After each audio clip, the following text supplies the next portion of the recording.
soldier will dance his way through to Saturday night. 114 is taken out. That's how you do it. That really does shut me up. Great pass, Maxley Young. Take a bow. Mike Warburton. Oh my Game goodness. shot on the match, Jericho.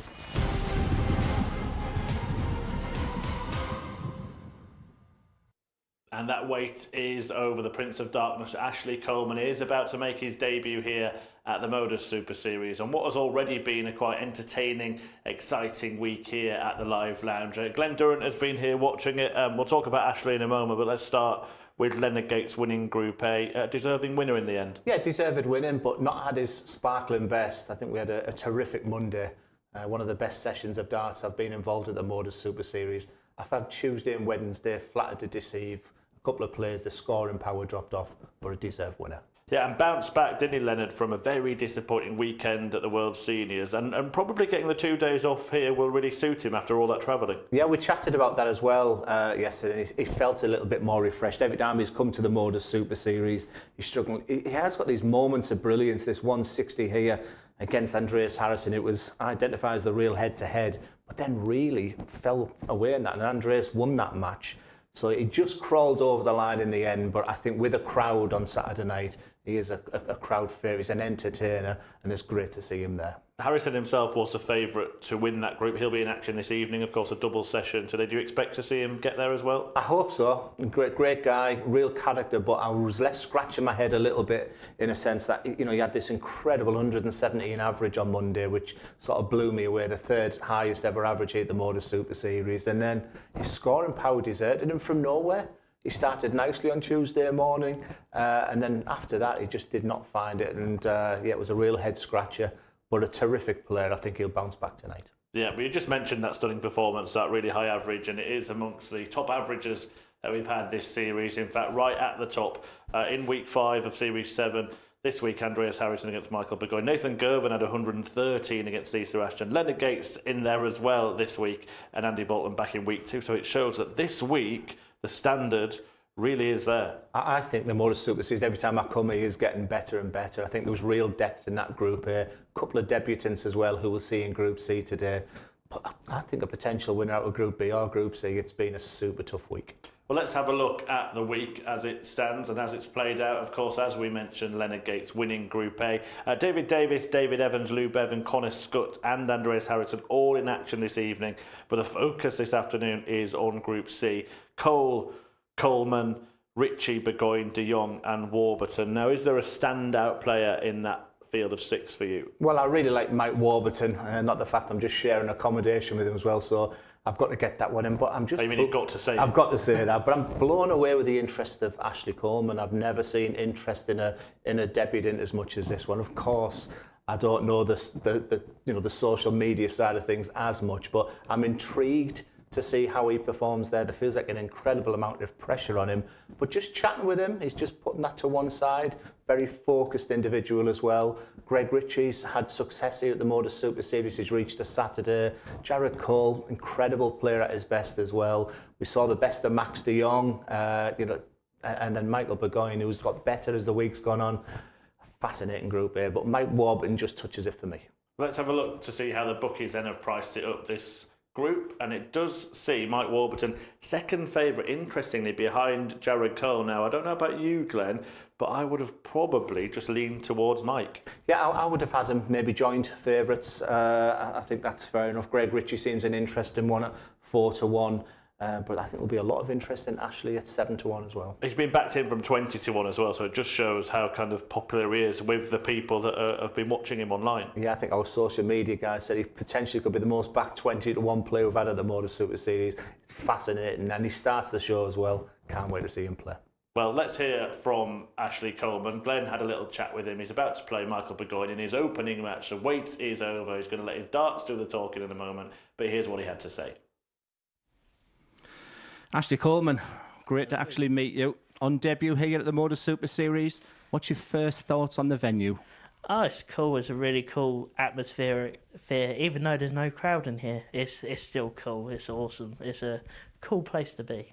Listen, I'm an old man these days, and I'm not used to all this media interest, but ever since we've announced that Ashley Coleman's going to be playing here, that it's absolutely gone incredible. What can we, and what can everybody watching expect from you today? Hopefully a good show. I show that I'm capable of playing with some of the best and being one of the best, and also get to enjoy the experience of playing the Modus. So.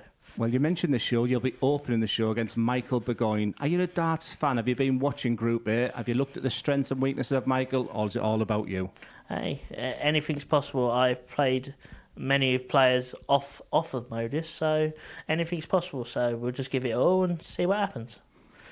And your ambitions for the week, realistically? Be truthful, Ashley. Well, I'd love to get the Saturday. I would love to get the Saturday, but if I don't, hopefully I get to come back and do it again. It's a little bit naughty of me and shouldn't show any bias, but I hope you get there on Saturday night as well. Good luck, Ashley. Cheers. Well, yeah, the wait is indeed over. The Prince of Darkness under the bright lights here at the Modus Super Series, about to get his campaign underway.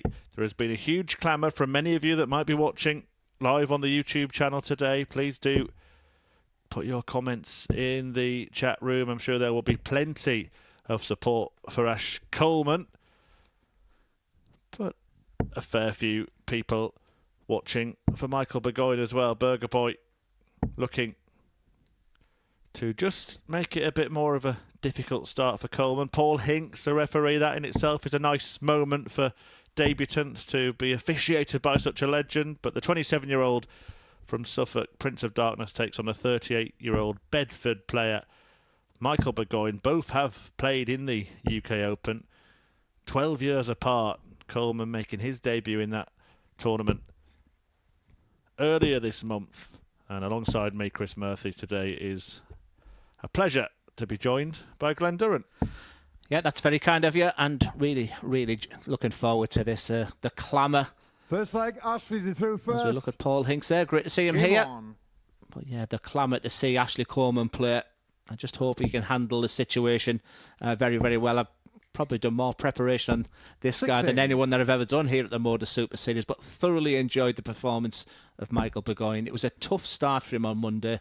He lost all 5 games, but he had a terrific Tuesday. 59. He was the only player that not only got better with his averages, he got better with his doubles percentages, and was just learning how to win games. And I just felt he'll walk in the players' area today to see 16. everybody on 0 points, and a real opportunity. You sense that the eyes are all on Ashley Coleman, but let me tell you, the Burger Boy fans have been out in force this week.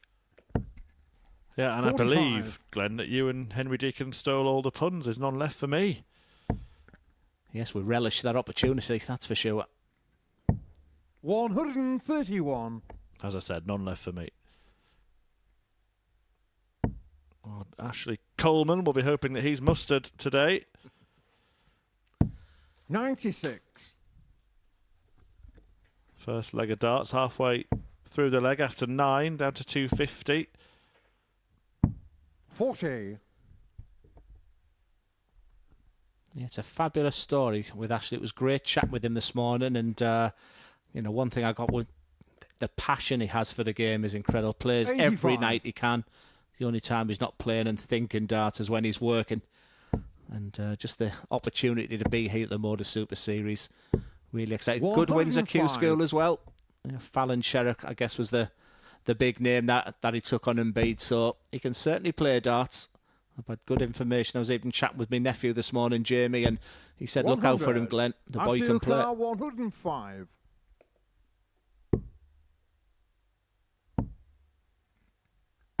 65.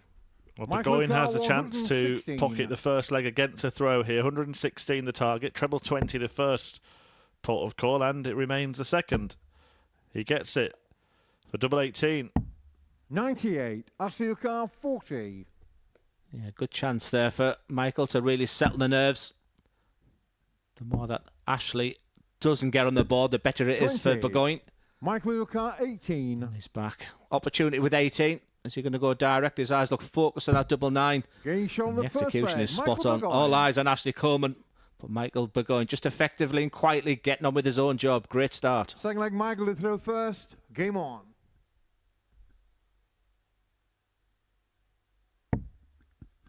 Yeah. Maybe, just maybe, a few nerves early on. 60. We did speak to Ashley more in depth as well for an interview that will be put out on our YouTube channel in due course.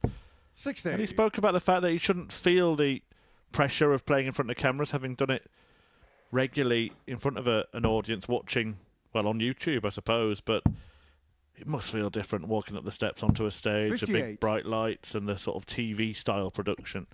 Yeah, I've played on that stage now. I can actually say what it's like, and you just want to get that first win under your belt. 125. Like I say, I think his emotions are in check. He said all the right things this morning, what you should do. He wasn't talking about being nervous. He wasn't talking about getting too excited about the situation. But 60. yeah, but like I said, there's two players playing here, and Burgoyne had a tough week. Didn't win any games on Monday, won one on Tuesday. Could have been better, actually. 45. Won 2 games yesterday, so progressively getting better. Had a nice chat with him this morning as well, and he's feeling really good. Do you think there is a danger of there being, in this modern social media world, that there could be too much hype on someone like Ashley Coleman, who has done great things 94. in front of the cameras when he's done the streams? He's supported very much by his friend Jack Langston on the Darts Referee channel. He's got his own sort of fan club, but hasn't yet made 98. the strides in the sport in general that he would wish to. Again, just chatting with him this morning, the sense was he's not feeling that pressure. It's all different when you say 97. game on. Michael Like you rightly said, Dave, the fact that Paul Hinks is up there, he's such a big fan of the game as Ashley. Even something as simple as that, as Burgoyne looks at the big 18, and a bullseye for a 2-0 lead. 58. Ashley O'Carr 80. He was superb on his doubles yesterday, Burgoyne. And to level up, this is very awkward. Look at the barrel of them darts as well. 60. It was a decent Michael attempt, Carr, wasn't it? He managed to 30. find pretty much the weight of that dart, but it was just too difficult to navigate away through the barricades. Getting shot on the second leg. Michael Burgoyne. Burgoyne doubles his lead. Yeah, and if we look at the mindset leg as well Ashley of to throw Michael first. Burgoyne, Game if he on. can get victory over Ashley in this game, every time he's gone back to that players area since Monday morning, he's been sat at the bottom of the table. 177. And if he can get past Coleman, to just go back, even just to see his name early doors at the top of the table, that'll be a real confidence boost for the Bedfordshire man who's... I remember him representing 59. Bedfordshire Darts at County. I remember him wanting to play in the Premiership, and he had a season with Oxfordshire. And his final sort of county stint was with Buckinghamshire as well. So 100. it's pretty old school route to get here. And yeah, just really enjoying the opportunity and playing so much better. Well, a big thanks to 100. the more than 3,000 viewers watching on the Modus Super Series YouTube channel. Now, while you are here, please do us a big favour and subscribe. 100. The more subscribers we get, the more content we will be able to bring to you. You also get a direct line into the commentary box through the chat on YouTube. Keep it clean and positive. And if you've got any questions for Glenn Durran alongside me, I'm sure he'll be pleased to answer them. Yeah, 3,000 is that's up there. As Ashley looks at bullseye. 99. Michael, got it. Well, sorry, Michael. Paul Hinks very politely apologising to Michael that he assumed that he'd be on a finish. 27. Ashley O'Carr 25. Ashley Coleman going for the bull. I'm going to see if he takes this out and then ask you a question of my own, Glenn, as he looks at double 10. And he Getting shot on the does third take leg. it out. Ashley Yeah, Coleman. the fact that he went for the bullseye on a 1-2-4 checkout without his Fourth leg, opponent Michael being on a to throw finish, first. Game does on. that suggest to you that he's come here knowing in his mind that he actually is expected to entertain? Well, interesting, and just as the practice starts, around about 12 o'clock 137. today, I thought, let's have a little look at his stance, his throw. And his first 3 darts, he went treble 20, and looked at the camera, went for the 180. 85. And you've got to get that balance right, Chris. It's great to entertain, but he can clearly play darts. You know, the interest is, I've never seen numbers on YouTube like that since Fallon 100. Sherrod played. And I guess all the numbers is, it's a testament to what he's doing, but it's a very individual sport when you're up there. And I would just focus on getting that 55. big W.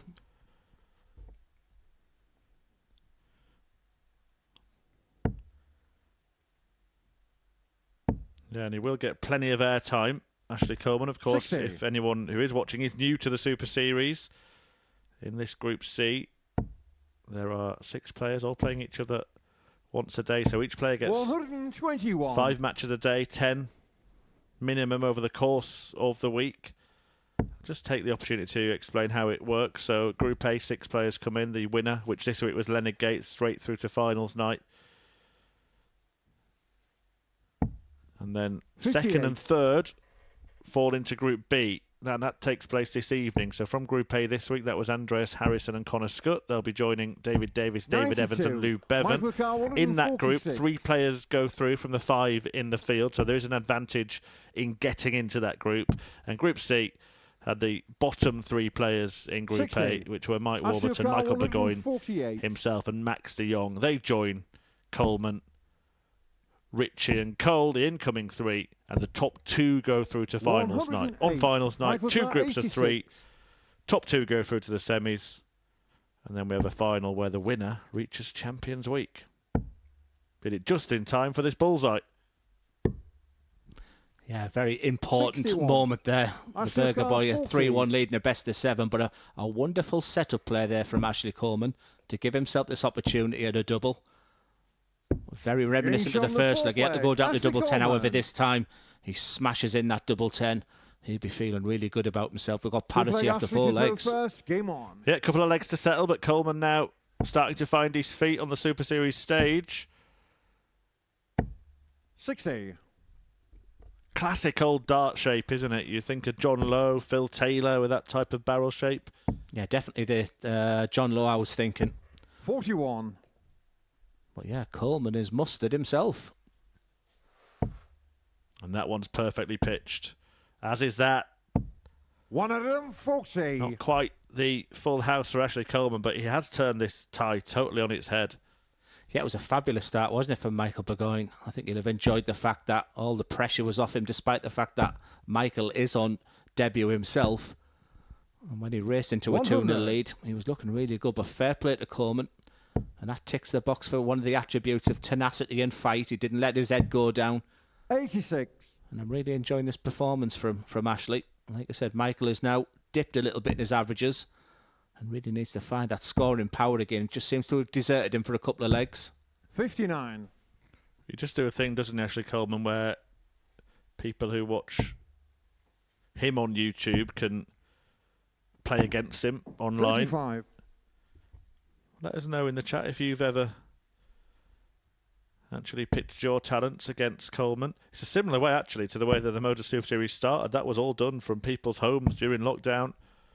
83. Well, Michael himself was a big player. Michael Burgoyne was a big player during lockdown on the online stuff. He said it was a really good time where he was really enjoying his darts, like many players were. 100. But this good setup again there from Coleman. At least the 140 needed here from Burgoyne.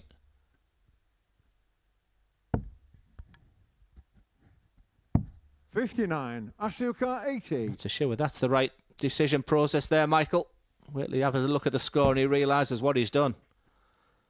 It's looking like another dart at tops. Once again, very awkward. A lot of that's down to the barrel as well, as we've 40. mentioned. But no dramas. You'd be delighted to see that Michael has left himself a bogey.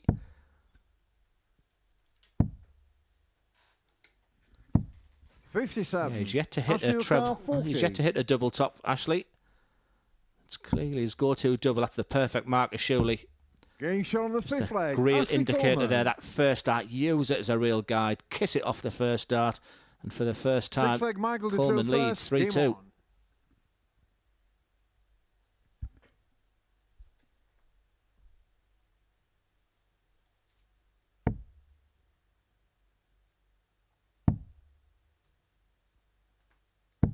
$96.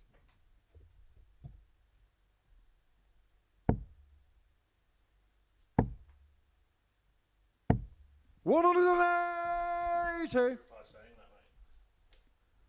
Yeah, nearly 4,000 if you're watching now. So Ashley is breaking. That's even more than watch me then, Chris. Why are you 45. assuming that it's because of Ashley Coleman? The Good rest, shout. the rest of the week, Henry Deacon's been in the commentary box. Now I've stepped in. I've had a Suddenly- co-commentator, 65. me, and now don't you start, Chris, please. But thanks very much, everybody. Hope you're enjoying this entertaining first game. 60. And for the first time, Coleman will be eyeing that winning line. 40 points clear plus these. 95. A stunning last start to leave the 161. Difficult times now from the Bedfordshire man.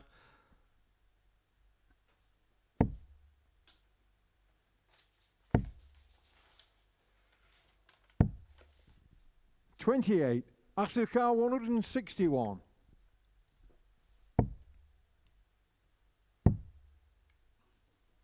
$97. Well, he's closing in on an opening win. And after the first couple of legs, that seemed unlikely. But Ashley Coleman has managed to dig himself out of a hole here, leaving Michael Burgoyne way behind, not just in this match, but seemingly 60. in every leg along the way. Asuka 64. Yeah, a really, really good opening match here.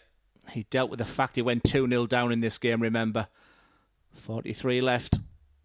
He's had his trials and tribulations on toss, but no problems in the end. Ashley Coleman with a fantastic opening win. It was Michael Burgoyne that came out the traps very nicely. Remember, he led 2-0 in that match, but Ashley Coleman didn't let his head go down and took the next 4 legs. There's an awful lot of interest. We were concerned, can he handle the pressure? Well, he was pretty dominant for them final 4 legs, and it's a wonderful start for the Prince of Darkness. He wins that opening game. As we move on to game number 2, it's the return of Mike Warburton against Jared Cole.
Welcome back to the Modus Super Series, where we are going from Coleman to Cole. He takes on Mike Warburton in the second match of the day.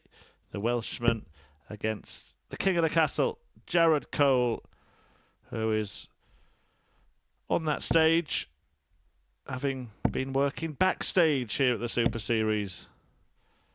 In another little role that he performs, he makes a mean cup of tea. Actually is one of our spotters here at the Super Series. For those who are uninitiated with those terms, That's the person who basically predicts where the darts are going to be thrown. A very difficult job when Glenn Durrant's playing, but he is alongside me still for this match between Cole and Warburton. Listen, I've had 3 days of Henry Deacon. Don't start with all this. Even that chat room's full of all the love for Chris Murphy, including my nephew, and Matthew Edgar himself is watching. I'm only here to listen to Chris Murphy. What is it? I'm taking so much stick this week. But yeah, again, really looking for, I think, 2 of the big hitters in this Group C. One of the best Group Cs on paper we've sort of been involved in. Mike Warburton's had a funny all week. He's put himself in some fantastic positions and a combination of misstarted doubles, and his opponents playing well against them as well. Game on. He's actually doing okay on the averages, etc., but he'll want to get back to winning ways. But bizarrely, he's won every opening game this week, Chris. So you'd expect him to win this first one. However, the fact he's against the dart, what a stat this is. He's yet to win a match this week against the throw. Yeah, that is surprising. Short format, of course, 41. You would think the throw is a big advantage, but I would just make Mike Warburton a player that would have a bit of an edge in this format. But this is the 2 favourites. Jared Cole made the favourite to win the group by the odds compilers. Warby a close second in the betting. And Cole making his presence felt already with a maximum. And as early as 6 darts. I'm just thinking the thought process there for Warburton. Here we go again. Why are you people playing so well against me? Well, Jared Cole can do this. 140. If my criticism about Jared Cole is the word inconsistent, which he sort of questioned with me. I like that. He's a real student of the game, is Jared Cole. He wants to take as much information in. He wants to chat about his progress. But when you can produce darts like he can, it's how does he do it with that longevity as well? So 76 left, no dramas. I would just go in aiming just above the treble there. Perfect. Set it up nicely. 72. Which he does with Warburton way back in 319. The perfect start for Cole.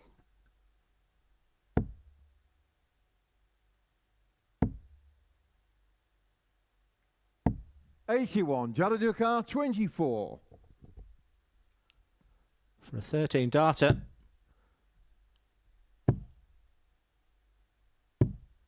$18.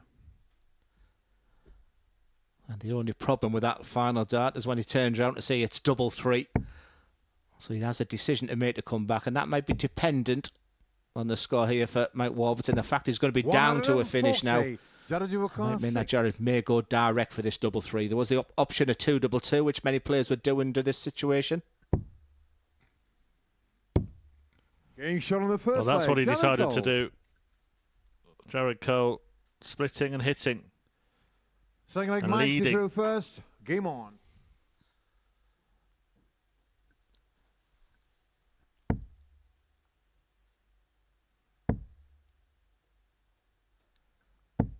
$100. And like I say, for the fear of repeating myself, but because of those numbers that we're seeing on the YouTube channel today, that I'm a huge fan of the throw of Mike Warburton. I think it's all, for new players, it's absolutely ideal. It's what we call an aimer, so he holds that dart out, he has that backswing, and simply goes through that line that he's gone back 81. on. It's very, very straightforward throwing, very appealing on the eye. Whereas Jared Cole, look at the elevation of that wrist. 140. What I call a real wrist and finger player. So great balance. So I'm looking at the nose there and that letter E. I don't want to see him moving forward or backwards, so the body's staying still, just the mechanics of the arm, 100. not walking on the final throw.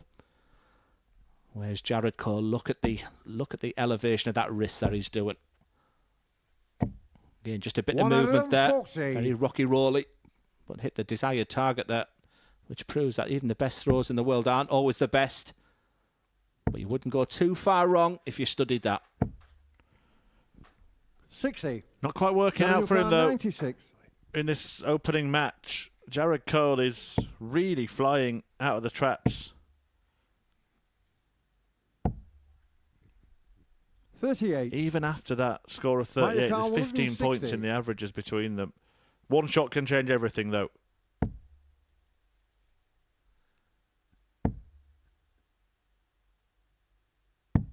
Yeah, not the start Warburton wanted. I know for a fact his strategy was to get up and running. Jared Cole, double 10. 48. Michael Carr, 120. Better opportunity then for Mike Warburton. That Shanghai shot. Treble 20 with one of the first two darts. And he's found a way in. 100.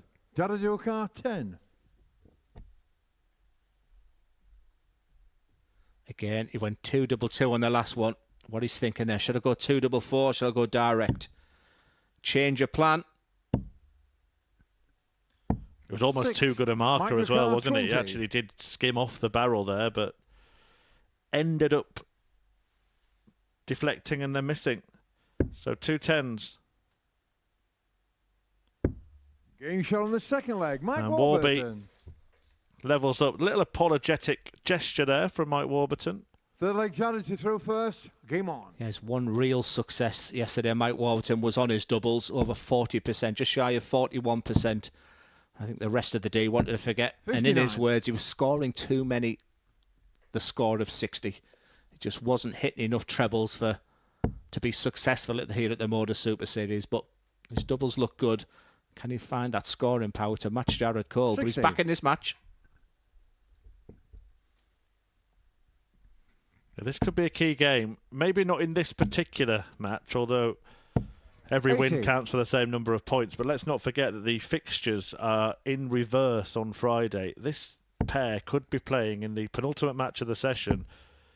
And who knows, that could be a qualification shootout at that point. 60. Yeah, scores a 60 and 60 again. He's one of those players, he never ever uses treble 19. That would be my criticism to Mike. When he goes below the treble 20, a part of the modern game now is that target of treble 19. But very 42. much like Martin Adams, he'll persevere. And I think that's one of the reasons why he scores a lot of 60s.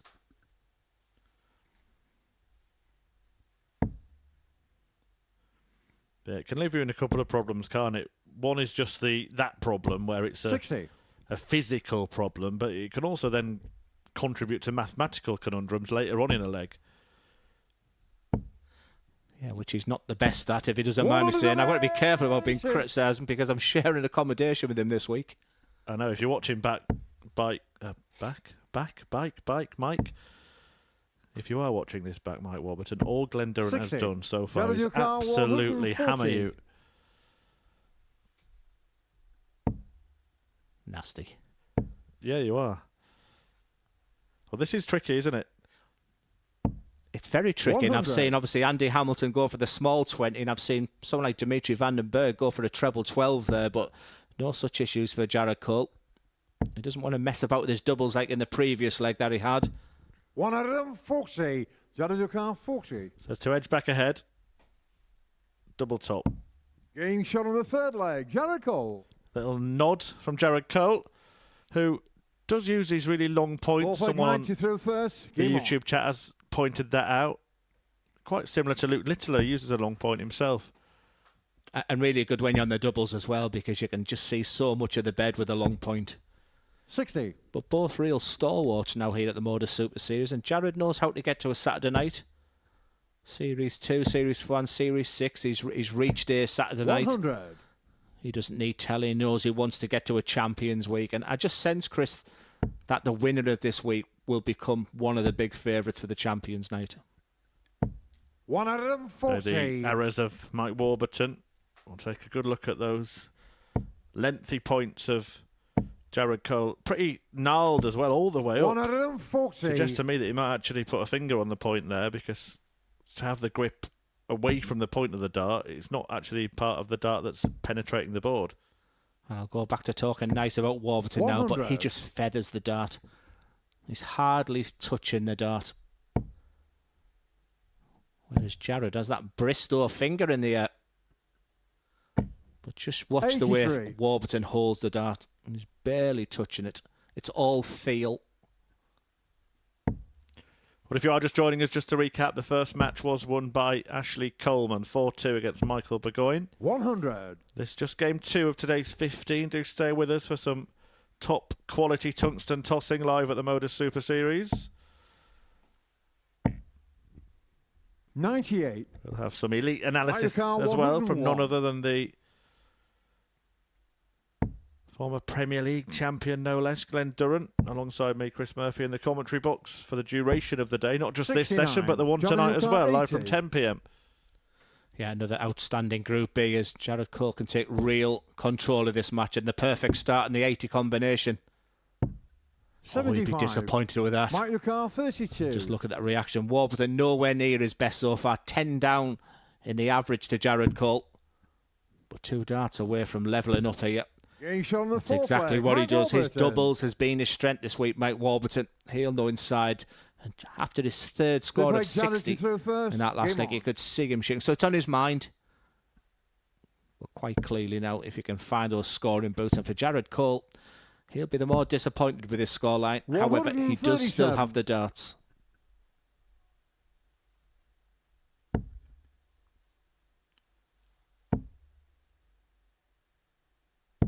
$59.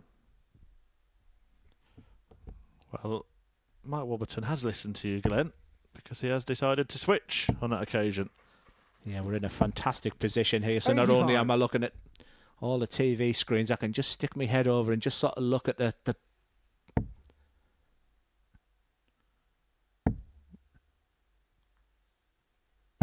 83. yeah, and both players just look quite happy with the situation right now. Definitely Mike is just taking his time taking those darts out. He's seems to be just a little bit more methodical 47. when he's not actually throwing the dart, but the body language on both still look very positive.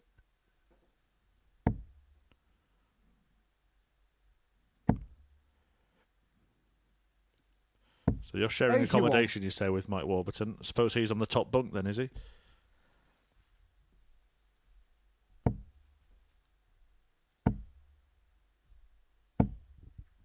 $140.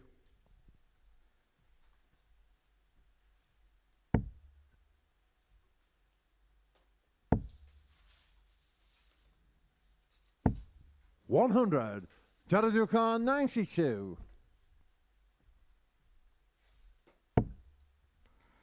Next door neighbour, so 77 remaining. Just teeing up 52. tops for when he comes back, and he will come back with Warburton not on a finish. Yeah, tops was good for him earlier.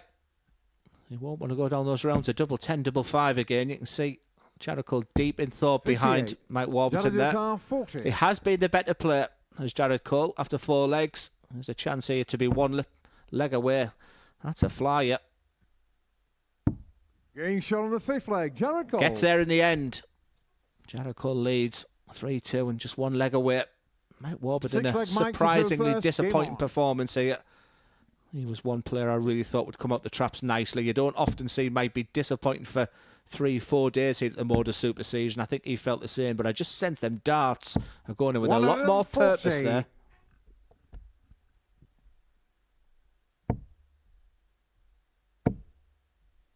Well, he'll have to come away from there, surely. 140. It was bold, and it moved again, didn't it? It's a big part of those long points as well. He put the trust in them. But these are the best 6 darts Mike Warburton's thrown, that's for sure. 140.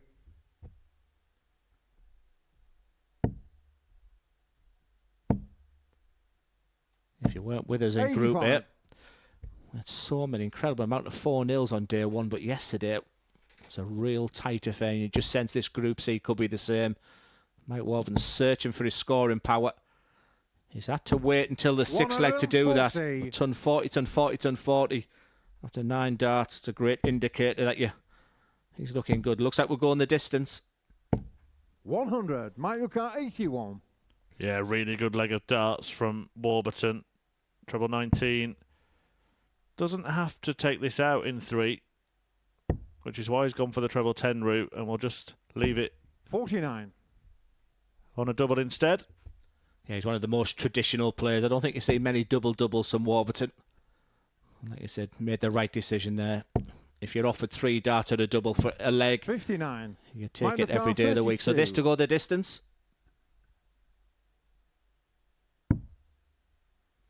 As we thought we might Getting shot on the in this sixth leg. battle Mike between the Warburton. 2 favourites to win this group. Cole and Warburton expected to qualify from Group C. Through first, game on.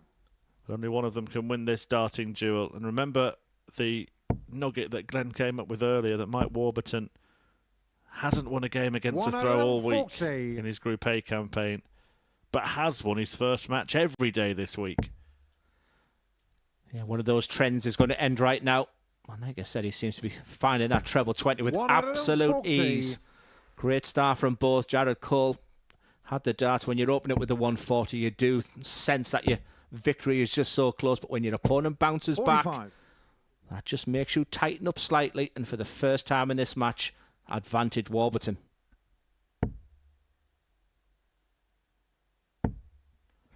Perseverance pays off on that occasion. Finds 100. a treble 20.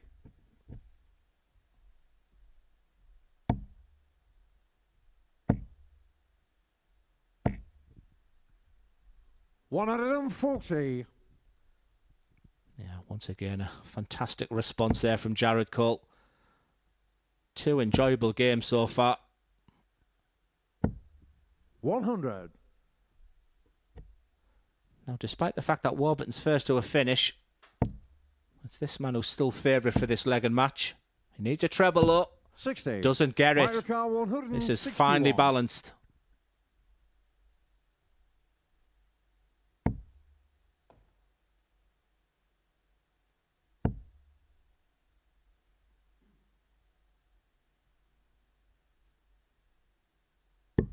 $90.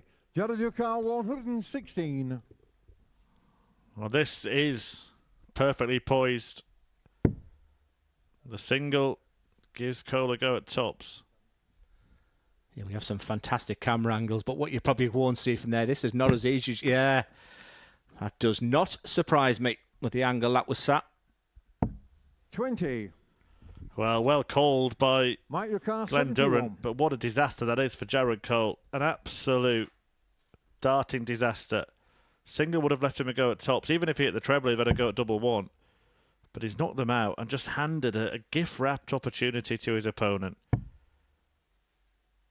who gets his go and finds the finish. Calamitous end for Cole. Warburton wins, as he has done in his opening match all week during his Group A campaign, and he gets Group C off to a winning start with the first match he's won against the darts, but with a little help from that disaster at the end from Jared Cole, who should have had a match start himself, instead was picking his arrows up off the floor, and now he'll have to pick himself up after that defeat. Warby wins 4-3. Coming up next, Greg Richie takes on Max de Jong.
And welcome back to the Modus Super Series. It's Group C day one, and early wins for Ashley Coleman, and a real tight affair in the previous game as Mike Warburton came from behind to beat Jared Cole in a real type of bizarre ending as Jared Cole was looking good to see off the game, but an incredible bounce out, and Mike Warburton smashed in double top with his last dart. In your picture there, Greg Richie, well known to the Modus Super Series, very prolific in the Southampton days. He's played here once in Portsmouth and reached a Saturday. I mean, looking at his stats, he's looked good. And on debut this week, the ADC Europe qualifier, Max de Jong. But he's had his own trials and tribulations. Seems to go through periods of winning games and then can go on a losing streak as well. So a very streaky player. So you're not always certain what you're going to get from Max de Jong. But I think he'll look at Group A, Max de Jong, and thought that's a tough one to get through, and now he's used to this stage, now he's used to winning games. He'll have looked at this Group C thinking, I've got more of an opportunity. So it's a real pick on this game, but if you look at all the stats, I've been quite impressed with this man.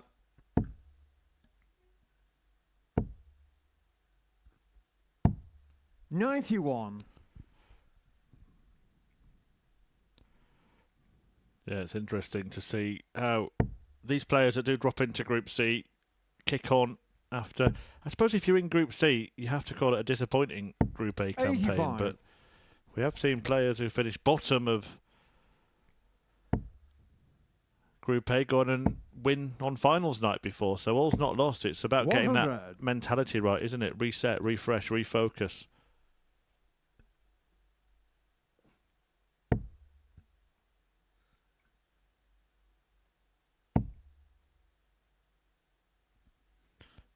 Greg Richie did 70. reach the last 16 of a Challenge Tour event earlier this year.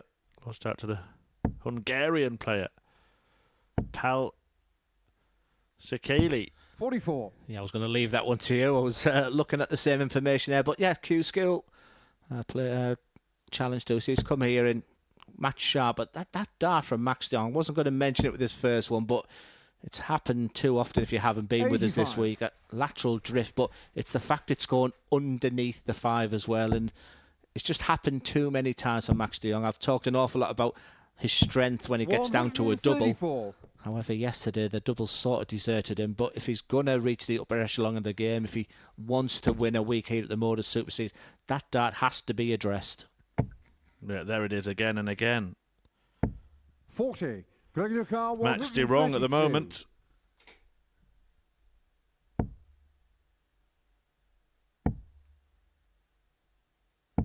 $92. Yeah, smart. I really like that. Good setup play. There's no need to go for the bullseye for the 1-3-2 when your opponent's on 2-2-1. Every single 44. visit, it seems, that dart has occurred for Max de Jong. I think, in fact, it has occurred every visit, Glenn. 5 on the spin. A dart in the 5. At least one dart. No score. Yeah, I really like the board management of Greg Richie there. The setup play from the 1-3-2 and no panic, no dramas there. But Max de Jong, on the positive side, loves a scrap. I've never seen a player be second best and win so many games on the Modus Super Series.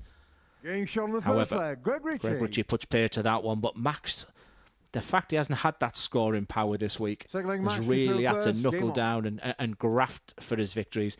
In fact, his opening win of the week, Max de Jong, was against Andreas Harrison, and he was second best throughout. But give him a dart or a double, and he was hitting them. Yeah, he just made his presence felt at the back end of that leg with a nice 1-3-7 setup, but wasting at least one dart in every visit. That dart, actually, which Greg Richie exhibits on this occasion, 81. but does well to rescue that shot. Well, Greg Richie definitely gave me the most confident answer this morning. I just asked him, how's the game? And he said, I'm in the form of my life, Glenn. And then he sort of said, I shouldn't have said that. I've probably jinxed myself. I said, no, that's exactly the answer I want to hear and what you should be saying.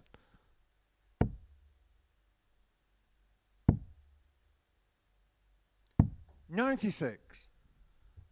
Yeah, the way he's flicking that dart, I'm assuming that's quite a light dart that Greg Richie's thrown. He has that unique stance, that elevation to the front part of the body, and just sort of flicks the dart in, doesn't he?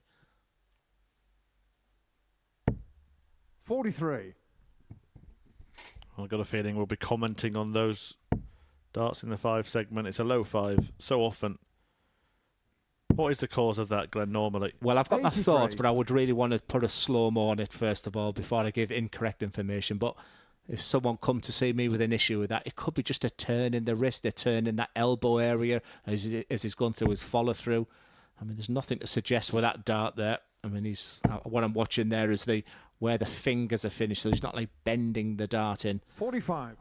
Mark, we're dealing with that if I ever had it. I used to always pretend there was 2 treble 20s, and if I was going to miss the desired target, then the second dart was the one above. 140. So basically I was jumping over the hurdle of the treble 20.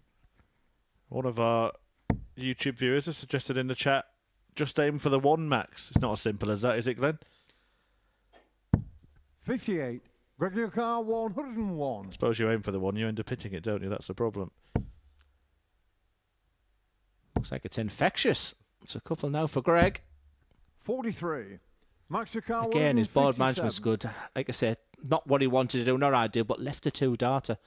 He plays the game very simply, does Richie, and I like that. 18 for double top when he returns. 43. Gregory Carr, 58.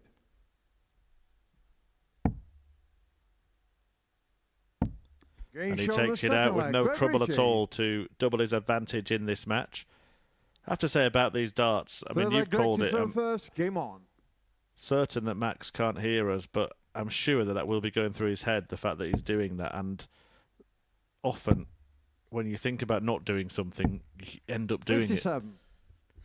it. But they're here for maybe 5 hours a day, and the practice area is fantastic for these guys. And I mean, that's absolutely perfect. But if you're going to miss low, I would say to myself. But he's right in the wrongs here. 125. It was just a kiss off the barrel for the first one, but I'd also be looking at his backswing as well. Is he forcing the dart, and that's why it's going low? I used to always think 57. when I wasn't getting my backswing right, that 7'9" would feel like 10 foot away. So as we have just a little look there, he brings that dart all the way back to his nose. Yeah, and you can just see, and that was nowhere near his nose. But at his best, he is bringing that flight all the way back to his face. And yeah, tough times.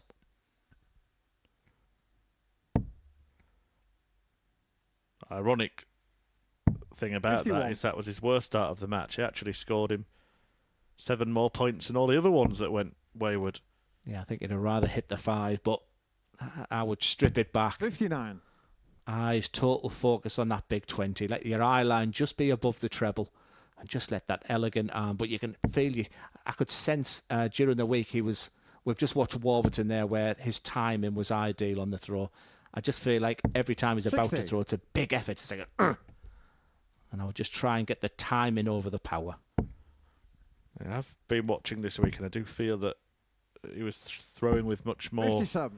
rhythm on Monday when he arrived. A lot more speed as well. It's like you say, just seems to be being so careful to make it precise. On that occasion, it's worked. 140. Yeah, the further that flight is to the nose on point of release, I think the better he is. Anyway, again, good board management from Richie, because a treble 19 would bring the bullseye into consideration here. 98. Max Carr, 125.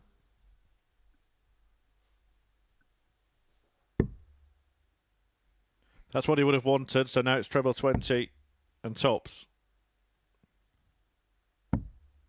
105. That would have made him feel an awful lot better, but he can still claim this leg against the throw as well. 57. Max Carr, 20.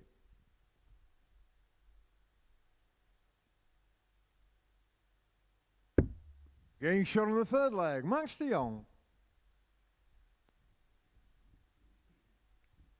Fourth De leg, Jong. Max to throw first. In the match, Game on.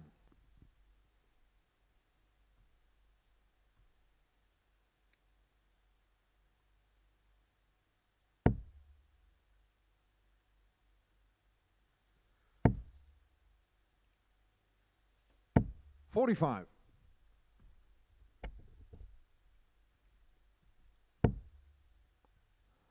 Yeah, someone in the chat room saying the throat of Max de Jong is a bit like Hopai Puha. Yeah, good observation. I wouldn't disagree with that. Very similar methodical place as Puha. 180. Fantastic darts. A great max from Max. And there's a lot of chat as well about Greg's throw as well. He has that unique backswing where the only problem when it's quite unique, inverted commas, you've got to try and replicate it exactly the same. But someone said he's had grip issues with his dart over the years, and maybe something to chat about with him later on. But it looks like he's a big Hibs fan looking at the flights. 140. From absolutely nowhere from de Jong. 40. Max Car 136. Well, you mentioned streaky, and it might be evident just in this game alone here. He's actually managed to turn this in his favour in many ways, averaging almost 10 points more than Greg Richie. 60. Well, if he is streaky, he's looking to bring home the bacon. Like that one, Chris. Well, the barbecue match is actually next, Glenn. Burger Max against Car Cole. 76.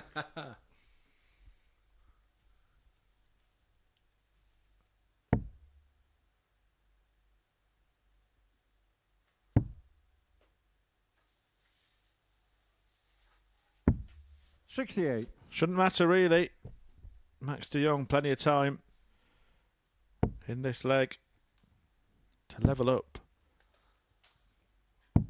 46. Max Car 8. Max de Jong's doubles did desert him yesterday. It was his strength Monday and Tuesday. 1 and 3 darts, he was pinging a double. Game shot on the fourth leg. Be Max de feeling Jong. better and very reminiscent of the game with Mike Warburton. Greg Richie was much the better player after 2-0. It was looking like one-way traffic. Max de Jong has found something. He's averaging just 8 more than Greg right now, and looking the better player. He's the one with the momentum. However, Richie's the one with the 86. throw. So once again, in the balance.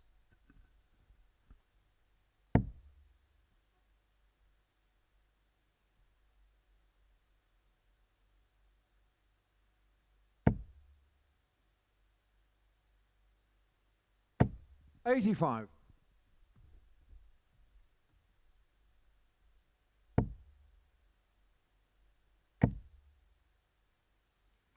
It's almost been a complete role reversal here. Richie's 40. lost his way a little bit. He's seen the darts drift into that 5 segment, and de Jong straightened up. Right on cue, thanks. You never really understood the commentator's curse until I opened my mouth. Well, Greg Richie's averages this year have been, sort of mid-80s to around about the 90 mark, so he'll be disappointed with where his average is at right now. But he's still got control of this game. He's 100 ahead here.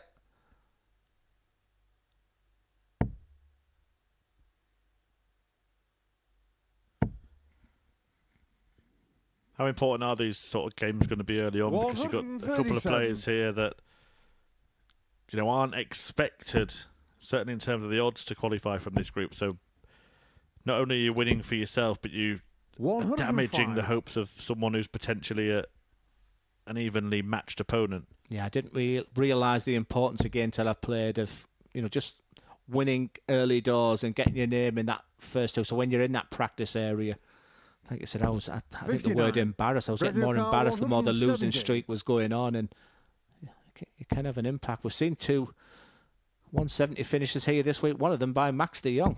98. And I'm just sensing a lot of these games today are going to be 50-50 games, and the way I'm reading this right now, I fancied Richie beforehand. 1, his confidence, and 2, just looking at the averages he's been posting in 24.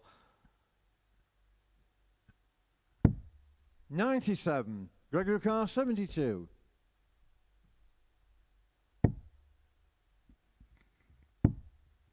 Double top then to regain the lead. 32. Now this is Max interesting. 93. Options here on 93 for Max de Jong. Treble 19 would be the bold play. Bull would be slightly safer. Yeah, I haven't seen many players go the bull route. Still my favourite route because you're guaranteeing yourself a dart. But these young players, they're believing themselves they can hit the target. No treble's been hit. Can the double replicate? It's double 9. 75. Gregory Carr, 40. It was Raymond van Barneveld that first said, wasn't he? Professional players should be able to hit a treble with one of 2 darts. Should be able to hit a double with one of 3 as well. Game shot on the 5th And leg. Greg Richie does for 3-2. Yeah, nothing to separate them. And that went right down to that final dart. And that can hurt even more. I think Max was just getting a little bit excited there, ready to go back. And sometimes you feel like, just hit it with the first dart. Put me out my misery. He actually sent me that by text, Raymond van Barneveld. I should message him back at some point. 125. Yeah, funny enough, I've sort of messaged Luke Littler about 6 times myself. I'll even show you. 57. And no response. I remember when he had out. To be fair, he always gets straight back to me, Glenn.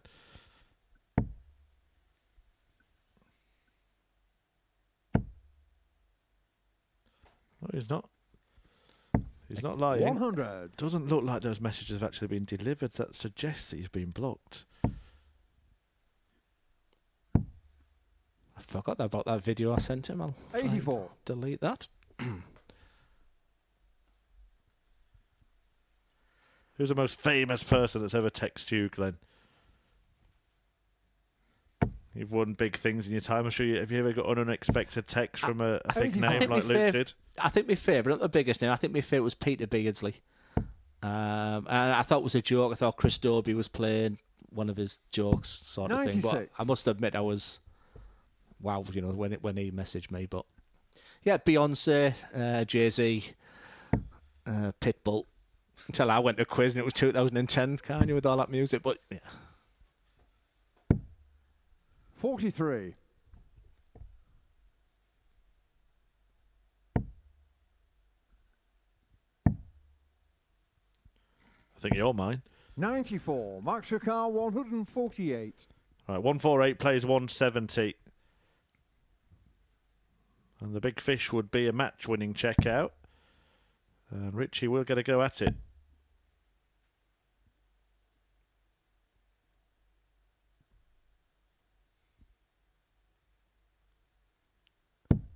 $58.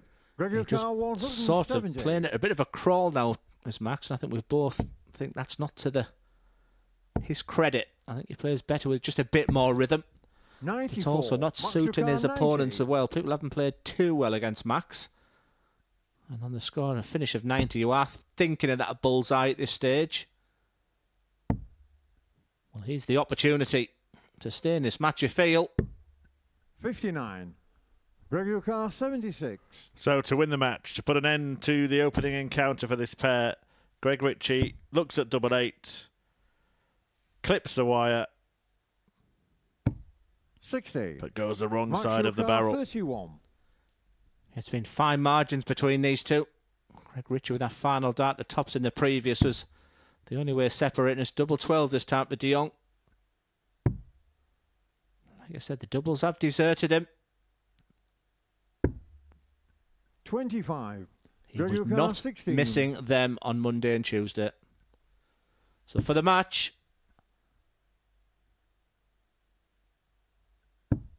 and an opening win at this Group C campaign for Greg Richie. It was a very slow game, a bit of a slow burner for Greg, and he'll be just delighted to get the 2 points. You can just see the shoulders sag a little bit there for Max de Jong. He had a tough time in the Group A, and he'll have been using that game as a really important. So he topped the numbers there. He had the better average, and there was nothing really between them. But that tops in the 5th leg for Greg Richie. That double at the end there, he sees him 2 points. He'll get better. And next up, it's Michael Burgoyne against Jared Cole.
So, Burger Boy, Michael Burgoyne next in action. This is the 4th game of 15 here at the Modus Super Series in Group C.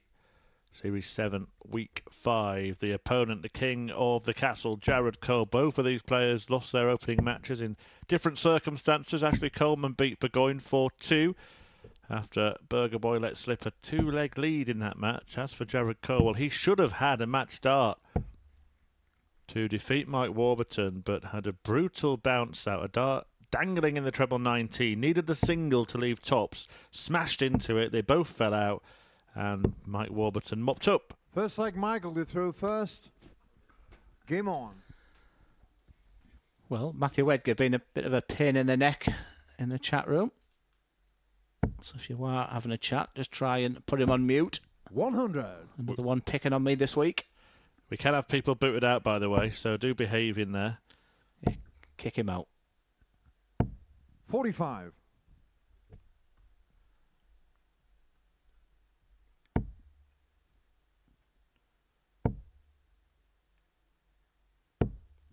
45. A pretty straightforward fact.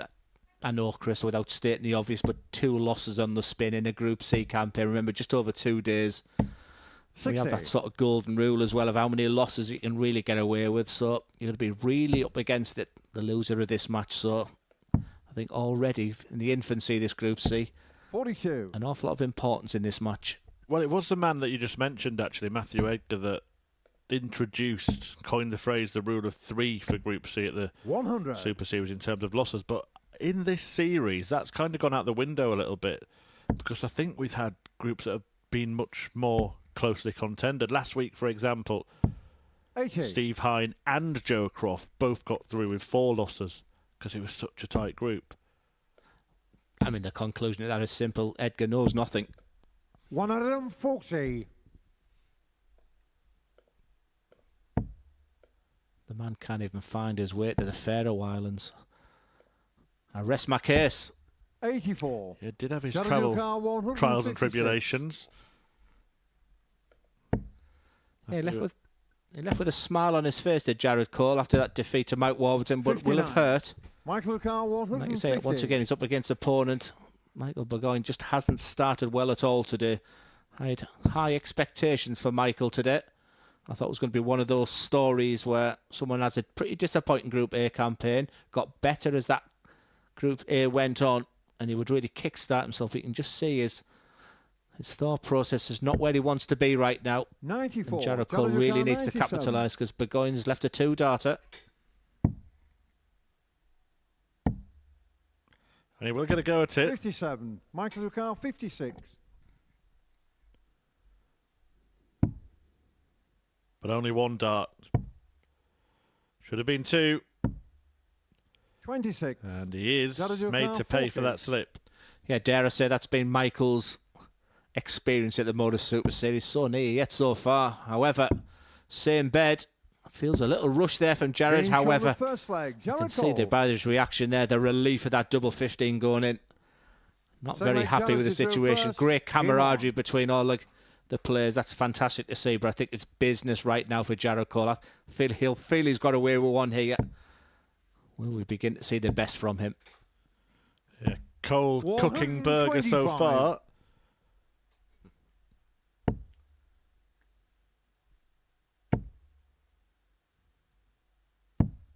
Following this, by the way, Ashley Coleman returns.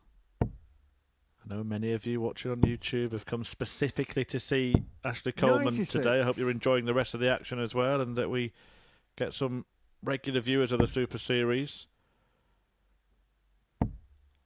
Beats watching doctors, I suppose. 60.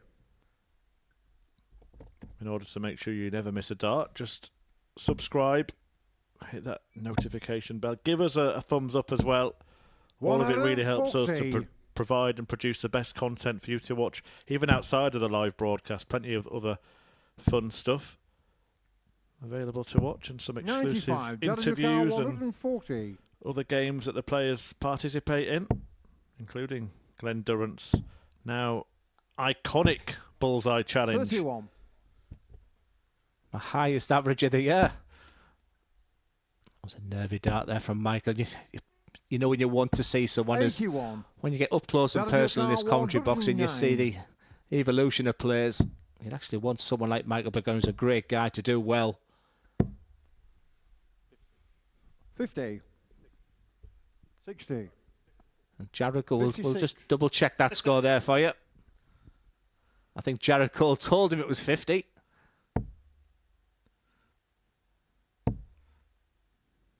Well, it's always important to be right, 100. not first. Car 53. And it's all right in the end.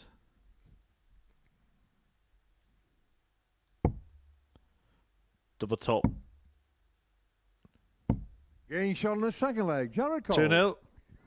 Little joke between Paul Hinks and Jared Cole, only though Third one leg of them's Michael is laughing, through not the first. other. Game Yeah, I on. don't think Mr. Hinks found that funny, did he? Yes, he was also in our accommodation. He 60. arrived last night with his 6 pot noodles. Never known a man drink so much tea and eat so many pot noodles. 85. Well, 3,000 people watching, and the only names I'm seeing pop up in the chat room are Matthew Edgar and now Henry Deacon. Get a life, guys. Henry Deacon was 140. waiting outside just to say hello to everyone this morning. The man's obsessed with Modus Super Series. Oh, Henry. 97. Barbecue Derby here from Gaz Jones. I've done that one, mate. Beat you to it. Is there a live audience watching these? Just on 54. Saturday nights, a live audience. And you could be part of it as well. Tickets available via dartshop.tv for all of our 44. Saturday sessions. We do have a QR code you can scan as well. There it is. Just take out your smartphone, scan that. It'll take you straight to the ticket page. You can book your place at any one of our Saturday night finals nights. And 43. it's just a £2 booking fee to be in that arena watching some top quality arrows.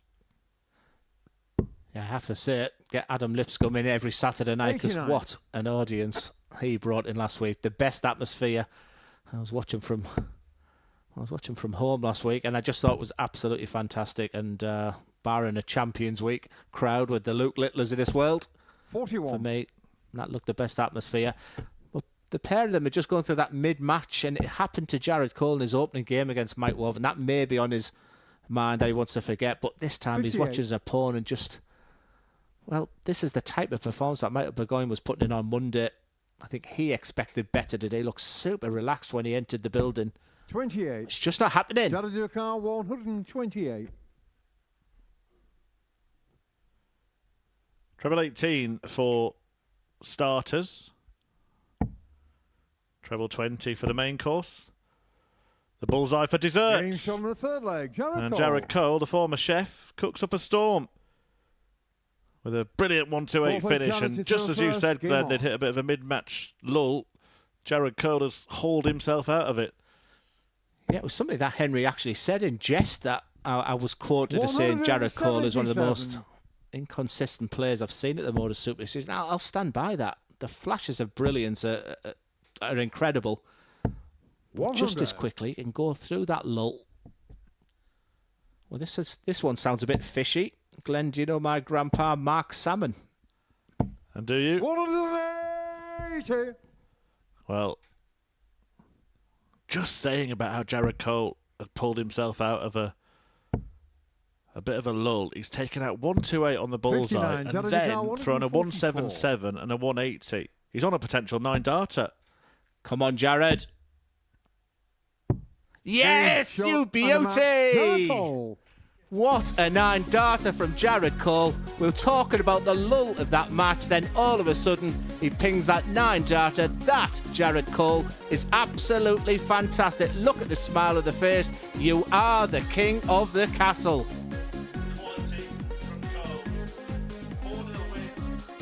Ended in the most sensational style. A 9-darter, and let's not forget, before that, Jared Cole had taken out the 1-2-8 on the bullseye as well. An absolutely incredible spell to end that match. 4-0, but it's all about the leg that ended it. It was 177, 180, 144. A perfect leg completes a 4-0 win for Jared Cole.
Well, you might be here for Ashley Coleman, but it's Jared Cole who's stolen the show here at the Super Series.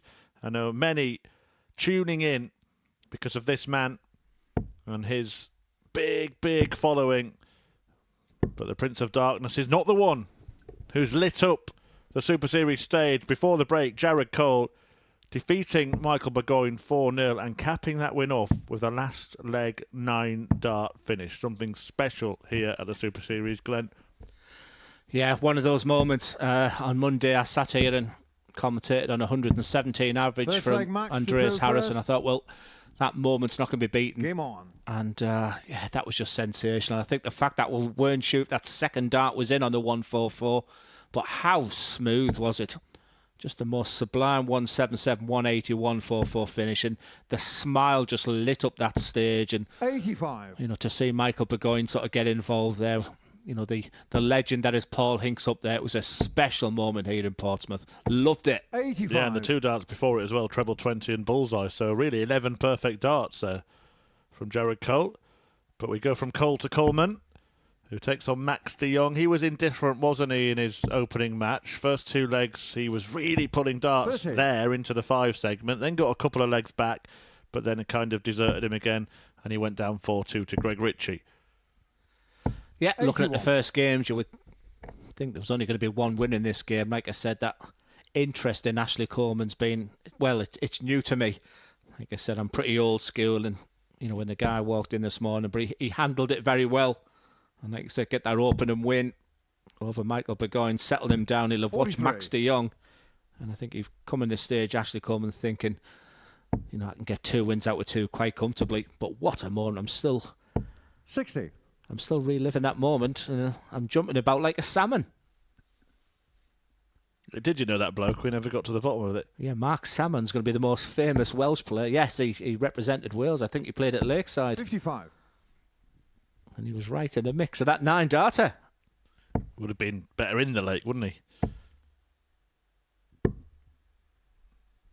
98. But the intention there from Ashley was to find at least a 25 to get himself onto a finish.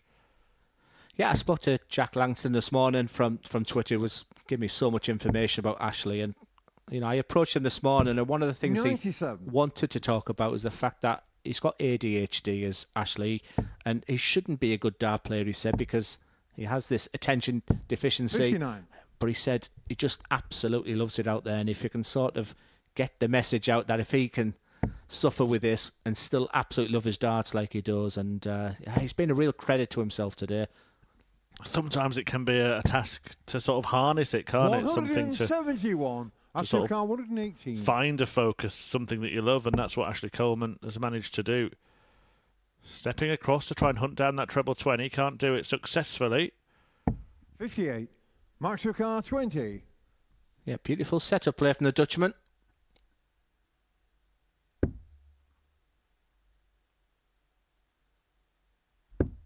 Getting shot on the first leg. Max de Jong. And that was all based on the fact of that excellent setup play. Now, if Ashley Coleman thought he had this match no Second problem, leg, Ashley to throw first. now he's Game got on. plenty to think about. Max de Jong is a very methodical player. It's a different challenge for Ashley, who looks an extremely quick player.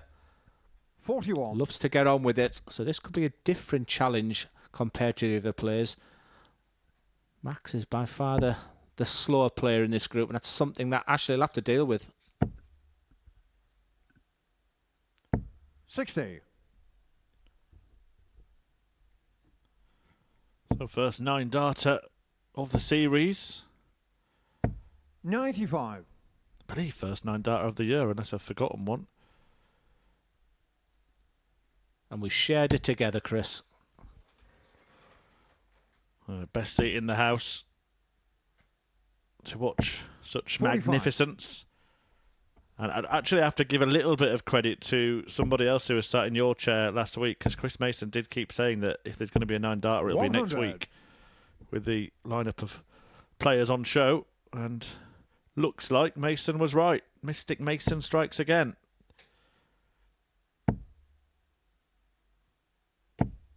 50.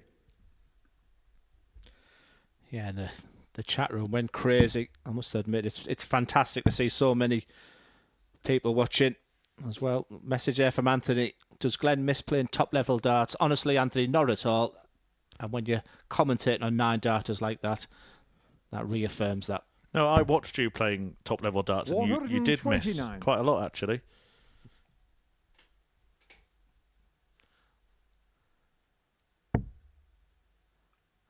There's the dreaded first dart. 81. I didn't want to chat with him about it mid-competition, but you know, if Max is watching, I have a theory.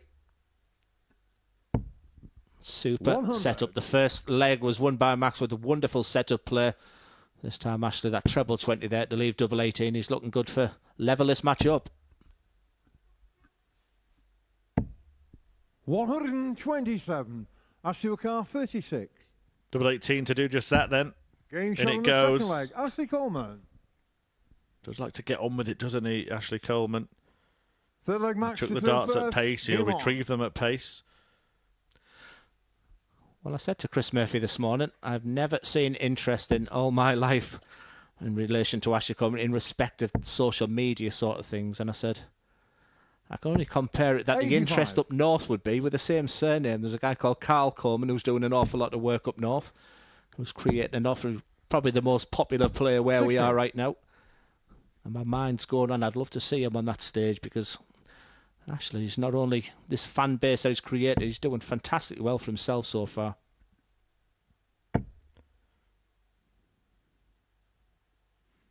You have to admit, 99. you know, where people have been on the inside of the sport for some time, different capacities. We're darts people, aren't we? And you look at people's achievements 60. and what they've done so far in their career. It wouldn't be a name that would sort of leap off the page to us, but the buzz that the guys that work behind the scenes on the social media aspect tell us that his involvement has created is quite remarkable. And it is being shown today with the amount of people watching, with the amount of 100. people commenting, walking along, singing a song.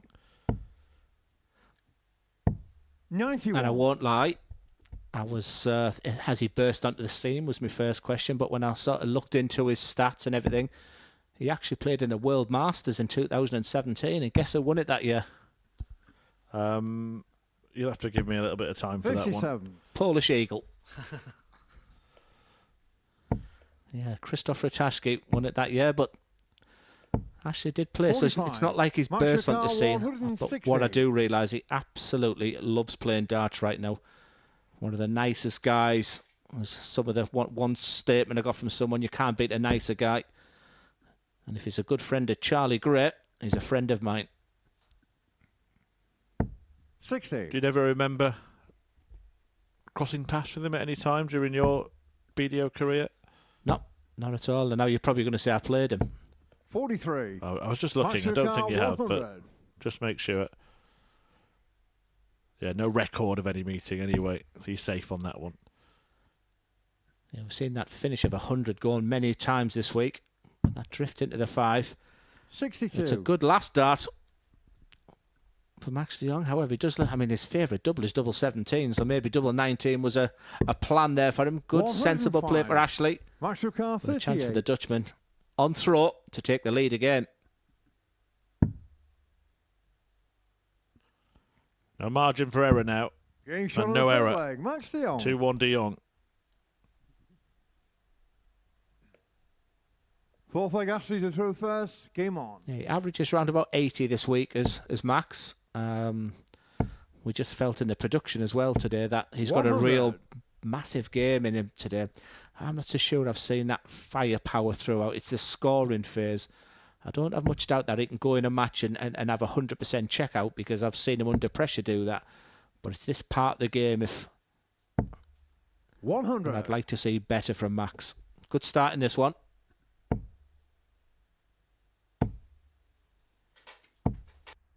$140.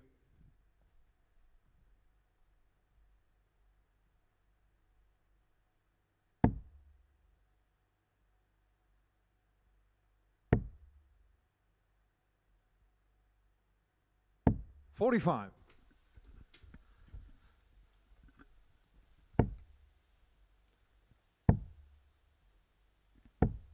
$55. Yeah, I like that route on 261 when you cover that treble 20. take that consideration of trying to hit the treble 17. If you hit the single, use the treble 18. That would leave the big fish. 96. Just keeps himself involved in this leg for Max. But for Ashley, 6 starts from 206. 56. And really, he's been second best as Max, but a couple of trebles here. And he's right back in this leg. And it would be a decisive lead in this best of 7 game if he can do that. These are good darts. Look at the focus in the eyes. 100. I didn't hit that last dart. Just got his timing a little bit. Just what we call the early release. 134. Yeah, warming up nicely this match. 160. Job done for Ashley Coleman. The setup play between the pair of them in this game has been the highlight. So Coleman will come back looking at double 8 for 2-2. 60. Ashley 16. Both players found themselves at 2-2 in their opening matches. Getting shot on the fourth And it leg. happens again Ashley in Coleman. game 2. Coleman went on to win 4-2. Jong went on to lose 4-2. First, game on.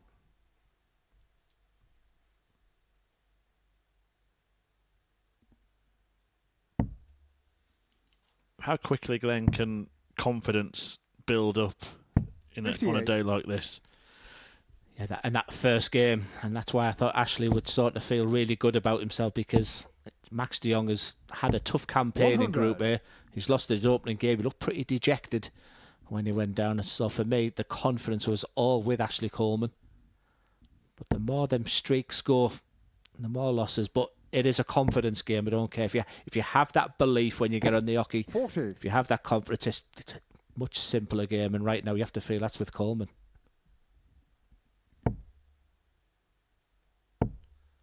Mike Warburton, Greg Richie 95. to follow this one.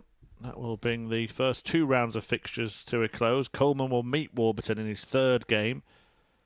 Jared Cole against Greg Richie, but probably a massive game for Max de Jong is that one 96. against Michael Burgoyne. Yeah. Got some information on Michael Burgoyne from Neil Duff. So thank you very much, champ. I'll use that information in his next game there. But great to see that, Neil Duff, and congratulations. And good luck at Champions Week. 100. So Ashley's left a bogey here on 166. Treble 18 will be the dart. 98. Plays at a ferocious pace, a real nice rhythm to his game, Ashley. And like I said, just at the beginning of this game, one of the challenges when you're a rhythm player, when you're playing a more methodical one, so he'll be learning on the job, Ashley. 100. Stunning last start there from Max. Like I say, just keeping himself in it, but Coleman will expect a dart or a double. Gets a dart or a double. It's double 16. 52. Max Ricard 107.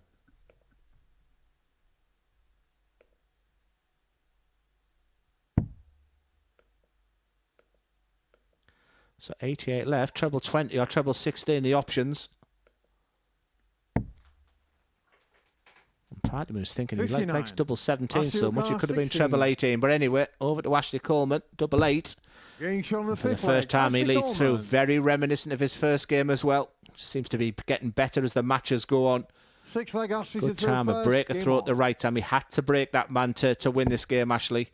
Back in the treble 20 bed. 131. Is this the begin, the end? He has to respond, Max, with 2 trebles of his own.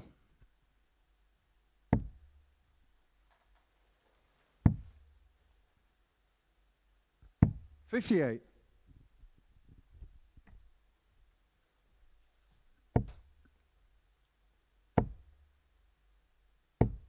100.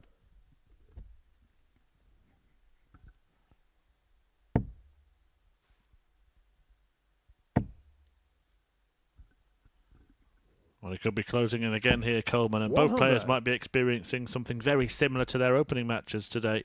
The Tom will leave a finish. 60. Again, I've enjoyed this battle. We felt that Group C was going to be a good one. The two big hitters will be feeling good about themselves, Gerald Cole and Mike Warburton. But we're seeing enough from Ashley 60. Coleman. He could be sat pretty after this match. Greg Richie will feel like he's got plenty more gears to go. 52.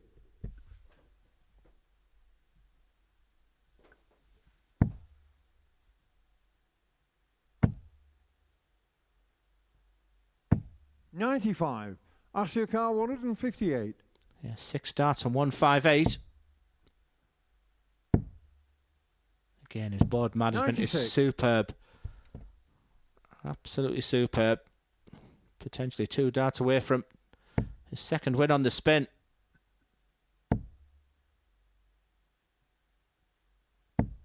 $140. Well, Ashley Carr 62. Time and a place, Glenn. Yeah, nothing surprising me. 17 left.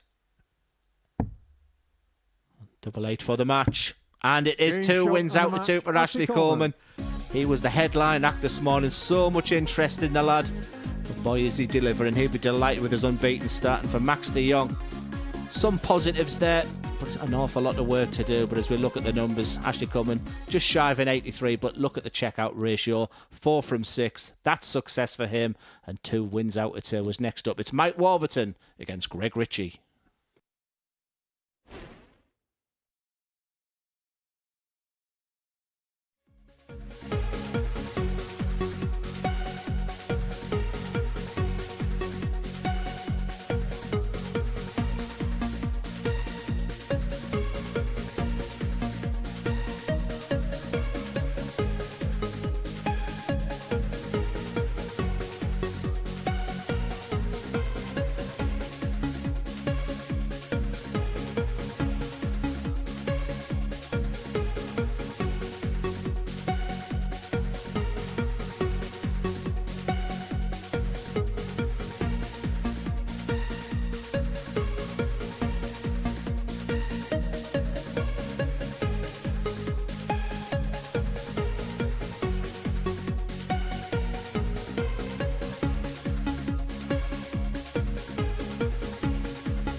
Welcome back to what's been a very eventful afternoon so far at the Modus Super Series, featuring a perfect leg. That came from Jared Cole earlier today.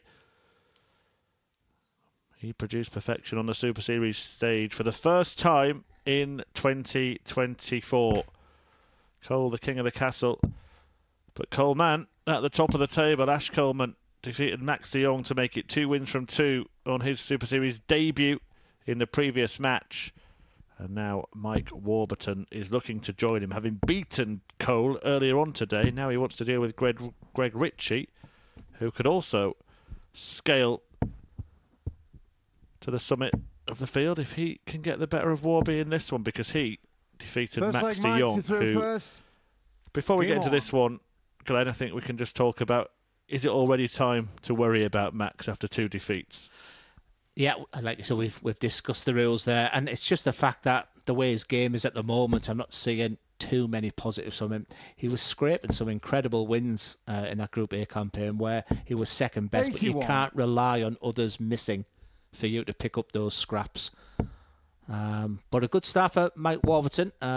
He played the favourite of the 96. group in his first game, and now is Greg Richie, who was 4-1 before play started, third favourite. So it was on paper a very tough start for Mike Warburton. But what's very noticeable is the pace he's walking to get his darts out 60. and back. Whether that's a strategic plan for himself, but that is a lot slower. However, I've just remembered something. He's suffering terribly with sciatica this week. He's really, really 80. struggling with it. And I'm just wondering if that's the reason behind it, not necessarily a plan to try and slow his game down a bit.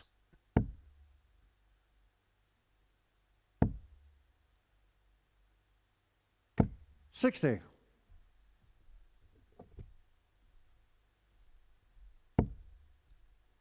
I just had a little look on the head-to-head. They haven't played on the main tours between them. Like I said, they 134.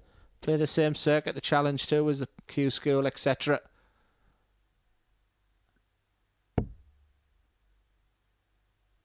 But it's Richie that's come out the traps in this match. 140. That's the first real positive there for Warburton.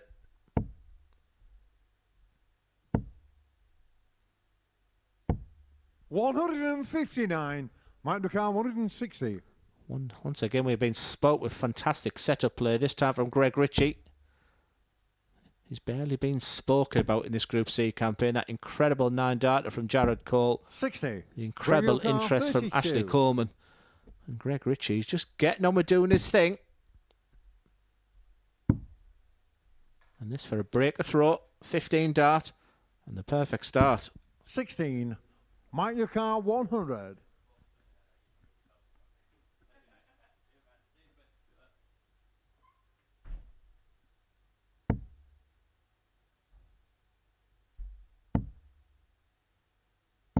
$60. Greg Ducan, 16. So 8-8 for Richie to win the first leg against the throw.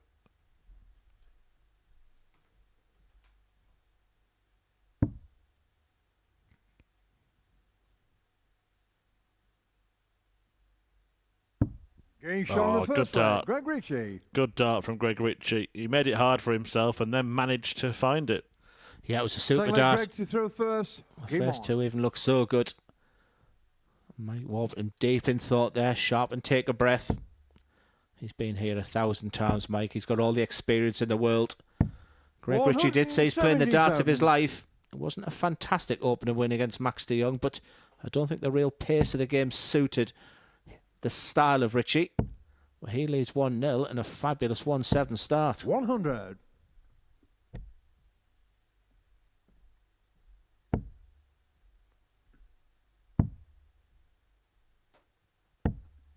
$57. I wonder how many 9-darters Paul Hinks has refereed. There's only that many statisticians out there. Maybe someone will give me that information. 60.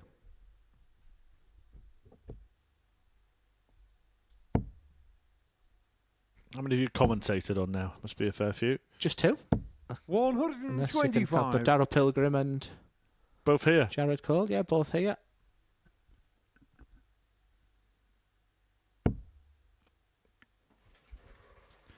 Can remember once commentating on a 9-darter hit against you, Glenn. 60. Gregory Carr, Going Price? 142. Yep, in Prague. That was the last leg of the match as well, wasn't it? Another. For tops. 122. It's very interesting in relation to Greg. He's the least player we've spoken about today. I just get the sense that that suits him right down to the ground. You talk about the Ashley Colemans. You chat about the Jared Cole. But I'm the one who's going to be unbeaten after my second game. 140. Look at the determination in the Gregory face Carr, as he 20. approaches the hockey. Double 10. Game Richie shot on the leads second 2-0. leg. Greg Richie. The second leg is Greg's. Third leg, Mike to throw first. Game on. Well, did get into a scrap, didn't he, against Max de Jong? Won it in the end. I'm just starting to wonder if he's the type of player that sort of 100. plays the player, sort of gets involved in the game against his opponent rather than just the dartboard, because you can often kind of 57. see those players who, if their opponent averages between 85 and 90, that's what they'll do. If their opponent's in the 70s, that's where they'll be as well. Yeah, he could be. I've been sat next to Henry Deek in the past 3 days, and Greg Richie was his fancy for the week. He said, don't write him off, Glenn. And I started looking at his stats this morning. So played a lot of Modus Super Series at Southampton. Admitted this morning, this venue was 40. where he wants to play, where he wants to be. It's his preferred one. Has reached a Saturday night. He's doing all the right things at the moment. Pair of them just shy of the 90 average right now. 28. However, that won't help. By the way, I've got the answer to your question. 24 9-darters Paul Hinks has refereed. 81. The power of social media. Wasn't social media. One of my researchers found it on social media. You've got researchers and runners for your bottles of water. Yeah, I remember when you had note. I had note before 55. my runner brought a bottle of water up.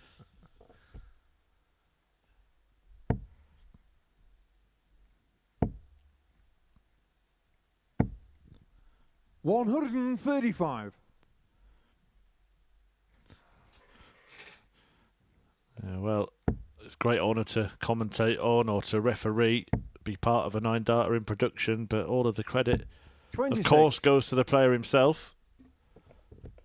Jared Cole producing that feat, and just a moment to savour, isn't it, Glenn, when you do that? 98. Every single dart that you threw was perfect.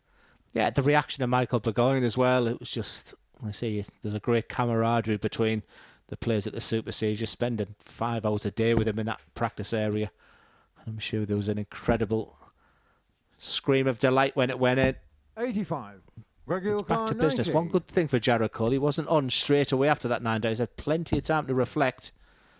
This is superb from Greg Richie. Big moments here. I think he thought that was in. Can he use that barrel just to kiss it in? Bottom part of the double 15. Absolutely. What a sensational dart. Greg Richie leads 3-0. Fourth leg, Greg to throw first. Game on. Obviously, he lives in Scotland, Greg. 3 trains and 7.5 hours to get here, Chris. Well, 3 darts in the treble 20. Are we going to see it again? Jared Cole hit a 9-darter to win 4-0 in his previous match against Michael Burgoyne. Greg Richie has kicked off 180 in what he hopes is the last leg of this match. I was going to say, don't mention the salmon. 96. Not the first time, by the way, Cole has produced perfection. He did hit a 9-darter in the PDC World Youth Championship in 2022, but he lost that match. So sensible to save it for the winning leg of the one today. Yeah, as you mentioned earlier, 60. Jared is part of our fantastic production team at Modus Super Series. Has been working Monday to Wednesdays. We've been chatting about how competitive Group C would be, but that incredible smile on his face will be my memory for this week as Paul Hinks gets involved with a quick selfie.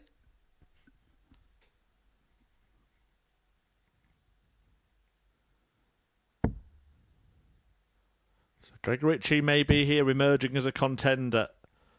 Group that the bookies thought was all 58. about Cole and Warburton.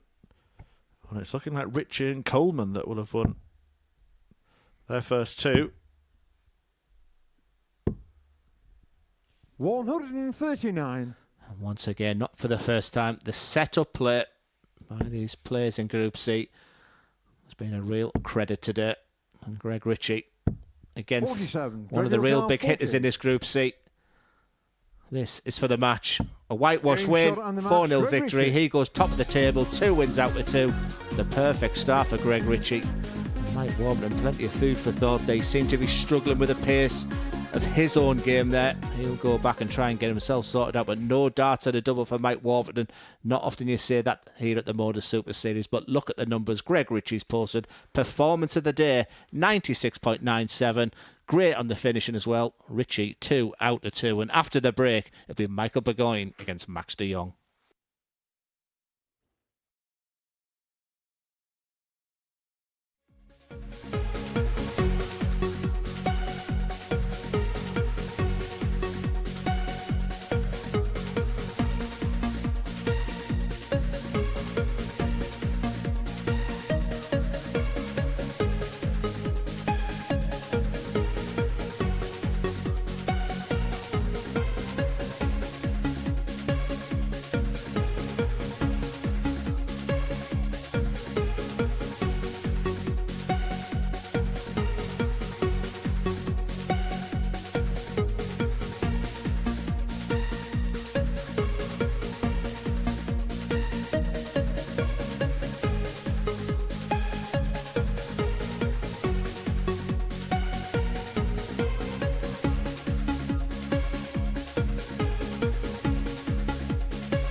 Well, wow, what a start to the action in Group C here at the Modus Super Series. Well, let's just recap the results and then chat about exactly what's happened. Ashley Coleman winning both of his matches on debut. A lot of hoo-ha about his first outing here at the Super Series. He's won both his games 4-2. Mike Warburton beat Jared Cole. Greg Richie also winning both of his first 2 matches, but it was all about Jared Cole in that 4th game there. Glenn Durrant, you've been alongside me. It was something special because we were talking about middle of the match. There's a little bit of a lull here. Cole then takes that 1-2-8 on the bullseye and then hits the perfect leg. I mean, to be fair, we were talking about the inconsistency of Jared Cole and the flashes of brilliance that he can produce.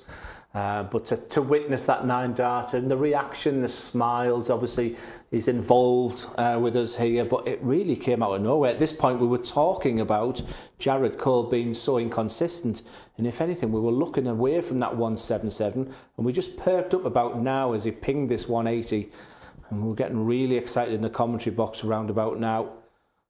And if you look at the second dart here, we weren't 100% certain that was in, but it was clean as a whistle, double 12. Look at the reaction.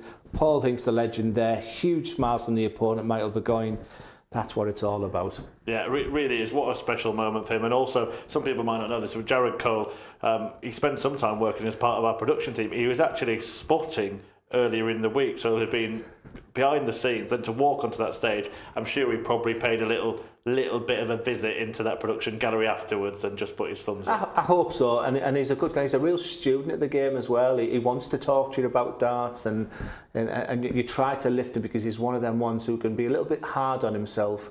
I think he'll be watching that clip for a long time. That's the first 9-dart finish that we've had this year, but we have had plenty of perfect legs here in Portsmouth. Now 10 9-darters. The first 2 came from the same player, Glenn. Conor Heenahan, Steve West, Darryl Pilgrim. The most famous one still, of course, is Fallon Sherrock.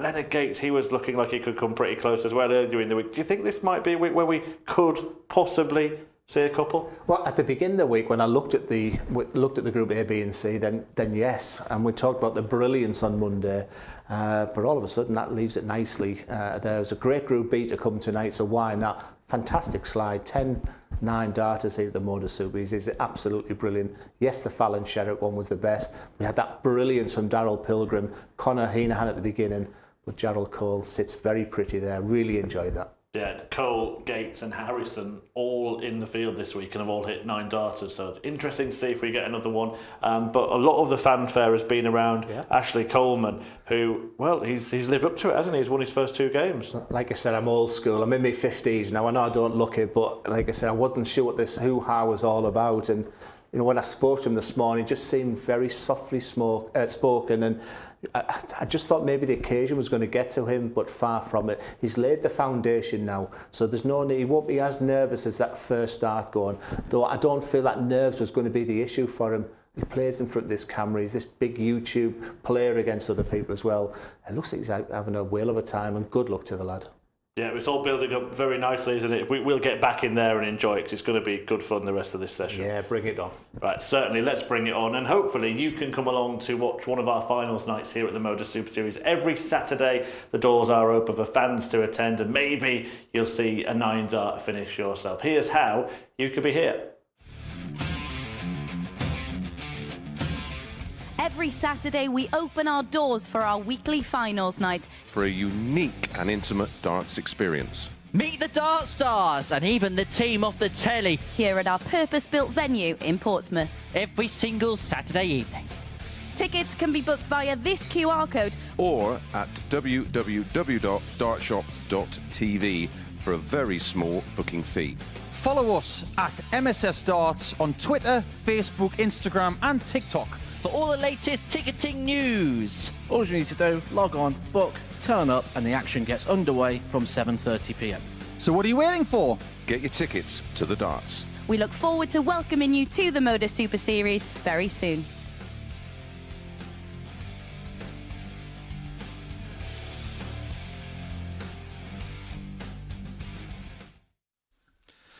Welcome back to the Modus Super Series, and what a fantastic day we've had so far.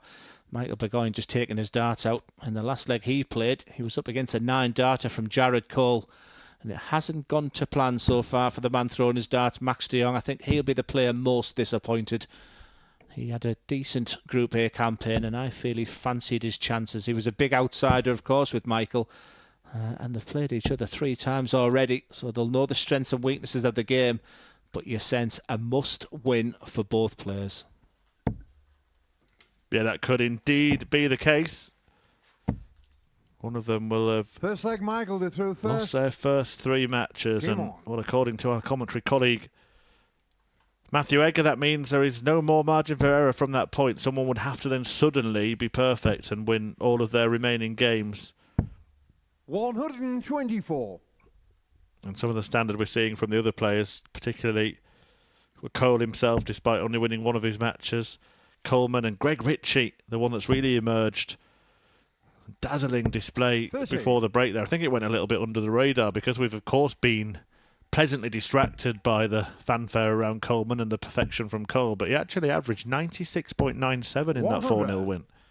And I sense he's feeling, you just keep talking about the 9-darter, you keep talking about Ashley Coleman, and I'll continue to just do what I'm doing. It was pretty straightforward for this man against Michael Burgoyne in the first 2 days. A couple of comfortable wins. 60.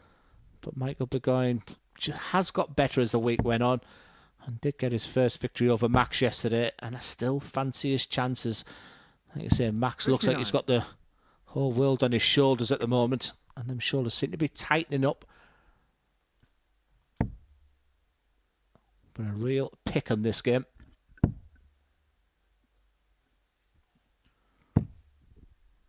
134. Well, Ted Barton in the chat on YouTube has got it absolutely right. £2 tickets and 3 refreshments for a tenner. Portsmouth 58. don't know how lucky they are. I go every week. Well, we'd love to see you, Ted. Get yourself down here. There's a reasonably priced hotel around the corner. 125. Michael Carr, 160. And some great nights have been had so far this series. Not just the bumper audience we had on Saturday because of Adam Lipscomb, the local player, but we've had some really fun finals nights in this series so far. Well, interesting that De Jong opted to go for the 19s on 152 there. 39. He Michael likes Carr, them 100. southern doubles, doesn't he? 19s, 17s. Yeah, one of the few players who likes double. 17 is his preferred double. Very, very unlucky there from Burgoyne. You want to be careful not to bust the score there. Nothing at all wrong with that. Just a gentle look over to Max de Jong. Now, had it been Monday or Tuesday, Chris, and I said Max would really fancy this 1-1-3. I'm just sensing right now he's going through the difficult period. But the best thing to do is get back on that dartboard. 56 left. I think that was a real change of plan right at the end. Gets away with a double 18. 95. Michael Carr, 40. Getting shot on the first leg. You Michael feel Burgoyne. it's a must-win, and it's Michael Burgoyne who starts off to take that one-leg lead. And speaking of Ted Second leg, Barton, Max to throw first. it looks like Game on. Glenn Duzzer has been to Magaluf. The weather's been awful. Well, I have been to Tenerife, but I've had a nice Turkish this morning, Ted. So I'm feeling very refreshed here in the comms box. 45. My skin is glowing. Maybe it's just the fact he was sat next to me. 59.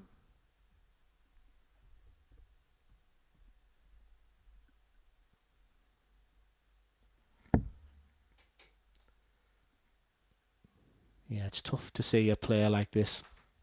I was following his social media. He was super excited, putting photos on of travelling over here to Portsmouth. And yeah, when things aren't going your way, you've got to bounce back like a champion, Max, 81. with a dart like that second one there. Don't give your opponent too much. So here's Glenn, who sulked his way through 8 games, Chris, before you say it. 100. Took the words right out of my mouth. What I was actually going to mention was we were talking in that little chat there about the potential of a second 9 darter in the same week. We haven't yet had one at a 134. finals night, so if you do get yourselves along on Saturday, you could be watching Modus Super Series history. If someone does produce a perfect leg, it would be the first at a finals night in 100. front of a live audience. Leonard Gates has come the closest. He missed double 12 in a previous series, and he will be there on Saturday night again.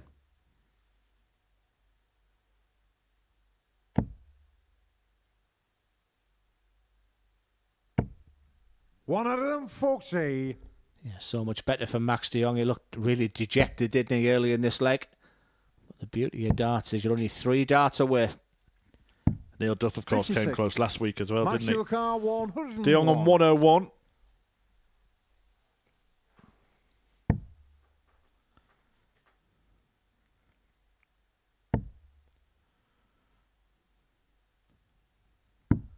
$69. Not going to take it out.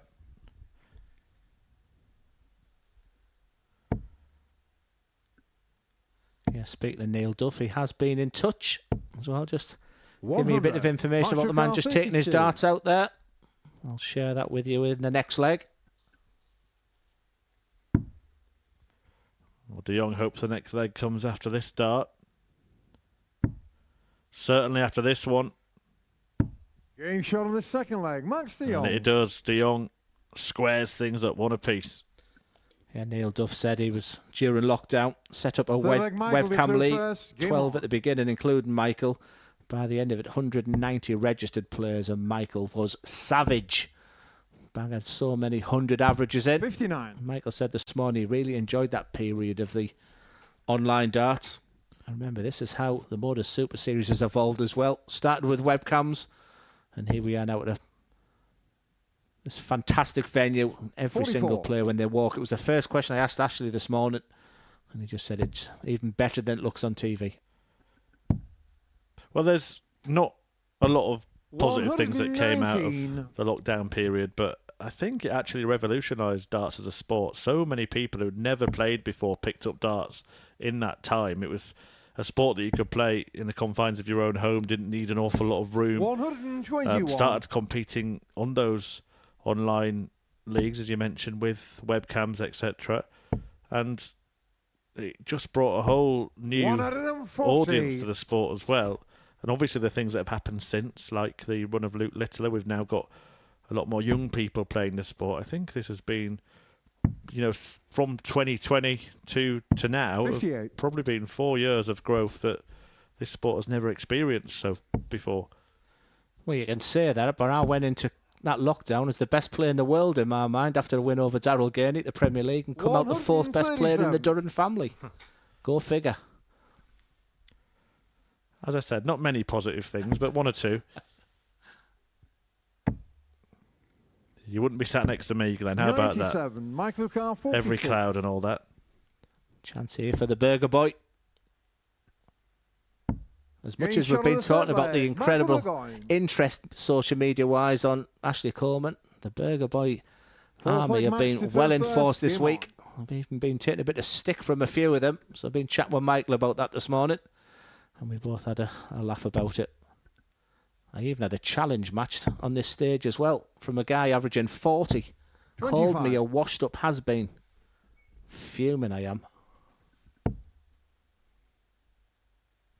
I think there is a challenge match due, actually, for a social media challenge between myself and the other presenter here at the Modus Super Series, Henry Deacon. We had a referees challenge, of course, between Charlie Corstafine and Owen Binks. Binks won that. 140. So, I've never seen Charlie so disappointed after that. Well, yeah, he's never been seen since. Paul Hinks, the next obvious challenger now to 60. Owen's title. I actually think Paul can throw a dart. Well, check out our TikTok because Paul Hinks is actually on there hitting a 180.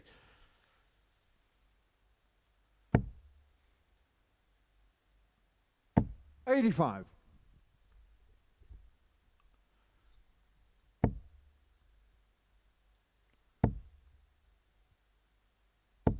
$100. Request for myself and Henry to be best of one leg. Yeah, but Henry's hands are so small, that looked like a javelin in his hand, won't it? Where's Owen gone? Has he gone to Ireland? Someone asking in the chat room. No, he's working backstage here, sweeping up, making the tea. 122. That's why we've got a 9 dart, I've just realised. Now, to be fair, Owen does have a double job here at the Modus Super Series, giving away all the secrets today. 57. Also works as a spotter. Car, 129. So he's one of the big reasons why you saw all the 9 darts from Jared Colt.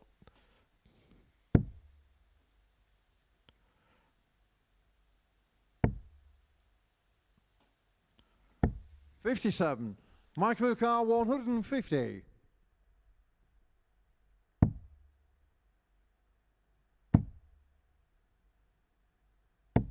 $58. Max Carr, 72. I think he likes the treble. I was going to say he's been going treble 12 on this route. That probably tells you the mindset of Max de Jong at the moment. Double 9. Well, we've seen him try the blind 180 in his previous match, and this time double 18 on the 72. Fifth leg Michael to through first. Game on.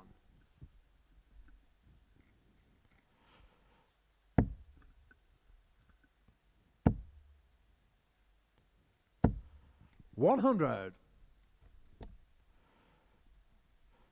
Another question, who determines who throws first? Well, it is predetermined that through the fixture list in Group C. Whoever throws first in this game 60. will throw second in the game tomorrow when the fixtures are played in reverse order. The only time that they bull up is before the final on a Saturday night. positions in the group determine who throws first when in the group stages, and the winner of each group on a Saturday gets a throw in the semi-finals. That's the advantage for winning that group. 85. Once again, not for the first time. The match totally in the balance right now. A best of 3 game. 60. It is Burgoyne that has the dart in this game, so this man has to break Michael. I have to say, I'm enjoying everybody being friendly in the chat room today. It's really appreciated. 180. Well, look at the watch from Max de Jong. That was a little bit cheeky, wasn't it? Well, I used to like him. Don't diss the Hinks. 57. Can't believe that. Took Paul Hinks a little bit of a while to call the 180 because they were so tightly grouped. He had to check. Max de Jong. 60. I'm sure it was meant in good jest. I'm still going to DR him.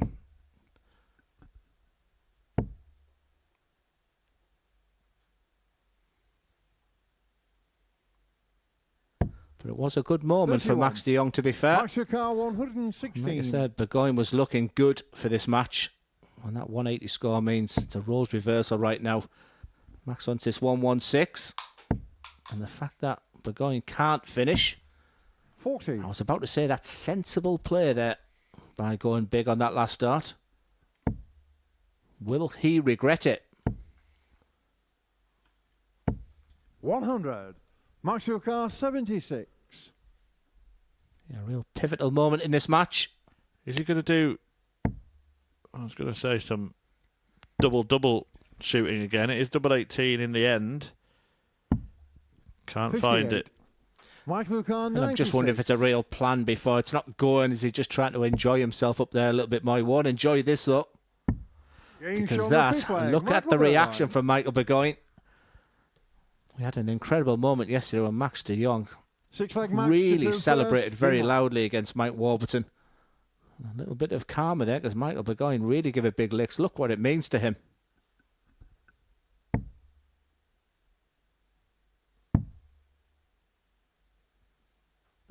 $43. How a match can flip-flop. I'm just talking literally 30 seconds ago how Max de Jong was looking good for a breaker throw and victory. 100. And all of a sudden Burgoyne has found everything. A sublime 96 finish. And has he stolen the darts here?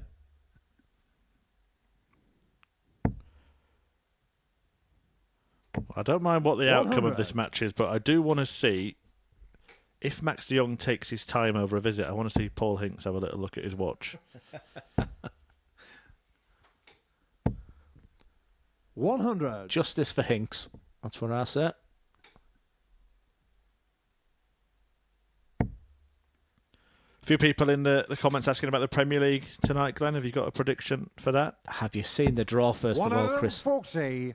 I reckon the 4 best players in the Premier League are in the top half of the section. So I think, sensibly, I think I'd go down the bottom half rather than trying to pick one of them 4 there. But the opening game tonight, Luke Littler versus Luke Humphreys. Yes, please. Bidding for 4 in a row, the world champion and world number 1. Luke Humphreys.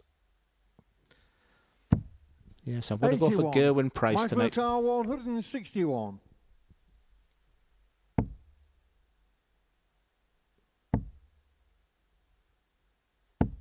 $100. Max Car 137. May start downstairs. Yep, that was the intention. 77. Michael Tried Car to leave it as 61. handy as possible, but Burgoyne will get a chance to win the match. Great dart, great start, great finish, Game shot in the match, great Michael win Burgoyne. for Michael Burgoyne, who sees off Max de Jong, inflicting a 3rd straight defeat, meaning it could be a very long couple of days for the Dutchman. Burgoyne, though, he has a spring in his step. Burgoyne gets the victory, and look at that finishing. 4 out of 4, absolutely perfect in that department, and that's why he picks up his first points of his Group C campaign. Coming up next then, it is a return of the man who produced a perfect leg earlier today. Jared Cole, he meets the unbeaten Greg Richie.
So there he is, the man who produced a perfect leg earlier today. Jared Cole, a 9-dart finish in a 4-0 win in his previous game when he got the better of Michael Burgoyne. Burgoyne has since gone on to get a win against Max de Jong in the previous match, but Cole on fire in his game against Burgoyne. That's after losing out to Mike Warburton earlier on. However, it's Greg Richie who's unbeaten. The Musselburgh man like Jared to throw first. winning both of his matches so far. Victories over de Jong and Warburton, also winning 4-0. So this is quite an important game at the top of the table, and maybe even more important for Jared Cole than it is for Greg Richie. Yeah, it's going to be interesting to see how Jared reacts. You would expect the confidence to be brimming right now. But I must admit, I like the attitude of Greg Richie. I spoke to him this morning and he sounded very confident. I don't think he appreciated the first game. I don't think he liked the pace of the game. We didn't see the best of him. He did do a real number on Mike Warburton, but at the back of my mind, I know Mike has been suffering this week with a bit of pain in the leg, and he just didn't look mobility-wise great. But fair play, 97 average for Greg Richie. And look at the way he started here. Called that a few times today. Paul Hinks, the experienced official who 45. was the voice of that 9-dart finish for Cole earlier on. 99. Yeah, Jared Cole probably doesn't realise how he nearly broke the internet with that 9-dart as well. Obviously the guys don't have the phones backstage, anything like that. It's focused totally on the games. Greg Richie, 88. So it was interesting to see how he responds right now. Certainly no. Greg Richie's responded 11 darter. Greg Richie. What a player, what a start. Second leg, Greg to throw first. Game on. It's actually now 7 legs on the spin for Greg Richie. He won the last 2 against Max de Jong to win that game 4-2. Then 4-0 against Mike Warburton and the first against Jared Cole. 59. Yeah, when I saw this group, obviously I recognised the name Greg, and 140. it has exceeded my expectations so far. I'd like to see if he can get a win over Jared Cole here. 45.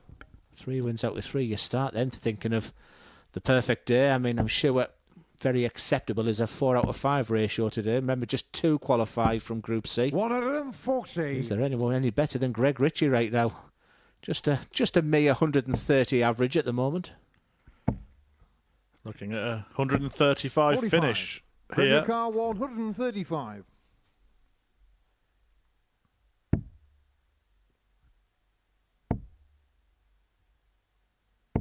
$47. Forget that 130 average. Well, it'll still be astronomical unless he really messes up in this 85. Greg Car 88. next couple of visits. He did take out 88 in 2 darts to win the first leg. Yeah, I love that second dart. They blocked the treble 20 for the 68 normal route, but the treble 12 would have left double 16. And Jared Cole, well, I daren't say what his average is right now. 40. After the Lord Mayor's Show comes to mind. Tops for Richie. Game shown Pretty straightforward so far. Richie leads 2-0. Darts, eh, Glenn? Legs added to throw first. Game Absolutely. I mean, we've seen it this week. We've seen 117 average from Andreas Harrison in his next game. He wasn't even at the races. It's what happens in a good start in a leg. However, I just sensed something there from Jared. The realisation just kicked in there where he went 2-0 down. Just a little turn of the heads telling me, come on, let's get back on focus. 140. Superb, Richie. You must go into a zone sometimes when you do something like a 9-darter where you think, I'm never going to miss again. I'm always going to hit treble 20 every time I go for it. And as you use the word there, realisation. Just a bit of perspective. The game's still there to be won. And it was 96. just so elegant, so smooth. I think someone wrote in the chat room, it was one of the smoothest 9-darters they've ever seen. And you know, he is aesthetically pleasing on the eye as Jared. It's a very 45. simple, straightforward throw. I know I've been criticised for calling him inconsistent, but that's just a part of him maturing as a player. It's just nice to know that in his armoury he does have that phenomenal scoring power. Following this, Ashley Coleman returns. He's also won both of his first 2 matches. He's going to take on Mike Warburton, who I thought was a big fancy for this group, but 1 win from 2, the same scenario as Cole, and a rude awakening when he lost out to this man, 4-0 in his last appearance. 78. Jared Car 52. Yeah, this has been a great riposte from Jared Cole. Just a holder throw, double 16. 20. Greg Car 140. This will feel like a free hit for Greg Richie. And the way he's playing, you wouldn't doubt this going. Has to be careful not to do a Leonard Gates here. 100. Jared Car 32. There's a lot of metal there that could have ended up anywhere. That's why he stepped across so much to open up an easy angle. Game shot on the third leg. Jared Cole hooks a double. Keeps himself in contention. Again, just look at the body. Greg to throw first. Game on. Demeanour there from Jared Cole. He just went up there, growled at the dartboard, snapped his dartboard. Snapped his dart out the dartboard and then got back. But he's a chance. Treble-less there from Greg Richie, who hasn't looked like missing so far in this match. For the first time in this game. 57. Brought to an end an 8-leg winning streak for Richie.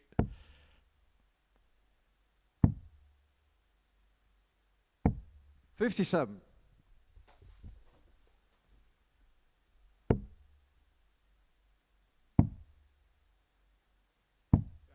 58. Yeah, plays right to the left of the hockey, does Greg Richie. I just have a little look out there. Very central is Jared Cole. 99. Just a touch, as you can see, they're very central, just maybe a touch to the right. But Greg Richie is right the way to the left, as you can see there. The only other player that springs to mind that walks that sort of distance to that 58. particular side is that Andrew Gilding. And he's not the tallest of players, Greg, which usually means they'll be more central, because obviously if you've flown from the left, it's a longer distance to that treble 20 bed. 96. Good moments for Jared Cole right now, 2-0 down. Seems a long time ago. He's looking good to even up this match. 119. Jared Cole 110.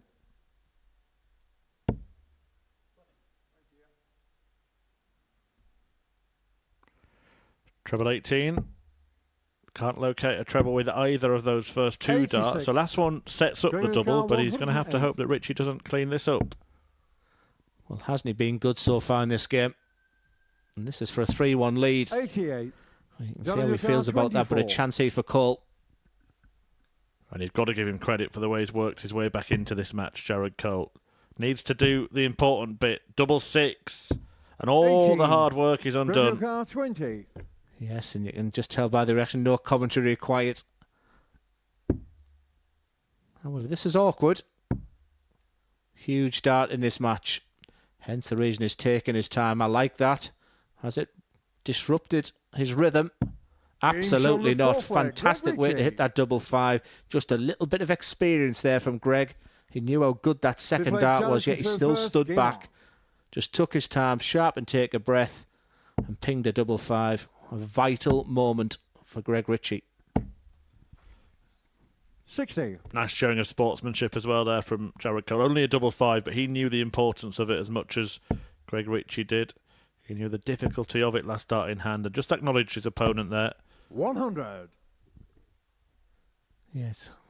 Just having a look over to the in-play table. Of course, Jared Cole will get all the plaudits, the 57. headlines. But right now, it's Greg Richie I'm looking at in the in-play, who could be the first player on to 6 points. And just like his style, I like his rhythm, I like his 91. attitude. Has he become now a player to qualify on Saturday night? He looks the best so far. 80. May well be seeing more of him. Did come through an ADC qualifier to get here. If you think that you're a half-decent darter 85. and you haven't been playing ADC competitions, make sure you do. Get to their website. Get following the amateur dart circuit on 100. social media and get yourself down to one of their local events, because there are all sorts of rewards on offer. And ultimately, you could end up playing on this stage yourself. 55. Yes, the best stage away from professional darts. Many of the dart players will say that's so much better from Jared Cole. However, 125. that natural drift into the 5 there. That's 79. It's not a gimme. Should go down to the 19s. Does go down to the 19s. But a chance here for Jared Cole. Jared Cole 79. The task is there for Jared. Hold your throw here. Break, then hold. That's not ideal. Left-hand side of the tops. 39. Greg Cole 86. And the way Greg Richie has played in this game, he'll fancy this. It could be a bullseye finish. It is. No even consideration of the treble. What Game a way to shot win on the match. game. Greg Richie. 3 wins out of 3. And as ever, Jared Cole totally magnanimous in defeat. Once again, he'll get the headlines. But look at Greg Richie. He's not interested in camera. Straight off the hockey quickly. He was averaging over 100 for the majority of that game. That was a superb professional performance. And he remains unbeaten with 3 wins out of 3. As next up is the return of Ashley Coleman. Can he go 3 wins out of 3? He plays Mike Warburton next.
Well, literally thousands of people have tuned in today to the Modus Super Series to watch Ashley Coleman, and the Prince of Darkness is enjoying a dream debut, not letting down his army of fans online, and he's won both of his matches so far. Coleman looking to do what Greg Ritchie's already done and make it a hat-trick of wins, as the two at the top, very different to what the bookies thought. Mike Warburton was expected to be there, as was Jared Cole, who's at a 9-dart finish for good measure today, but has lost 2 of his 3 matches.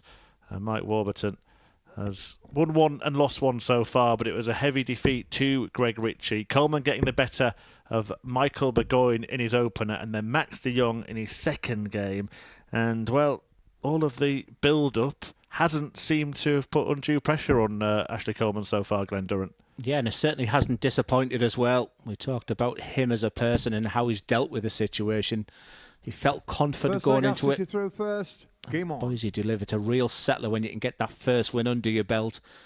However, Mike Warburton is normally a different proposition, but I just have a sense that Mike Warburton's not feeling 100% in himself. 96. We talked about just being a little bit laboured, and I wonder if that's sort of been picked up by Ashley Coleman backstage as well. If Mike Warburton's talking about, but that is a long way from the desired target. That does not look like darts from Mike Warburton, so a big chance he'll jump all over that. I do appreciate, as always, all the views, all the engagement. Plenty of lovely comments, actually, in the chat room today. 100. One here for you, Glenn. Glenn Durrant, you inspired me to start playing darts. I love you. Wow, who's that from? Danny Pickering. Who? Danny Pickering. Who? You know, 100. You know who he is. Do you know him? I know Ronnie, his brother, but thank you very much, Danny. That's very kind, and hope you're enjoying the game. Hope you're enjoying the darts today. Look at what we're seeing here.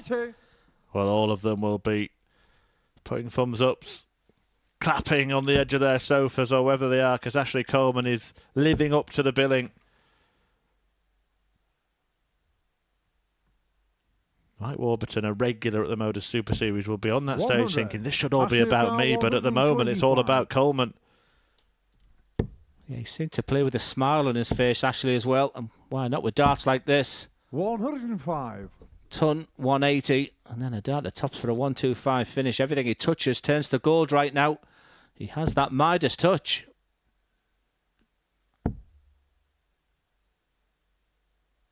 $78. A rare trip downstairs for Mike Warburton, but it won't matter if Coleman takes out double 10. Well, at least he's left it open, and he finds it for a one-leg lead against the Welshman. And it'll feel for Mike Warburton a long time since he actually won a leg. He's on the back of a 4-0 defeat to Greg Ritchie, who's been the star of the show today. And I'm just looking at the in-play table, and a real separation is already there in this Group C. A win here for Ashley Coleman, and himself 41. And Greg Ritchie could go 4 clear. And midway through this day 1 of this day 2 competition in Group A, you'd have to make them big favourites. 100. Yeah, if Coleman wins this match, Glenn was saying a 4-point gap to Cole. Burgoyne and Warburton. De Jong, do we think he's already pretty much done? Yeah, remember he's on the back of a difficult run there. Seems to be infighting with himself as well, so I didn't think it was going to be Max's day. I don't know why. I was chatting with a production team who disagreed. They felt that Max was a value for money player today, so yeah, it's going to be difficult to him from bounce back. Seeing good things from Burgoyne, he could play that spoiler role, but I must admit I'm just looking down at the next games for Richie and Coleman, where they'll play each other. I think we'll have a staggering amount of people watching that game. Yeah, De Jong takes on Jared Cole next. Right now, though, 94. Ash Coleman is enjoying an afternoon stroll in the park. It's really easy, this, and he's averaging in 3 figures. A leg and a half into this match. 60. We've seen him win matches. We haven't yet seen him produce a real peak performance. Maybe that's going to come here. And with Max de Jong on Monday, I was asked the same question, and I just didn't feel like the all-round package of the game was there to produce that big mid-90 average. I do with Ashley. I think I've seen enough that he can really hit a big score. He's good on his finishing and seems to be enjoying the experience. And I just sense that there's a real big average, a real big game in Ashley Coleman coming very soon. But right now, Just focus on those wins. Imagine that guy here on Saturday night. 90. And with a crowd, I think, the viewing could be sensational.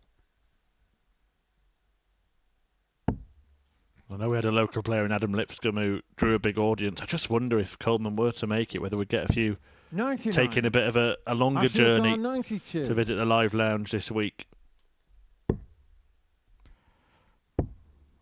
Double 16. 60. Incredible board management. 98. Really like that way of going there. Just a little bit frenzied on the double 16 there. But he will be back. Very much a rhythm player is Ashley. That real pop, pop, pop. He's got 3 darts. 28. Yeah, the first real negative of today for the Prince of Darkness there. That was a big opportunity to go 2-0 ahead. Warburton is not at his brilliant best, that we can all see. But don't give the man with this much experience any chances. Well, so often it's misses that make matches, and Ashley Coleman there missed a handful of darts at double. Game on. 4 in total, opening the door for Mike Warburton to level this match at 1 apiece.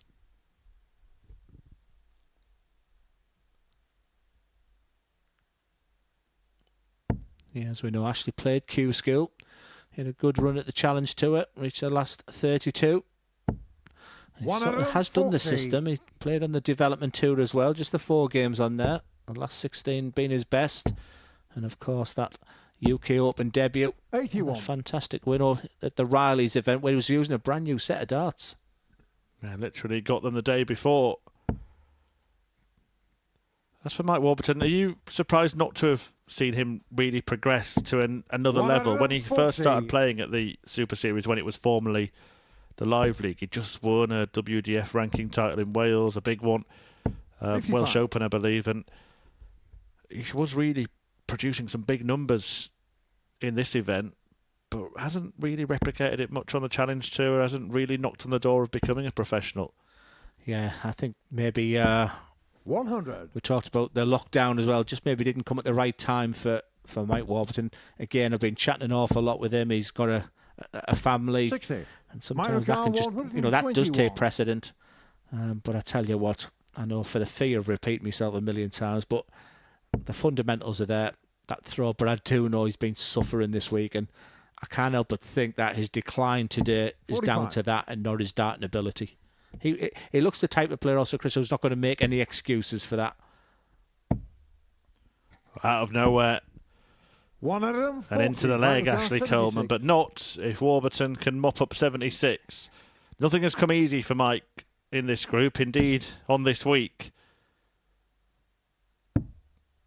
And that is an example of it.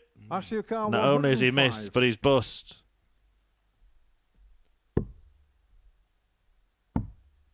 Another really would have punished Mike Warburton to the hilt. But he has to do the whole thing again.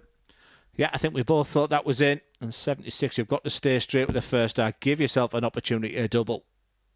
He's done that. Just the 1 dart. 36. Big 40. moments for Ashley Coleman. Living a charmed life right now.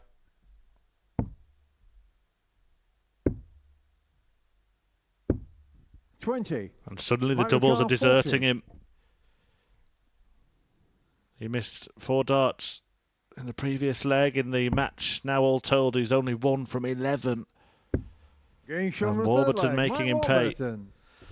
Yeah, double 10's been a real saviour for Warburton so far. But the statistic that's standing out for me right now, Ashley Coleman's had 11 darts at a double and pinged only the 1. And for the first time on this dream debut so far, penny for your thoughts, young man.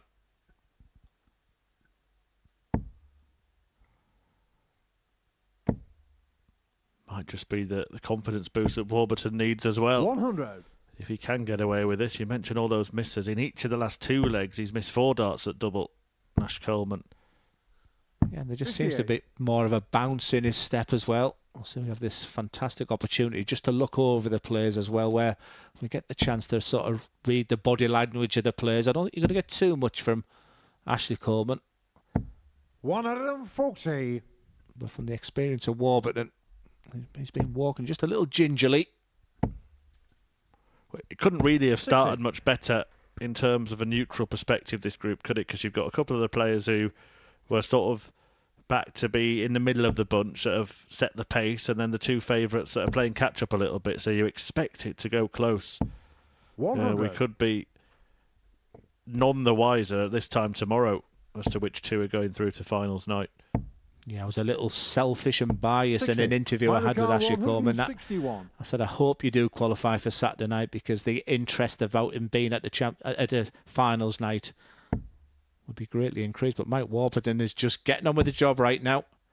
84 left, so back upstairs. 97. Doesn't often deviate from that treble 20 bed, and all of a sudden he's looking a big favourite here. Ashley coming way back on 3-2-3. 57. Mike Ricard, 64. Won both of his first couple of matches, Coleman 4-2. Hasn't seen an opponent get to 3 legs yet on his debut day at the Modus Super Series. 48. That may change here, because even though Warburton's missed a dart at double, Coleman not in a position to punish. 58. Mike Ricard, 16. I mean, Warburton hasn't been great on his doubles. Hasn't been great on his doubles all day, to be fair, but double 8. Game shot on the fourth leg. Warburton, without being at his sparkling best, leads 3-1. Fifth leg, Ashley to through first. Game on. What Mike Warburton does have on Ashley Coleman is that experience, particularly in this format, in this venue, knowing how to manage himself for 5 matches. And I would look for narratives and reasons why. But I just wonder, Glenn, Ashley Coleman's sort of big 45. Buzz about being here, came racing out of the traps, winning his first 2. Can it sort of start to fade off, and the form can dip as the day goes on? It certainly can with certain personalities. 49. I'm just not sensing that with Ashley. Ashley's a kind of lad who's like, if he's not working, he's playing darts. He plays 5-6 nights a week around the Suffolk area. I just don't get that sense of it. I just think he loves being here. And there'll be some players like Mike Warburton. Had he started badly, maybe his head would dip, because he expects so much more about himself. He's a different type of character. So I don't have that problem with Ashley. However, he has got a couple of big games coming up. And Ashley Coleman's next game is against the seemingly unbeatable Greg Richie. What's the minimum requirement for not just Ashley, but any player after the end of day 1 to still have a chance of getting through? I think 3 is acceptable, 4 is good, and 5 is brilliant. I think that's the way they would read it. Tough to get out of Group C, just 2 from 6. Arguably 65. The fact that, yes, 3 of the bottom 3 from Group A is coming through, but I just think the additions of Ashley Coleman, Jared Cole, Greg Richie has made this a tougher Group C than normal.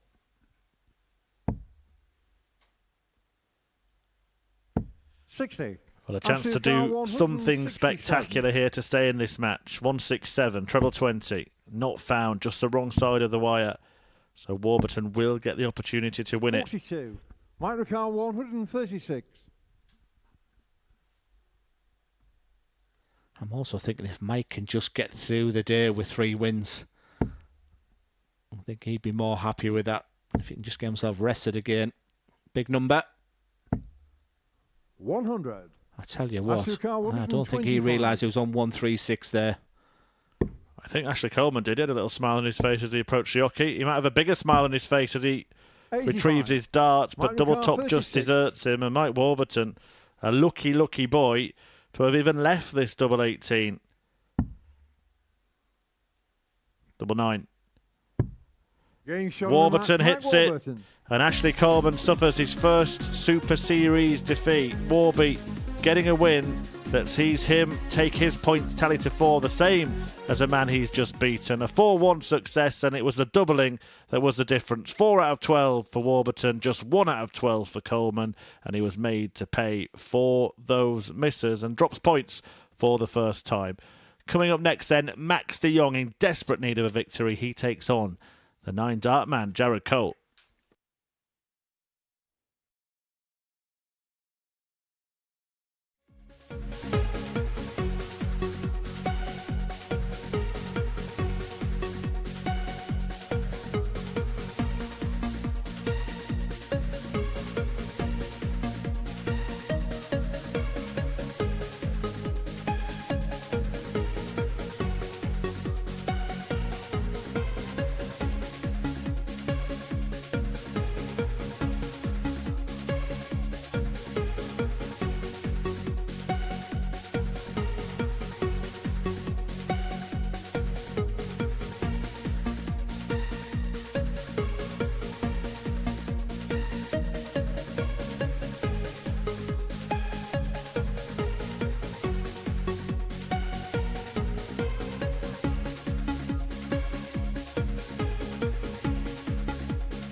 On we go then here at the Super Series. Jared Cole back on the stage where he produced perfection earlier today. The king of the castle.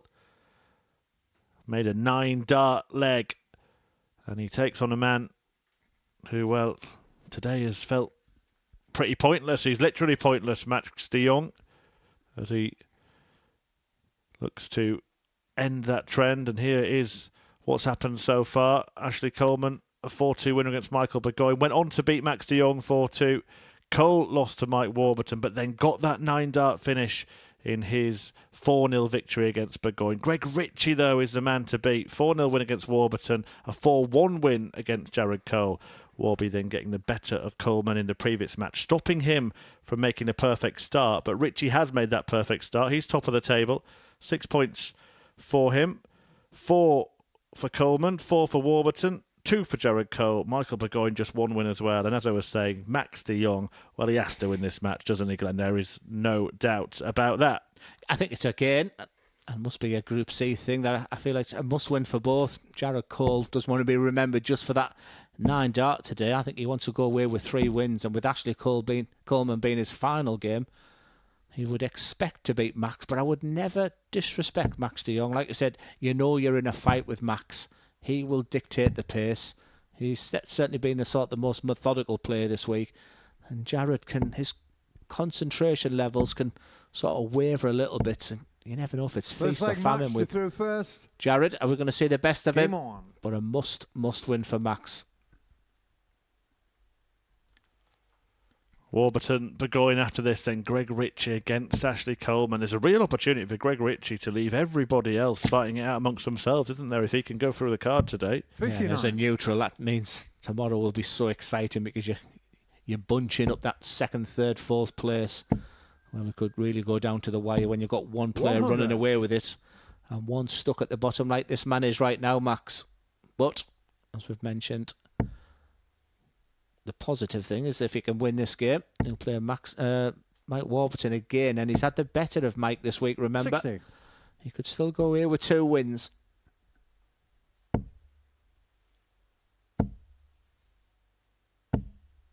$140. If there was to be another 9 this week, who would you go with? Oh, great question, actually. Just thinking 45. about Group B this year. I mean, do you know what? I'm going to make this call now. I think we might get one tonight. 100. I think... Do you know what I think could hit a 9-darter tonight? And you're going to think that I'm going to say Andreas Harrison or Connor Scott.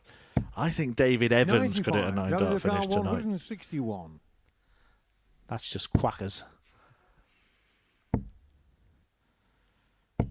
101. Yeah, as much as I've talked about the throw of Mike Warburton, I'll be doing very much the same about David Evans. I always feel if I had the throw of David Evans, I'd still be a professional player. Looking forward to seeing him. Last time I was here, 14 wins out of 15 in Group A. As Jared Cole looks at this 60, that's about to say it's ideal. But he has to move for the right-hand side at tops. Interesting, didn't move again back to the centre of the hockey for that double 10.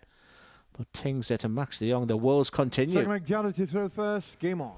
Yeah, I mean, that dart for him is difficult, isn't it? That 60 combination is difficult because he does have, as we mentioned, long points, quite long darts. So if he puts one 45 just under double top, he's going to have to move 9 times out of 10. We're watching at the World Seniors at the weekend, Andy Hamilton putting a dart there for the 60. He would go in the small bit of the 20. Yeah, it's the only player I've ever seen do that. As that low 5 goes again for Max. And whenever we see this camera angle, we normally get a decent score. 100. It just gives you the angle of the darts. Jared Cole's just standing up, but quite conventional. Very flat. Yeah, absolutely. And we're seeing the deviant dart as well. 45. And interestingly, that the one that did drift was the flattest of the 3. Which is telling me he's not getting his backswing right. 99. If I was working with that, say, pretend that you're Joe Cullen, pretend that you're Luke Humphreys.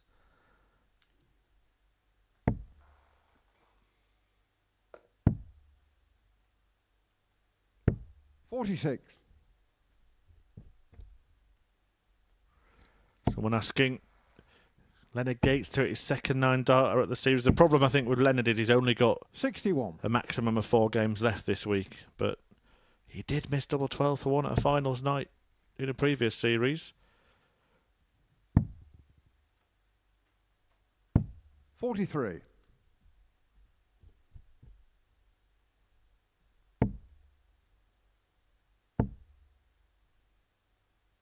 $45.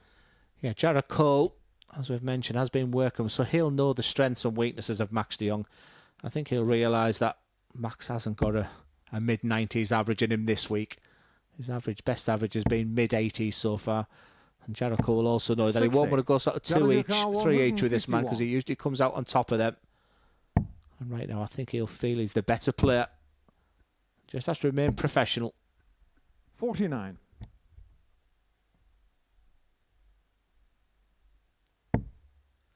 I used to like Paul Hinks doing my game. I used to like Paul Hinks doing mine. I had a great win ratio. And my heart sank when I saw Kirk Bevins. Familiar feeling for Kirk, I'm sure. Familiar feeling for Jared Cole, landing a double 12. This time at the end of a 102 combo to double his advantage against Max de Jong, who is having an absolute nightmare here on Thursday afternoon.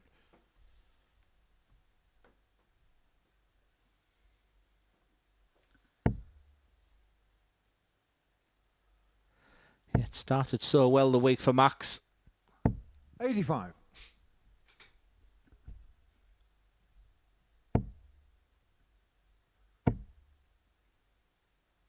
$59. And it must make the second day difficult, Glenn. If you lose all your matches on the first day of a group, then just getting yourself up for the second day. And for the first time, I just sort of seen him flexing his shoulders and scratching his head. This is a player who's played 20 years. However, for the past couple of years, he became a father. 60. And darts has been on the back burner, barely picking his darts up. Decided to go to an ADC Europe qualifier, won it. So 5 days on the spin here at the Modus Super Series can be a little bit intense, not only physically and mentally. And he's just shown those signs that now things aren't going his way. Tomorrow could be a very tough day. I'm going to ask you an interesting question. Now, if the PDC decided that we're going to lend our players to the Modus Super Series, so you put the top 12 in the world, who do you think would actually fare the best in this format? Oh, what a fabulous question. 80. Because it is brutal, isn't it? First of all, that regularity of matches. Of course, players who win often at Pro Tours, which the top 12 players would, 46. would be used to playing match after match, but not in the same sort of frequency. Sometimes longer gaps. And also, if you lose, you're out, aren't you, in every single PDC tournament, barring the Grand Slam of Darts. 140.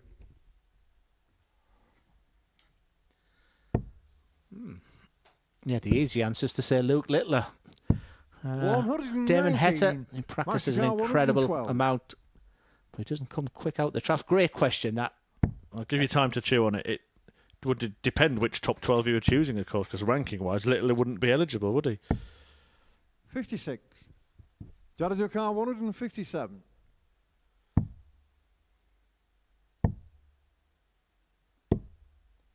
$86. Max This Ricard, has to go for Max, who said it's been a torrid time the past couple of hours.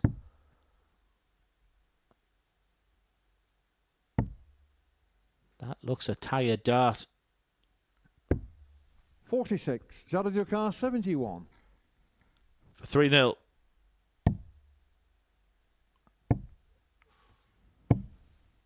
Well, you know, rubbish players like me always go 18s with 54 and 2 darts left. Glenn, drop it into the 4. You can finish on the bullseye.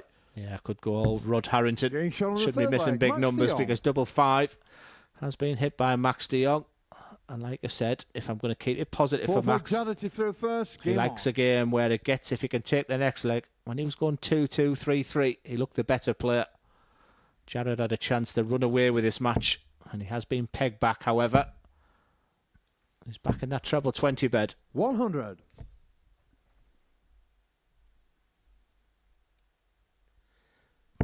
Yeah, that top 12. I'd love to see some of the averages they'd put together in a best of 7 as well. We've seen some of the staggering numbers they do over 30. so many sets. And a best of 7. That would be incredible. The only place we really used to see that format was the World Cup, wasn't it? Before it all went pairs. 140.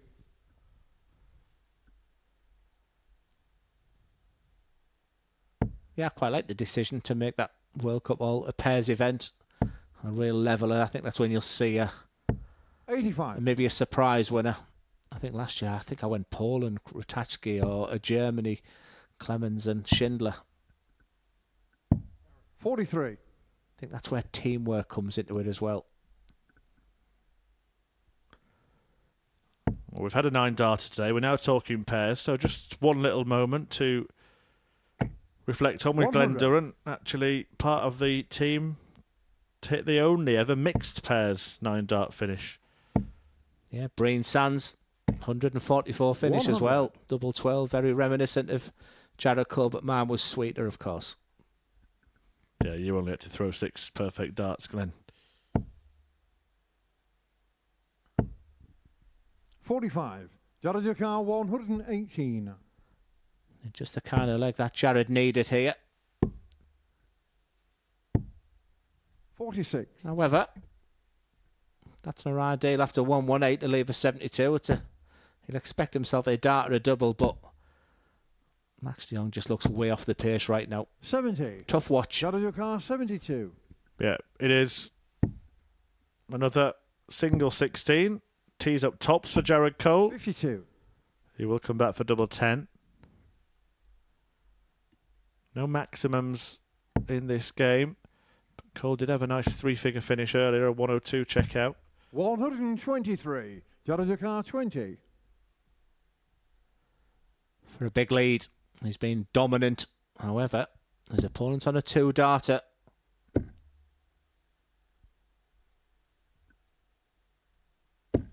And it's not for the first time this week that Max de Jong hasn't been anywhere near his opponent. Yet he's 2 darts away now from a level game. Chooses double 16. Game shot on the 4th. And he does level up the match. I'm not sure he'll know how, but this is back to what you were saying in Group A earlier this week, that he was somehow managing to grind out results in games where he wasn't the better player. It's incredible. Like I said, you asked me the question, do I think he can go on and qualify today? I said, I don't, because you can't keep reliant on a Jared Cole missing opportunities. And 80. Fair play to him, though. Like I said, he's dogged, grinder. All them terms I used to hate about my 45. game.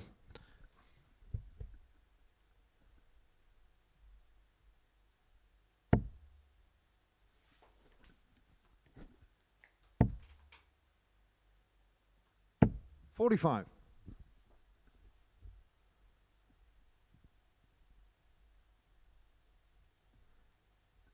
Just feels like that lull. And we know what happened last time we said that about Jared Cole. 60. The next leg, he pinged in a fantastic 9-darter that I'll never forget. So I'm going to harp on about this lull once again of Jared Cole. 95. Just another one for you, Chris. If Max de Jong gets over the line in here, how does Jared Cole leave the venue today in a sense that, is it about the 9-darter? 100. Or is it the fact he could only have one win on his record? Well, I think he would swap, wouldn't he? One leg for a couple of wins. It's a moment that is there forever, isn't it? The 9-dart finish, but 45. You sports people, it's all about winning, isn't it? At the end of the day. And I'm just trying to get you in the mindset of Jared Cole right now, because 119. the longer it goes on this match, the more nervous he'll get. He still knows he's the better player. He still knows he should be winning. Then all of a sudden you start looking and your opponent's beginning to find the treble 20 bed, and panic can set 95. in about now for Jared. He looks a little bit fidgety behind Max.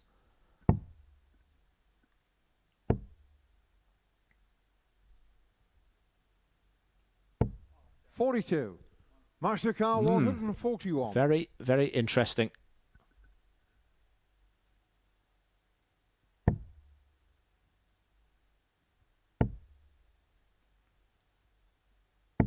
$57.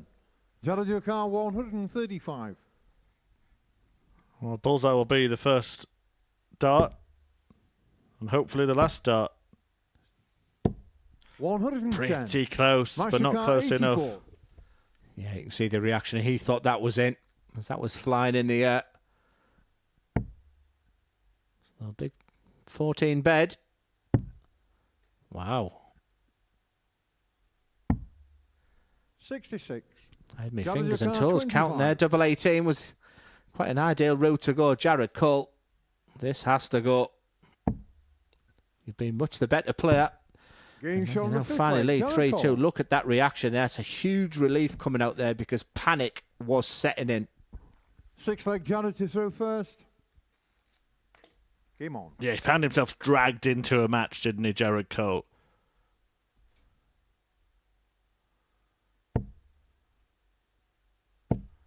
Embroiled. 45.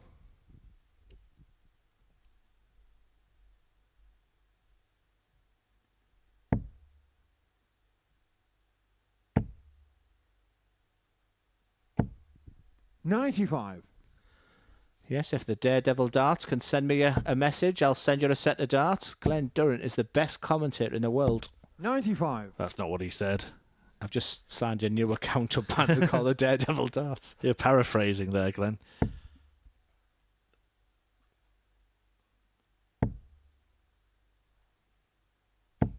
$100. Better from Max.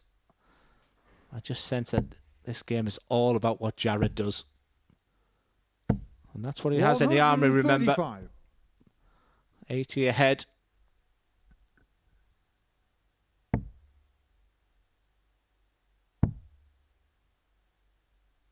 And even the 96. small indicators. Max de Jong is decent at board management, and on 306, you have to start on the 19s, and I just think that's another indication that he aimed at the 84. races. Luckily, Jared Cole just got away with that last dart there.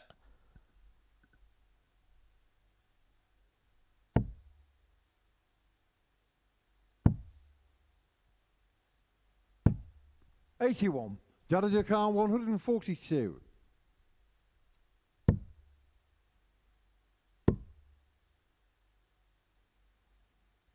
Well, he's going to have to go for the treble 17. He's shuffled across the hockey, having blocked 70. it. De Jong's still hanging on. Who knows? He could still win this game. It's always a tough finish, however. Can still be done.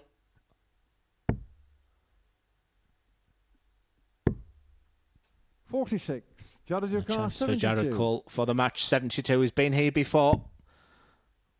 He missed the double tops last time, but it's double 18. No problem this time for Jared Cole. The horror show continues for Max de Jong. It's 4 losses.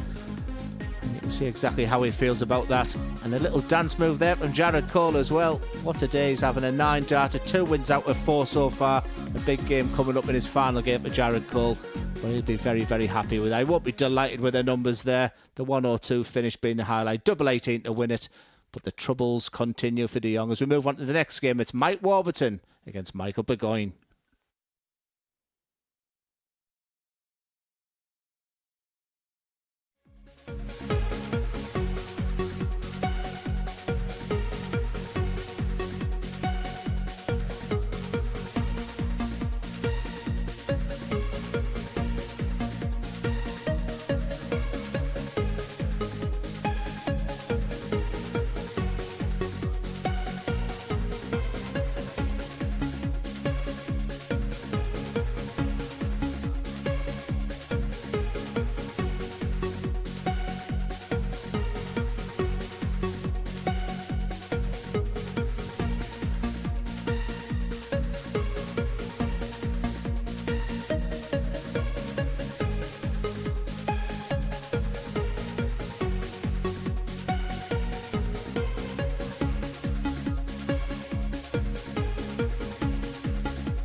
Welcome back to the Modus Super Series, where the action continues with a meeting between Mike Warburton and Michael Burgoyne.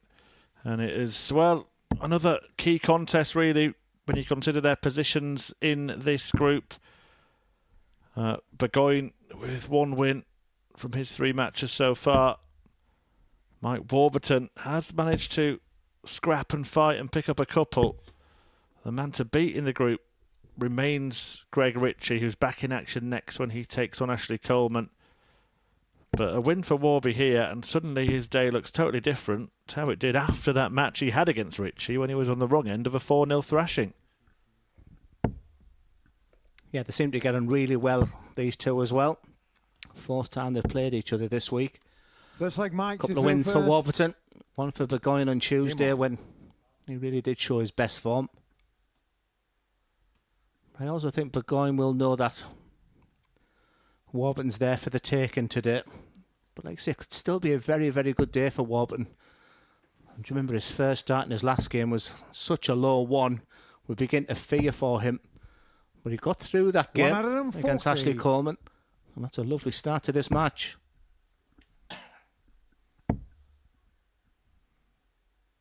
$60.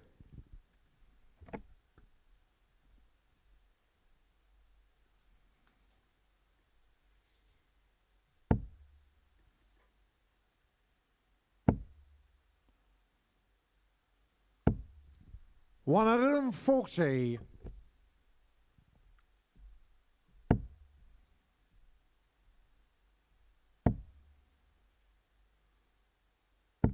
$80.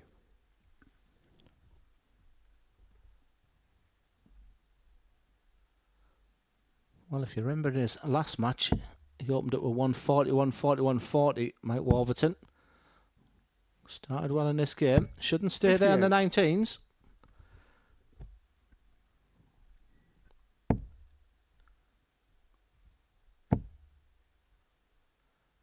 That awful realisation when you get back and that scowl. Like I said, he's one of those old-fashioned players. Very rarely deviates off that 20. And when he does manoeuvre around the board, he can leave himself a bogey number. But still in control of this leg. 59.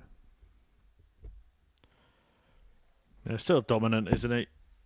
At this point, Burgoyne would have to find a couple of trebles, and that's not going to happen. 82. In fact, even though he did find a treble, couldn't leave a finish. So Warburton has 6 starts to get rid of 104. Perfect first start. Surprised you stopped there. You usually know what you want unless that's not sat nicely. And it's 4-4 for the first leg. All a little bit fidgety. 100.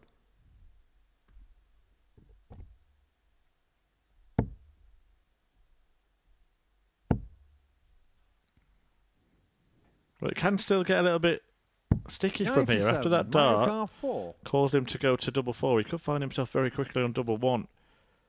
Would love to see this fly in 2-2. Further north.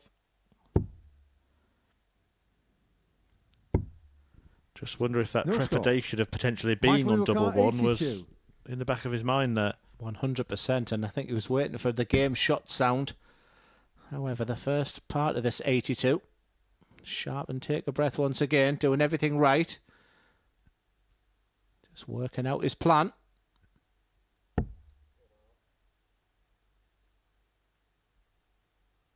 Is it fair to say the pair of them 27. are looking a bit fidgety? The way I always look at it is how long it takes them to throw 3 darts, yet when they get to a finish, does the game really slow down?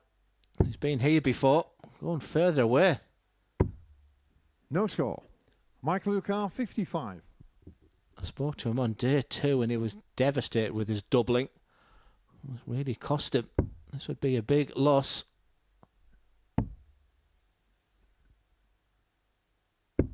Getting shot on the first leg. Well, Michael it is Burgoyne. lost that leg, and it's after 7 darts squandered at double by Mike Warburton. Second leg, Michael who threw first. Burgoyne steals it away. Not only that, but it was on Warburton's throw as well.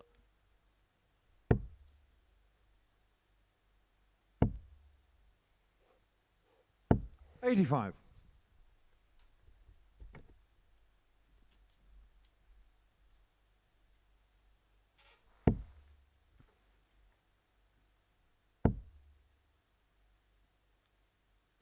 $97. I think this is the most I've seen Warby switch to the 19s ever. He does pick at that treble 19 there. 100. You just sense it's a Group C to grab with both hands right now. Greg Ritchie's probably the only player who's exceeded his expectations today. Well, that incredible moment from Jared Cole. He's got a big game to come with Ashley Coleman. He could have a very happy day with 3 wins with that 9-darter. 60.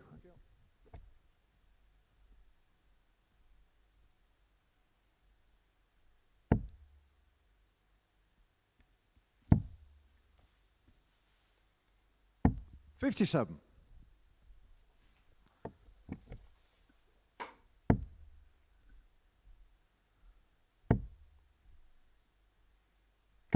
$95. Burgoyne first down to a finish here. It wasn't Tuesday that he beat Warburton, so he can do this. He knows that Warburton's not at his best. 100. Michael Lucar, 161. 6 starts and 161. Does he stay there or does he go for it? 97.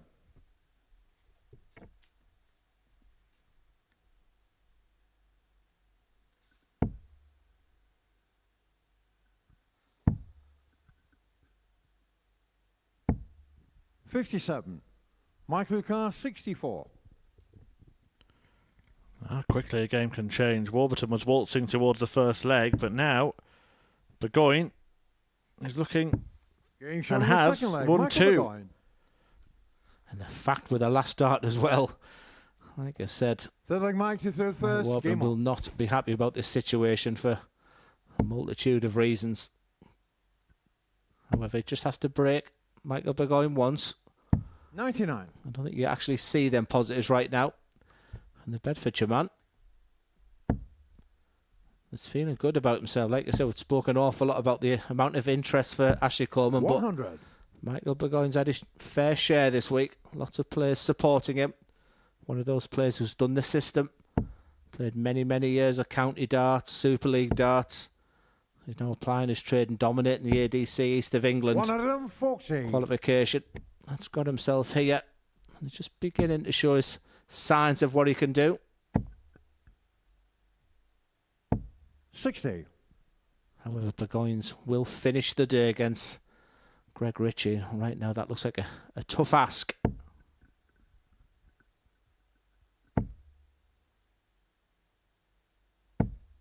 $180.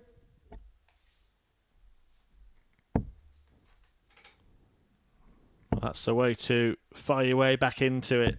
100. 140 followed by 180. Bullseye for starters here. Looking for a 12-dart leg. Could go tops. Has to make sure he scores, at least scores points with his second dart there. Yeah, I think there's a type of tops personally. And when your opponent's on 2-4-1, just keep it simple. Especially when he's 91. already missed 7 darts at double, including that one that's 8, even though it wasn't to win a leg. It can't give him much confidence at throwing for this one. Yeah, it's a horror show on the double so far. 40. Double 10 has been kind to him today as well. 150. That's 9 missed darts at the double. You'd have to say this would have been for match point. If Burgoyne had taken out the 150, I think Warburton would have 56. been thinking about conceding 20. the match the way it's gone. He's missed 9 darts at doubles to win legs. He missed that dart at tops when he went tops as well. So that's actually 11 darts missed when aiming at a double. Finally brings an end to that trend. And arguably the toughest of all the double 5. Both like Michael to throw Goes first. absolutely plump. Like I said, experience counts for an awful lot here at the Modus Super Series. And I think Mike Warburton's just grabbing onto everything at the moment. If he can steal a victory here, Just make it a half different day, then come back, and can we finally see the brilliance of Warburton tomorrow? He was the second favourite going into this Group C campaign. He expected qualification. Definitely sped up his pace there with them 3 darts, even picking up them darts there. Is he realising that the pace he's playing is just not suiting his game? 99.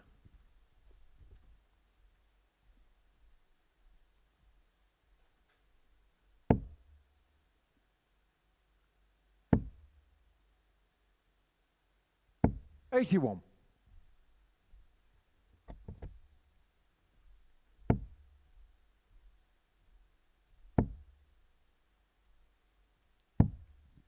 $42.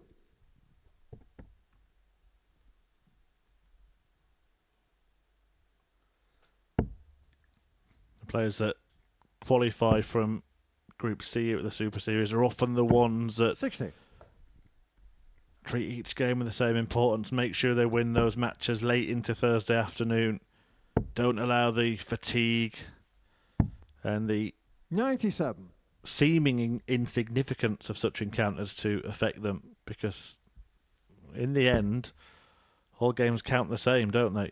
I think it's interesting you use the word fatigue there. I think that fatigue can kick in when you're losing games. 59. And I think the only time we've chatted about someone looking really tired dart has been Max de Jong.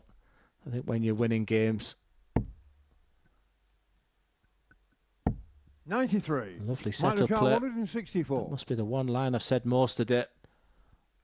Power scoring hasn't always been there. Now this would be special. 98. Michael Carr 36. For a big lead. Game shot on the 4th leg. Michael Burgoyne. Right, smack bang in the middle. He uses that first dart to hit that double 18 with the second one. Good moments here for Michael Burgoyne. Game on. Could move himself to 4 points with a huge game with his final game of the day. This could be a very, very tidy day for the Bedfordshire man. 100. I think the big winner here, Chris, is Greg Richie. He just seems to be watching others beating each other. Well, he's quietly just getting on with the job. 93. A really important hour coming up for Greg Richie. He's up next and does end the day against Burgoyne. He could have the perfect day.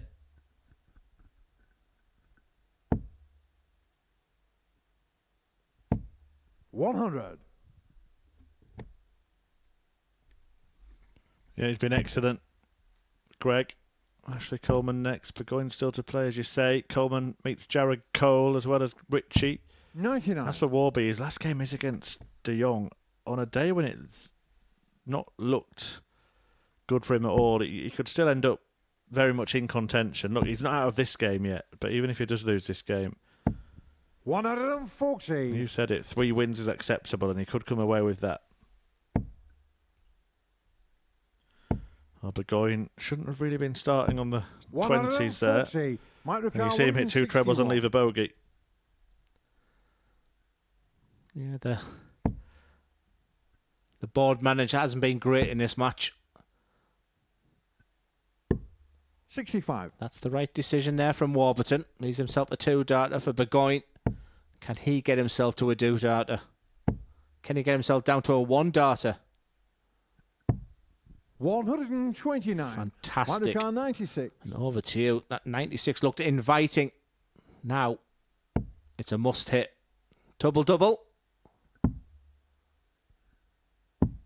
56. Michael Carr 40. Well, that might be as close as he comes. Burgoyne on tops. On 10s. 20. But not in either. Mike Ricard 40. And Warburton still in the match. Yeah, charmed life so far for Mike Warburton. If he can get himself through this game, he would be one happy man. Double 10's been good to him. Boy, does he need it now. Game shot on the 5th leg. He just creeps into that 10, and I just wonder. 6th leg, Michael to throw first. Game on. You can see Burgoyne there once again sucking that air in. He's had a big opportunity. It's gone awry. Will he rue those misses? 96. And for Warburton, he's just sent his match starts now.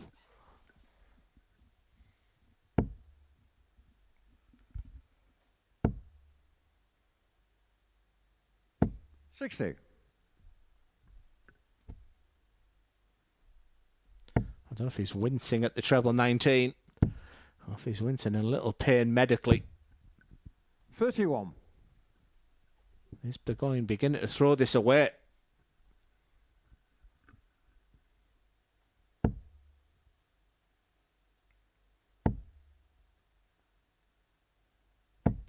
$140.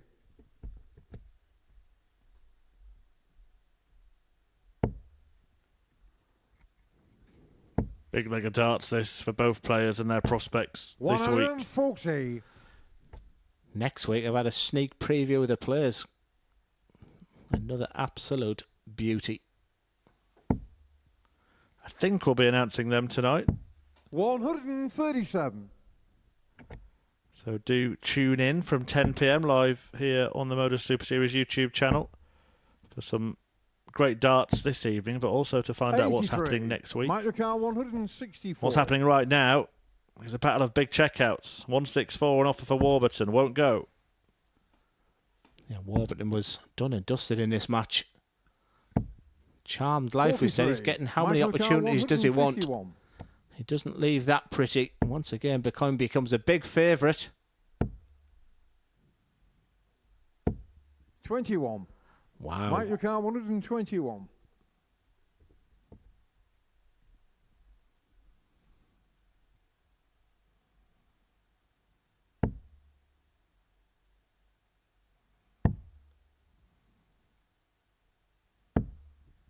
$40. Michael Carr, Scrappy, but again, you see that wince. He is not comfortable up there. Michael.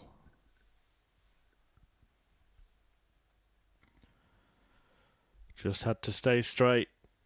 A single would have given him a dart. 90. Michael At Carr, the bullseye.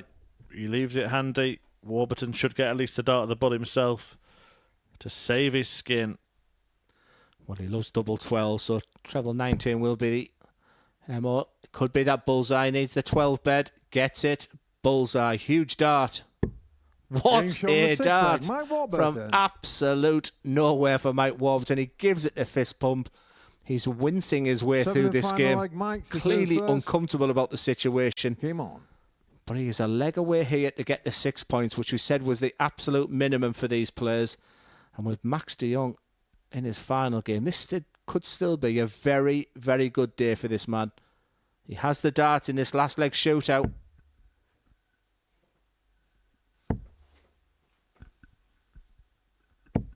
$100.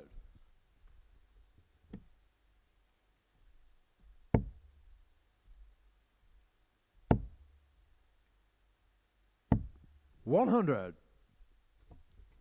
It's times like this that the Burger Boy could do with the Burger Army. That crowd on Saturday night, you can make an incredible difference to these players. It's such an individual sport during the week at the Modus Super Series, just due. And that dartboard, and Mike Warburton is just finding ways to win right now. 59. Yeah, this could be the beating that Burgoyne cannot afford.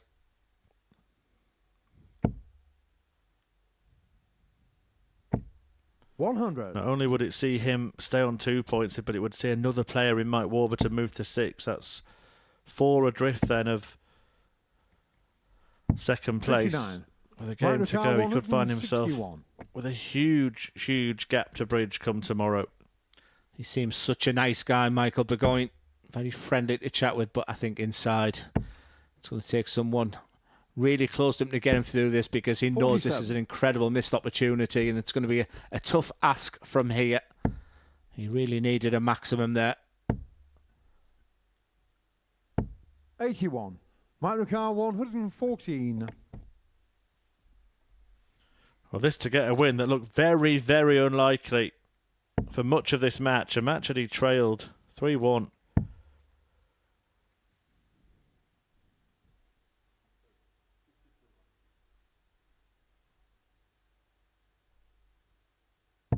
74.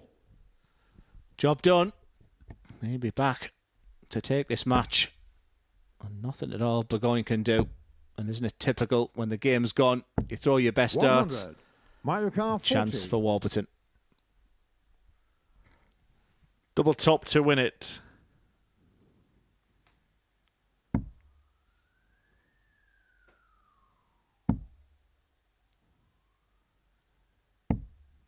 But that Michael Lucar 100. Disease of the doubles from early in the match has plagued him again. Yeah, I watched it from overhead. Is it treble 14? That was the effort. Again, such a difficult game when you're in the midst there. That's a little bit wild. And you can just see Warburton there deep in thought. He'll be back for another chance to take out this match. 20. And a chance he takes. It wasn't pretty for Mike Warburton, but it's 3 wins out of 4. They embrace. That's the 4th time they've played each other. I think Michael knows that Warburton's not at his best, and that'll be the frustration sign for him.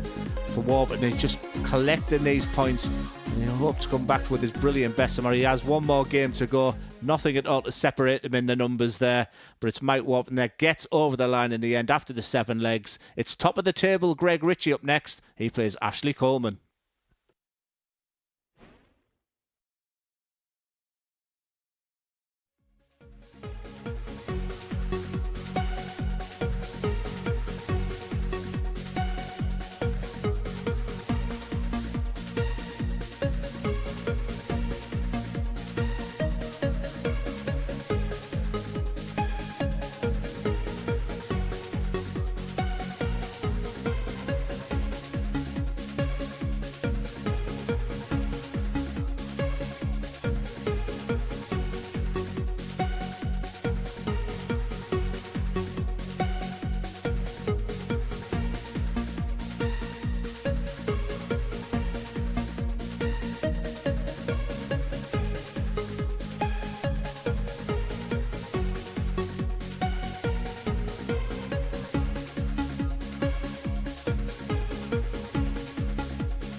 And welcome back to the Modus Super Series, and it's been a fantastic day so far for Greg Richie. The man from Scotland is 3 wins out of 3, but a real big game coming up against Ashley Coleman. He started the day fantastically well with a couple of wins, but he's on the back of his first defeat to Mike Warburton. So it'll be interesting to see how he responds to that. Plays with a real smile on his face, does Ashley Coleman. An incredible amount of interest in his debut here. But quietly and effectively, this man in your picture now has been absolutely superb. He will finish his final match, final game. It's the final match of the day, Greg Richie, against Michael Burgoyne. Will be a big favourite. So if you can get past Ashley Coleman, he could have the perfect day. 60. Looking forward to this one. Yeah, it's a big game, and it's been a big day, particularly for Greg Richie, who, under the radar, we weren't talking about him at the top of the show. Many were watching for this man, but it's Richie who's taken this group by the scruff of the neck. Brilliant maximum in this opening leg. It's going to be played at a proper pace, this game as well. Real rhythm about it. And if Richie wins this, it's 4 from 4 with Michael Burgoyne still to play. I thought we were on fast forward all of a sudden here. 121. What an incredible pace this is played at. I mean, it's absolutely marvellous days, Richie. And 11 darted a boot. Just when I thought it couldn't get any better. He's in that stable, isn't he, with the likes of Gary Anderson. I think all his sponsors and his management will be really proud of what he's done today. Good response from Coleman.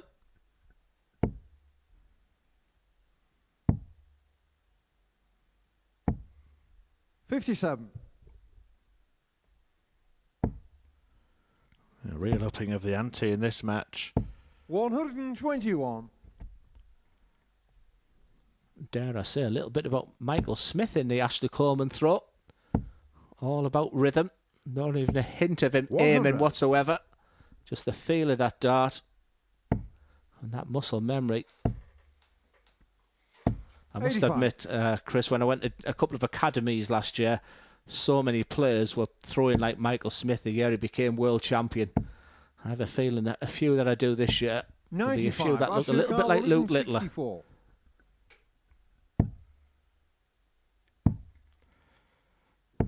96. Yeah, everyone wants to. I mean, it is pleasing on the eye, isn't it, to watch players like Smith and Littler rather than, I don't know, Glenn Durrant.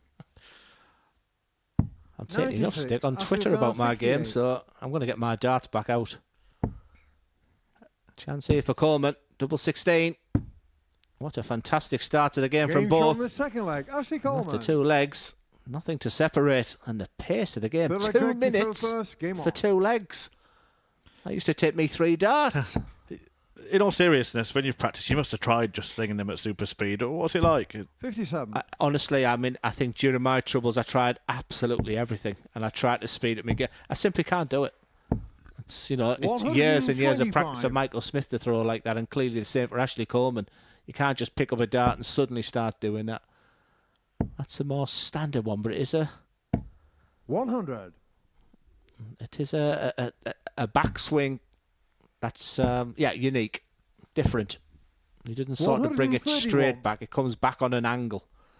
So all I would say to Greg is each time he's doing that, boy, is it working today. He looks $1 million there, and the confidence 98. must be oozing out of him.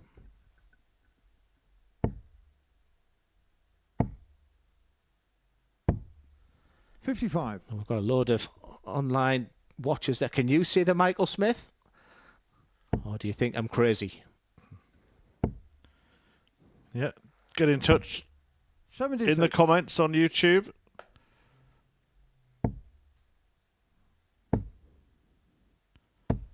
Everybody really excited about the pace of this one. Beautiful game of darts, and this would be a beautiful moment in it. Another. Oh, would have left the bullseye. 105. Ashley Khan 90. Yeah, lovely setup play once again. So no consideration of treble 18. It's treble 20 for double 15. Ashley Coleman. Rapid time. 4 minutes for 3 legs. Bring it on. Let's make this the best of 31. Game on. Yeah, some massive numbers being hit. Both players averaging in 3 figures. 100.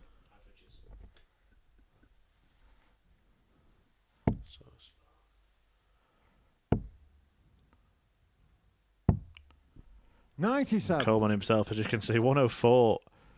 And had to raise his game to this level, didn't he? The way Greg Richie came out of the blocks. Yeah, I've got a bit of a smile on my face. I'm just watching this. I'm looking over the viewpoint that I've got as well. This is what fans want to see. Darts played at this pace. Incredible scoring. 98. Beautiful finish. Immaculate on the finish in the pair of them. And look at those numbers from Ashley Coleman. Now I know what all the interest is about.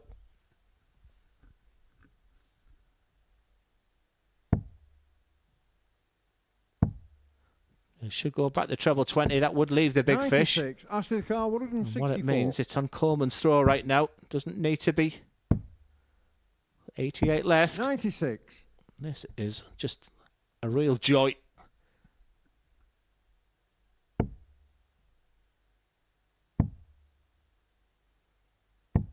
$56. Ashley Carr, 68. You'd have to say he's got plenty of time here.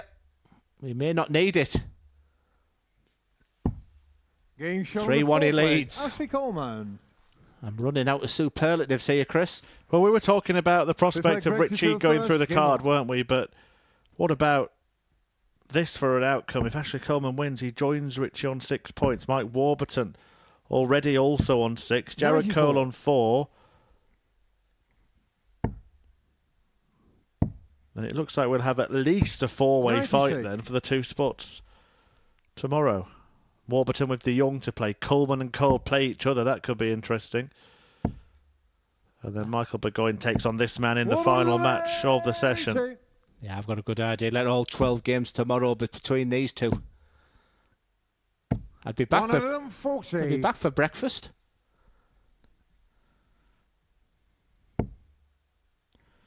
How many games between Greg Richie and Ashley Coleman would it 57. take for you to get to Middlesbrough? Well, 5 hours a day. This is incredible. 121. Gregor Just that Carr, little drift 170. into the 7, so even the minor mistakes are being punished now. That's the quality of this game. Ashley Coleman still averaging over 105. 37. Is that Ashley Carr, the first 144. main error in this game? 144 for the match. Can't be done. But boy, can he leave it pretty. 100. Gregor Carr, 133. Richie has to hit and has to hit big. He's got no other option, and it's not going to happen. So Greg Richie on the brink 93. of being beaten Ashley for the Carr, first 44. time. Ashley Coleman producing the performance that everybody's been waiting for. Game of the day. That was absolutely magnificent, Ashley Coleman. There was all this hype about you, all this interest, and now I understand why. And in 7 minutes and 30 seconds, we have just seen 5 legs of darts, and let me wax lyrical over those numbers. 104.10 for Ashley Coleman, and in defeat, 97 for Greg Richie. Immaculate on the doubles for Richie, but that was not good enough. 4 from 5 from Coleman. Performance of the day. Fantastic darts, Ashley. As next up, it's the return of Mike Warburton against Max de Jong.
Well, just getting our breath back after that brilliant previous match. Ashley Coleman defeating Greg Richie 4-1 in as little as 7.5 minutes. That the 12th of 15 matches that are to be played today. Ashley Coleman, Greg Richie and Mike Warburton all winning 3 of their games, and 3 games still to come. Warburton about to take on De Jong, Coleman against Cole, and Burgoyne facing Greg Richie. And this is how the table looks, Glenn, with just 1 game left to play today. Warburton, with this match against De Jong about to take place, I mean, who would have thought it? He could climb to the top. And I don't think he would as well. It's a great point, Chris, because I don't think he's 100%. He may be interviewed afterwards and say, no, that's absolutely fine. I just didn't play as well as I was hoping. But I just think he could really get away with one. And if he can come back 100% tomorrow, Warburton becomes a serious player now. But boy, did I enjoy that previous game. Ashley Coleman, I had the biggest smile on my face as I commentated on that game. And it was an absolute joy against a top-notch player in Greg Richie. Still an awful lot to do for Ashley Coleman. He's got a big game. He's up next against Jared Cole, but all the hype, all the interest, fully justified, and that was incredible. But over to Warburton now against the luckless Max de Jong. He's played 4 and hasn't won a game. Still on 0 points at the moment. Just hasn't worked out at all for Max. They'll know each other's game right now, and despite the fact maybe only being 80% Warburton, he'll fancy his chances and go into this match a big favourite. Yeah, there's been plenty of rough today, I think that's fair to say, but a few diamonds in the session, including that 9-dart finish from Jared Cole earlier on. 60. Certainly that previous match between Coleman and Richie, what a performance that was, particularly from Ashley Coleman, 104.1 the average in it. But Mike Warburton has huffed and puffed and may yet manage to manoeuvre his way to the top of the table at the end of this encounter. Well, expect a 4-3 in this one if the head-to-head has anything to say about it. And it's actually the head-to-head is in the favour of Max de Jong. He's won 2 of the 3 battles so far. Mike has not felt comfortable at all against Max. And with 9 darts thrown, 90. 7 minutes 30 already gone. The other game would have finished by now. But I have never seen 2 players sprint across the hockey. This is more the pace I'm used to. 83.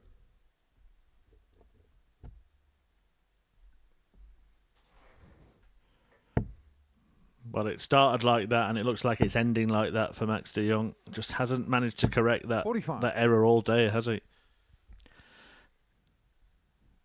Yeah, hopefully we can have a chat about it tomorrow. Like I said, it's clear. I mean, I don't even know if he realises he's hitting that spot so many times. He's 22.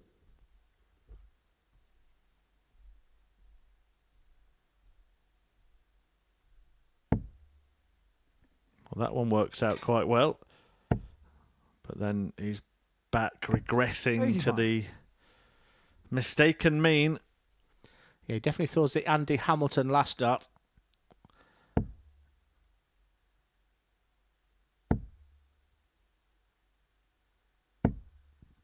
$41. And if I was working with Warby, I would start introducing that transition down to treble 19. Certainly in his practice anyway. That's if he does practice. He tells me he picks up his darts up from one match to the next. 140. He didn't look at his watch this time.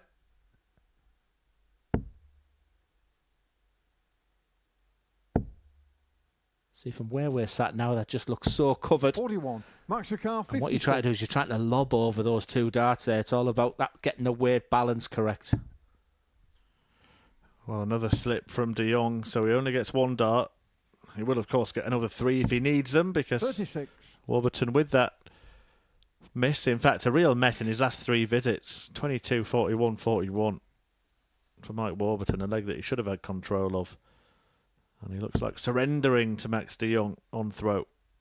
45. Yeah, Max we often Ricard, talk 20. about styles make fights.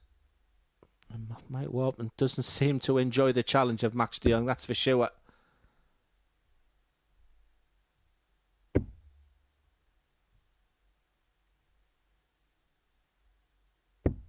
10. Mark your car 114. For a steal.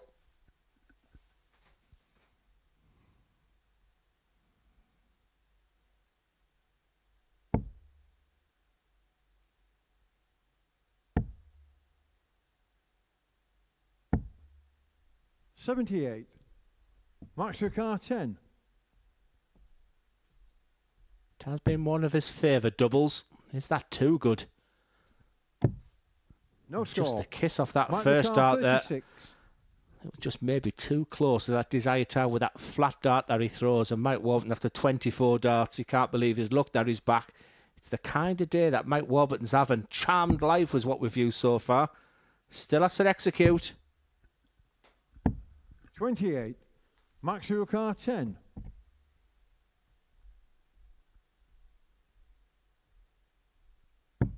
Game shot on the first leg. Max de Jong. So de Jong does eventually get there. Second leg, Max to through first. Game on. Look, we know how good a player Mike Warburton can be and has been here at the Modus Super Series. Nothing about him today has looked good. He's not been anywhere near his usual standards, maybe even all week. Yet he could still find himself top of the table come the end of the session. 85. And it just shows that finding a way to win is the best habit you can have in this sport. Yeah, some days you fancy it, some days you don't. But I think what's impressed me most about Warburton, he's not being petulant. He's not looking for excuses. He's not throwing his arms about that when things aren't going right. And I think deep down he knows, I can't believe I've got 6 points. If I get 6 points feeling like this, if I can get back to my best tomorrow, I'll go through the card. But the bottom line is he should be beating Max de Jong. And to leave with 8 points, he becomes a heavy favourite for qualification. Remember, just 2 go through from this group. So at the moment, Richie, Coleman and Warburton all on 6. Jared Cole on 4, an interesting contender 60. as well. Interested contender. He will take on Coleman in the next game. If Warburton were to lose this, Cole were to then beat Coleman, and Richie somehow ended up losing out to Michael Burgoyne, you would have 4 players on 6 going into the last day of action. A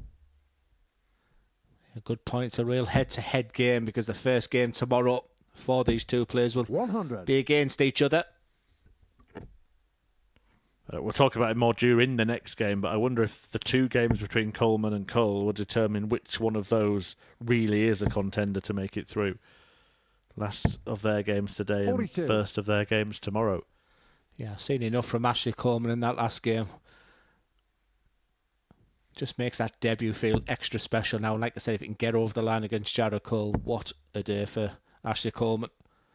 It's been a joy to see so many people involved with us. We've had more questions today than any other time. At one point, we had over 4,500 people watching with us. And that's all down to Ashley Coleman. And that last performance was a real highlight of this week. We've had the 117 average from Andreas Harrison. We've had that sublime 9 darter from Jared Cole. And that incredible 7-minute match of Ashley Coleman.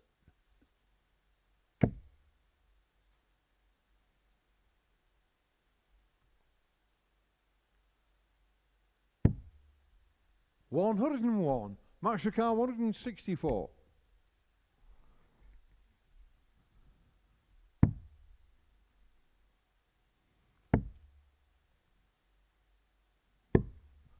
$64. Mike the car 43. Well, 43 for Mike Warburton. Chooses to leave double 16. Getting shot on the second leg. Levels Mike up Warburton. His closing match of the day. Third leg, Mike. Not sure he was aware Game on. until he looked over his shoulder that he had just broken the throw. He just doesn't seem with it, does he, right now, Mike? Well, that's a long way from his desired target. 100.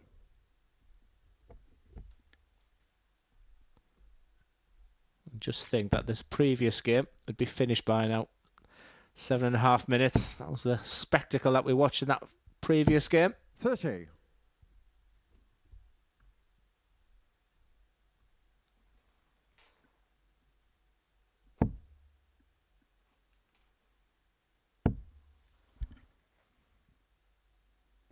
60.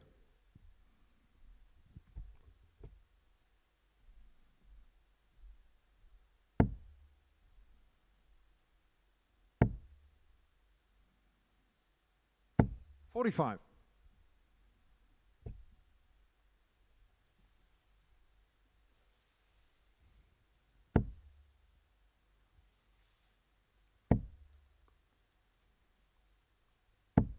$100. Quick reminder, of course, that we are back this evening, 10 p.m. The action gets underway in Group B. Lou Bevan taking on Connor Scott in the opening match. David Davis returns, and he faces Andreas Harrison in his first game. And David Evans, the other player in Group B, a very competitive group, it looks like. Yeah, looking forward to that. 30. Not often you see a Group B campaign, a poor Group B campaign, should I add, sorry. And that's a really terrific group. Tough to pick three from there. And very tough to watch Max de Jong having such a difficult time here. Super excited to be here, remember. It just feels like the experience right now. He just probably wants to get off that stage and come back tomorrow. Right, it's that reflection, isn't it, after he throws a bad dart? He sort of does dwell on it for a moment or two before he carries on with a visit sometimes. And interestingly enough, after that type of shake of the head, his opponents are pinging a big score, because it's such a good feeling. Sounds nasty. Such a good feeling when you're seeing your opponent fighting with themselves.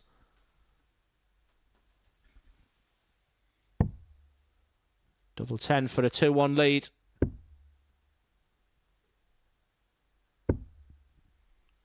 $51.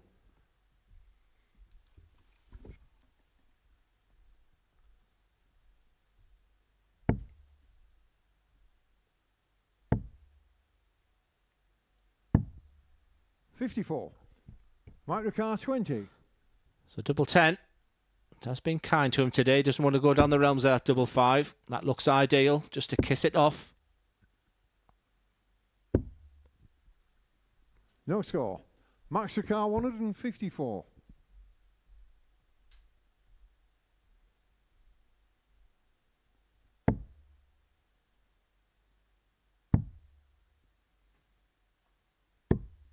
$64. Microcar 20. Well, it's been a day for Mike Warburton of winning ugly.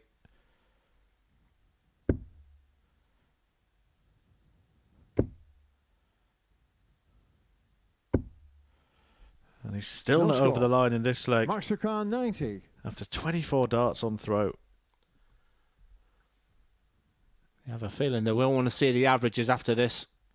This is just about Mike Warburton getting to 8 points right now. That's a mile away, but he's got away with it. Was it for the bull or for the treble 20? 50. Microcar 20. Well, this will be for double 10. Having already missed 6 darts in the last 2 visits. In fact, 8 darts in total at that target. Warburton falls over the line. Full flag Max to through first. Game on. Yeah, the reaction there from Warburton, but if you could just jump on the stage and say, Mike, it's not, just get to your 8 points. He looks crestfallen. Every bad dart he throws is met by a moment of mourning 45 from Max de Jong. Yeah, the first dart he threw, he looked like a kid on Christmas morning, didn't he? Like I said, he's absolutely delighted to be. He's been practicing so hard the past 3 months since that qualification. 60. And like you said, look at him now.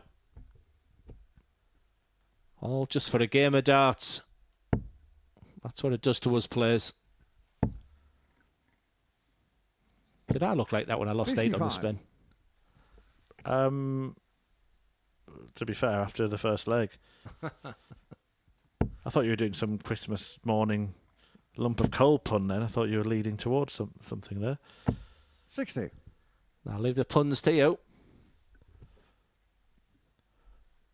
No, the only time I've ever seen you look like that is the infamous YouTube interview from the lakeside. 11. You'd have to post that one book up, won't you? I think it had about 1 million views already, that. 999,000 by Matthew Edgar.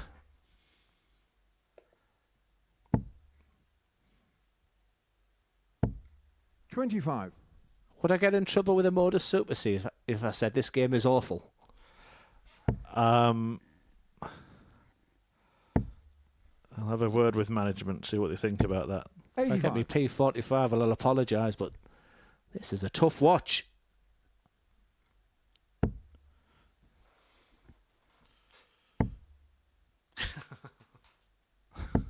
$100.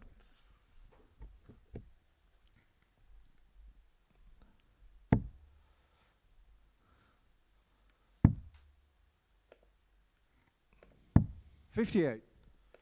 What was your favourite Christmas morning, Glenn? What was my favourite Christmas morning? Yeah, you brought it up. We might as well.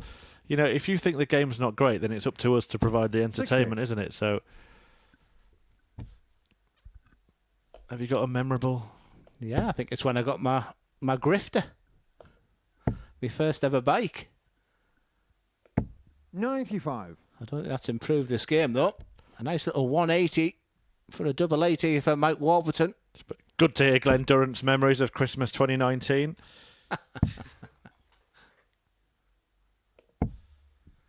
$93. Max Ricard 152.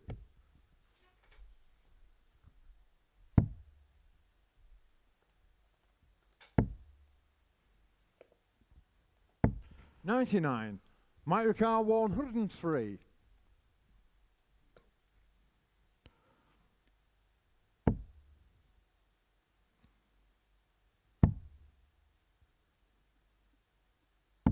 Well, that does improve this match.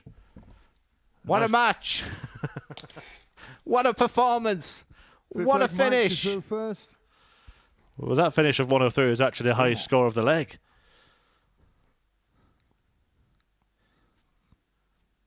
I mean, joking aside, Mike Warburton is a leg away now from 8 points. Yeah, I mean, that is remarkable, isn't it? When you look at the way he's played today. This isn't meant to be criticism. It's actually a form of praise to have managed to dig out 4 wins. Incredible. Every time I've walked into the house where we're staying, he's like, Glenn, I was awful today. Glenn, that's the worst experience I've had. Glenn, my doubles were terrible. 36. I can't wait to hear what he says today. Because he's been all of them, but he's still got 8 points. I was just getting ready to dish out a dose of On This Darting Day. I thought we'd got to that point. 22. Or maybe we have with a 22. Well, we've had a 9-darter today. I can tell you that on this day in 2009, Mervyn King at a 9-dart finish. 55.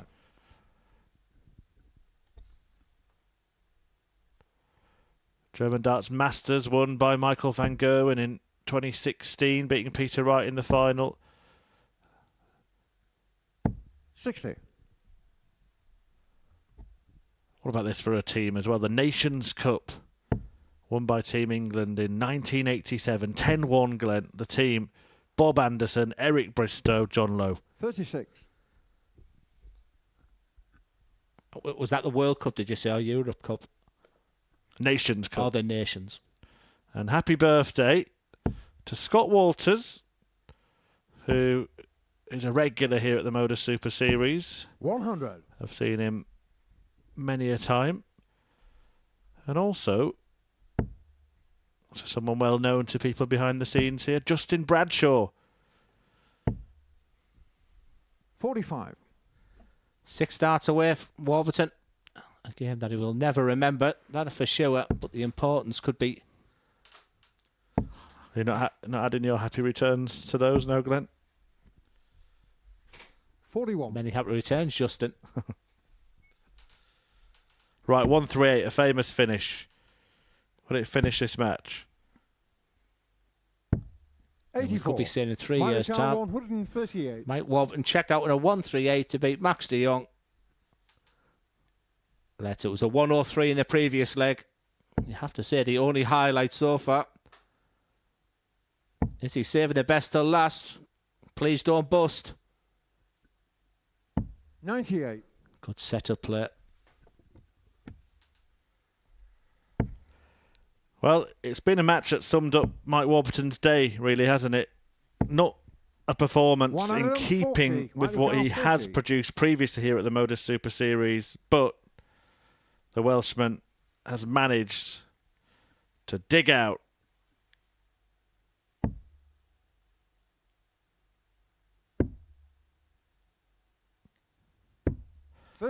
Ruin my line, Glenn. 105. It might not be over yet.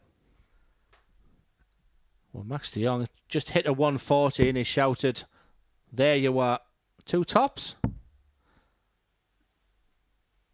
65, Mike Ricard 10. And again, for the match, Getting shot on the he mark, gets there in Mike the Warburton. end. And Mike Warburton goes top of the table, 4 wins out of 5. It wasn't spectacular, and for Max de Jong, he's had the day he'll want to forget at the Modus Super Series. But fair play to Mike Warburton. He's not 100% his best, but he's got 8 points, tops the table. Job well done today. Penultimate game of the day up next. It's Ashley Coleman against Jared Cole.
Now double 12 to become the first ever female player to hit a televised 9-star finish.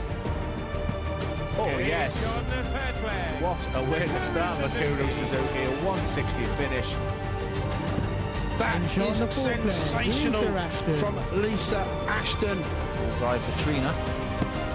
Oh, yeah. You can't hit the big doubles, you can hit the smallest one on the board, though.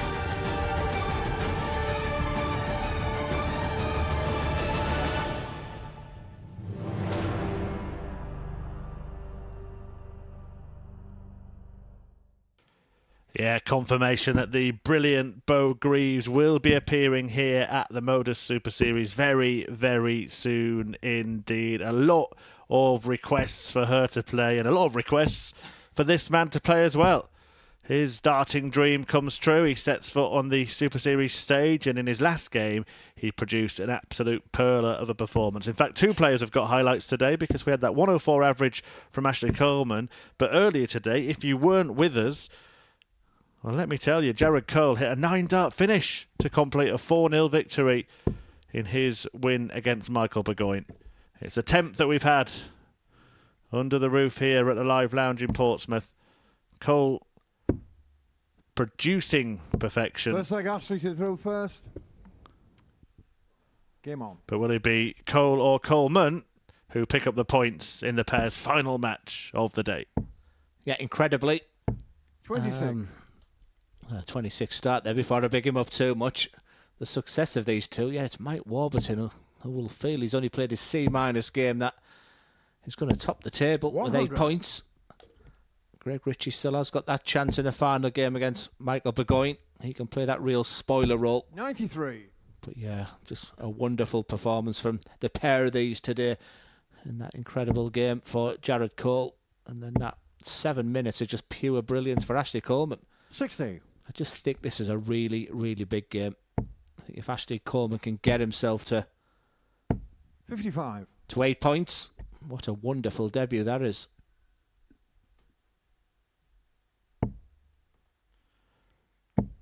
Perfectly pitched darts here from Jared Cole. 140. Just felt he'd fill that up when the first one landed under that top wire. Yeah, we've watched Jared Cole sort of struggle against Max de Jong, and it was just something interesting that Jared said to me this morning. I said, you know, it's a really tough Group C, and he said it's exactly how he wants the whole week, how he wanted it. He doesn't like to play plays he's expected to be comfortably. And I just sense that this is a different Jared Cole compared to the one when it was playing Max de Jong less than half an hour ago. 140. Jared Cole 120.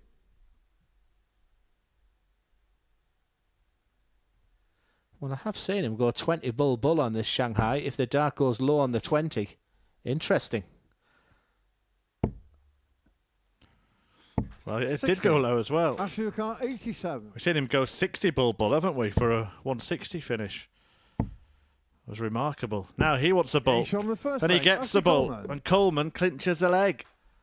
Yeah, that second dart, no, not even a thought process of going for the treble 20. Hit the big 20. Smack bang in the bull. What a debut. Just wondered if it might start to fall apart in the middle of the day. He went down 4-1 to Mike Warburton. It was not the greatest game. But he's lifted himself since then, hasn't he, Ashley Coleman? He's been an absolute credit to himself, and yeah, I've thoroughly enjoyed meeting him. I've enjoyed watching him play, and he can play. 100. He's now become a contender. I asked him a question at the beginning, what is success for you this week? He said he would just love to be here on Saturday night. 95. And a little unprofessionally, I said, so do I, because I think he's would just bring a different audience here Saturday night and create incredible interest. 140.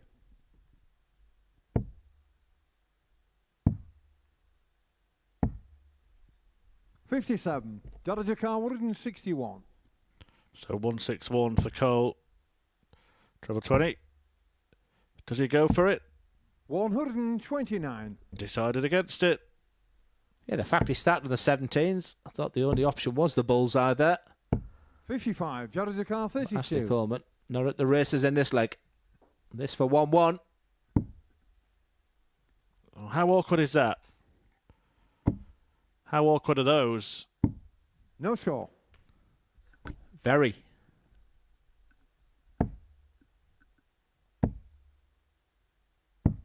$80. Jared Cole 32. Well, he's still got all the time in the world. 8 now. Again, he's making it difficult for himself. 24. Goes back to that decision not to go for the bullseye. Usually you would say, well done, it's the right decision. You've laid up, you've played the percentages. But yeah, you might be thinking, I wish I'd gone for that now. I just have a funny feeling he's going to get it with his final dart, and that's 9. Missed dart at a double. That's the 9 missed. He hits it here. 4. Ashley Well, I'll tell you what, he didn't go for the bull. In the previous leg, Ashley Coleman hit the bull. If he gets a treble 20, he gets another go at it. Well, he would have hit it. Judge your car 4. Shows him where it is. This is a remarkable unravelling in this second leg. Yeah, Jared Cole is teasing Ashley Coleman here, but Jared just taking his time. He understands the importance of these darts. No score. Well. 12-13, missed darts at a double. A bit of understandable frustration there from Jared Cole, and that frustration now may have turned to pure anger. As it's third leg Ashley to throw first, game on. 2-0 to Coleman. Just look at that. Immaculate on the outer ring for Ashley Coleman, 2 from 2. And Jared Cole will not want to see that slide. 0 from 13. 97. For the 9-dart king. Let's not forget, 41. in amongst that, Coleman actually hit a bullseye to set up that tops as well, didn't he?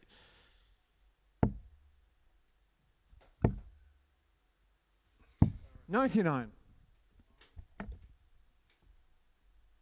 Yeah, nothing to write home because of those missed darts at a double for Jared Cole, but 60. His mind will be a bit of a mush right now, and I'm just thinking if he does lose this game, is it the disappointment of how the session has gone, or will it be that 60.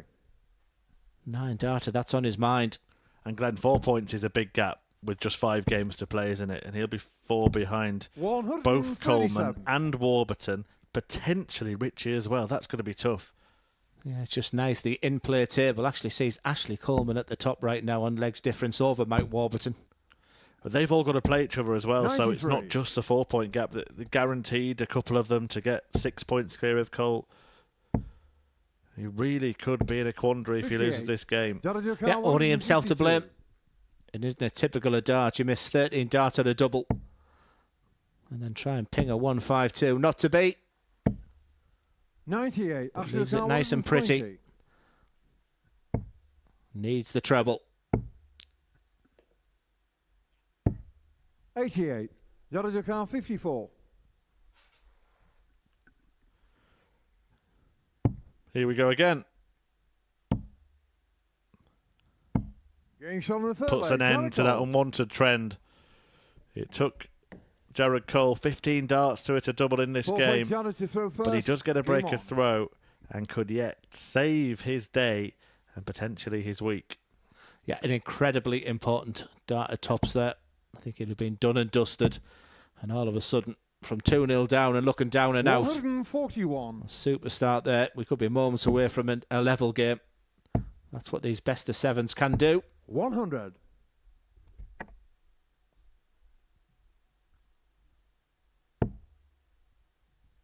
Well, of all the people you've seen at the Modus Super Series, Ashley Coleman had the 78. interest.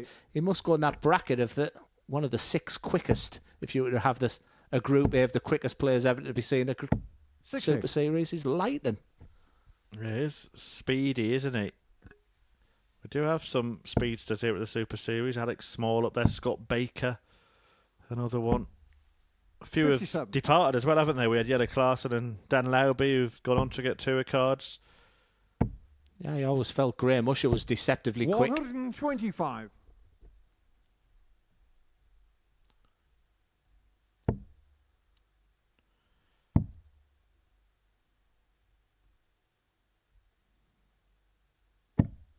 $46.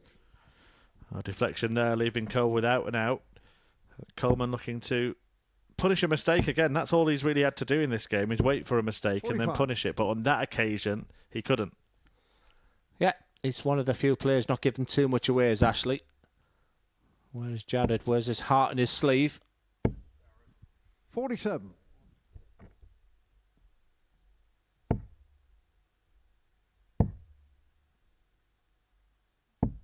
$91. Yeah, it's a joy to watch. That's for sure. He's left himself a finish he'll fancy. And from all the trials and tribulations of missed art at a double. 91. Ashley Wakar 80. Stay straight with the first. Oh, better. Even better. Double 5. Game shot on the fourth leg. Ashley Coleman. Nicely done. Clinical he's been on the outer ring. 3 out of 4. When it didn't matter. Fifth leg Ashley to throw first. Game on. 0 reaction from Ashley.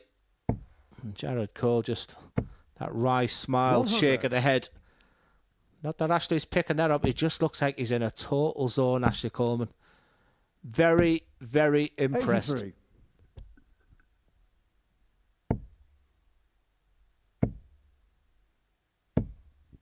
$140.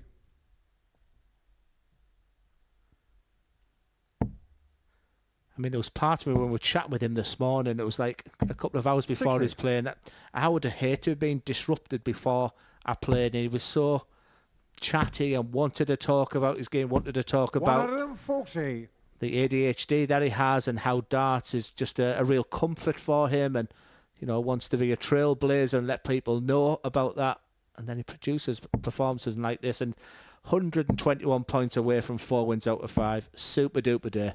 60. Would be a 121. stellar start on a debut day, and this would be the perfect way to cap it 89. off. Not to be, but he will come back with plenty in hand here. Feast or famine for Jared Cole. That sensational 9-darter will live in the memory, but overall 99. must do better. Ashley Cole 32.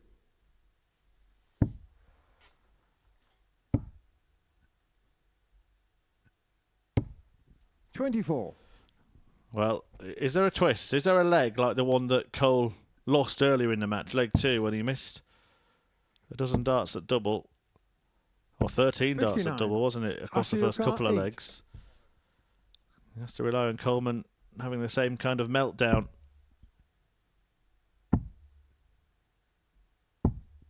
No score. Jared Cole 140. Just when you see that winning line. Jared Cole thought he was back in the players area by now. Which way does he decide to go on the 140? A long, long way away. We don't anticipate any further problems from Ashley Coleman. And today, quite simply, Ashley Coleman has been the Prince of Darkness. That was a fantastic day for Ashley Coleman. 4 wins out of 5. What an absolute joy to see him play. The interest was staggering. And for Jared Cole, the 9-darter was just absolutely brilliant. But that inconsistency came back for him. But the day belongs to Ashley Coleman. He puts himself in a fantastic position. And with 1 game to go, sits pretty at the top. Well done, sir. The final game of the day, it's Michael Burgoyne against Greg Richie.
Well, I think we've seen what all the fuss is about. Ashley Coleman, fantastic first day, 4 out of 5 wins. Just sum up how you feel it's gone for you today. Oh, it's been enjoyable, except for the game against Warby. I think I was pretty consistent all the way through. But at starts, you can win some, you lose some. But I've enjoyed myself. I hope all the players here have enjoyed themselves. And look forward to tomorrow. I know from the chat room on YouTube, a lot of the people watching have enjoyed themselves as well. How important was it for you to get that first win? Oh, that's the most crucial win because it's the hardest game. I always say to anyone that I know, first game's the hardest game. Once you've win that one, then you can relax for the rest of the day. And as you mentioned, you did have that difficult game against Mike Warburton, but then the next game you bounced back 104 average. You showed everyone what you're capable of doing, right? Yeah, and hopefully everyone enjoyed it and I put on a good show, so that's the main thing. Well, let's just show you the league table going into the second day of action. There you see yourself top of it, 4 out of 5, 8 points. That must be a good feeling. Oh yeah, that's an amazing feeling considering there's some amazing players in that field that I'm top at the moment. That's amazing. Couldn't have predicted that.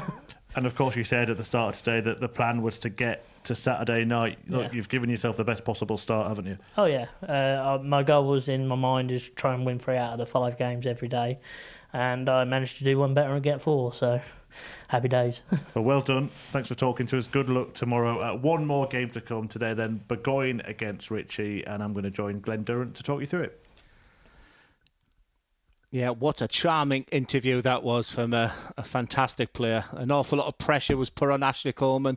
I don't think I've seen that much interest in a player here on debut, and boy did he deliver. And he speaks so well.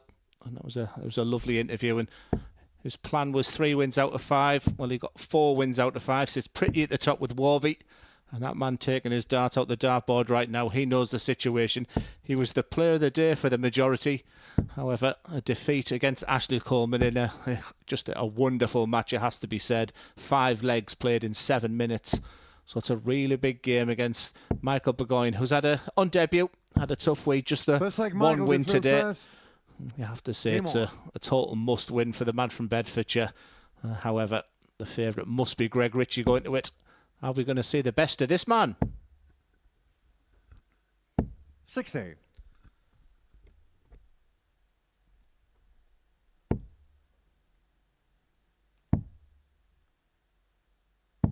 $134. Yeah, 2 treble start. And for Greg Richie, listen, all the interest in Ashley. He'll know that the favourites, Jared Cole, Mike Warburton, and the one player we haven't been speaking about has been Greg Richie. Like I say, he's just been getting on with it, but this is a good start from Burgoyne as well. He has that chance of playing that spoiler role now. He must be thinking he needs 6 wins out of 6 now, Michael Burgoyne, to win this match and go through the card tomorrow. A tall order. But with darts like this, why not? This is the start exactly that he needs. It seems a while since we last seen Burgoyne play when he played and lost that 7-legged against Mike Warburton. 125. Michael Ducal, 161. Well, both on the same finish. Treble 17. 97. Greg Ducal, 161. Right, what he couldn't do, can you?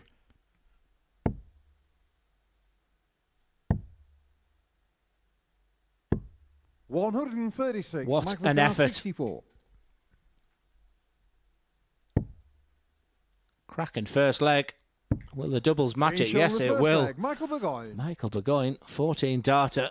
He really could put a spoiler Second leg, Greg on the chances of Greg Richie. Greg Richie, as I mentioned, after 3 matches, player of the day.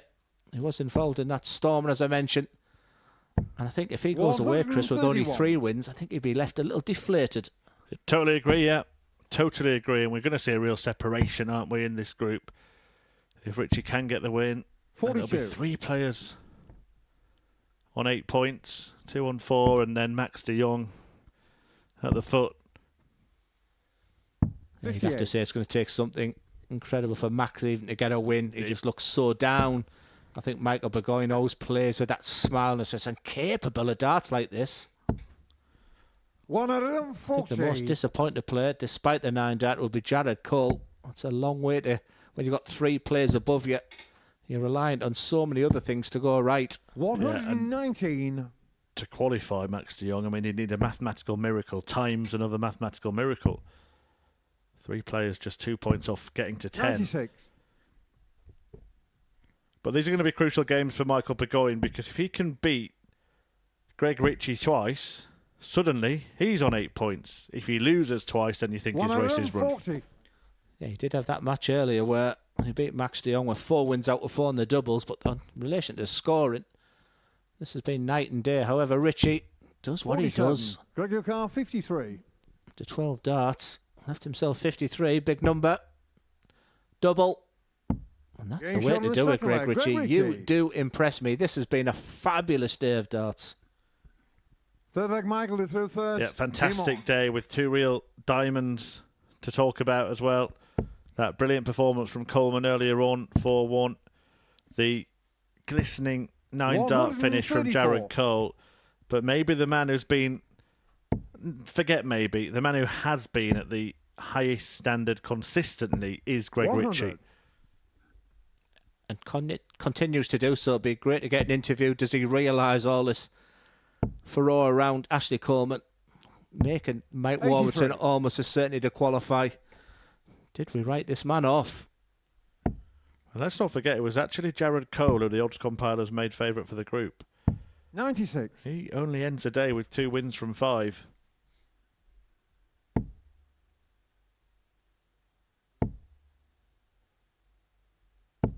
$100. Really enjoying this performance from Michael Burgoyne. This is what he's capable of. This is what he can do. He's a good guy. You want 57. good things to happen to good guys. Never once sulked. Always had a smile on his face despite defeat. Can he finish this one on a real high? 85.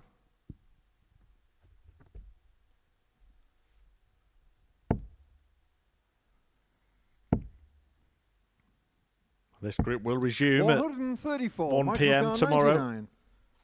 2 going through from the 6. Will Burgoyne still be in the running? I was looking at tops there. He's not going to complete the 59. combo, but he will leave himself on a double. 114. Greg Richie, though, more than capable of cleaning this up. And it's on. Tops. 94. Just falls Michael short. O'Carr, 40. I think he thought that was in with that reaction as well. But Burgoyne has looked super solid.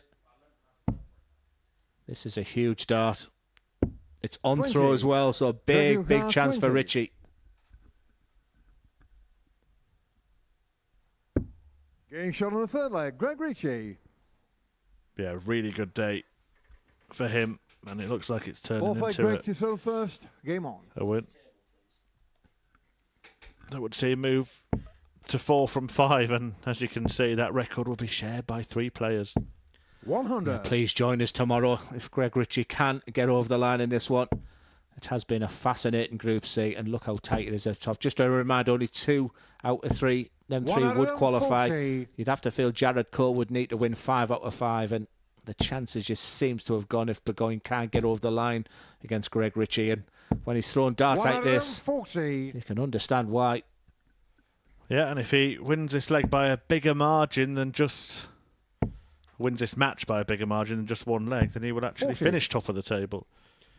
And dare I say, deservedly so as well.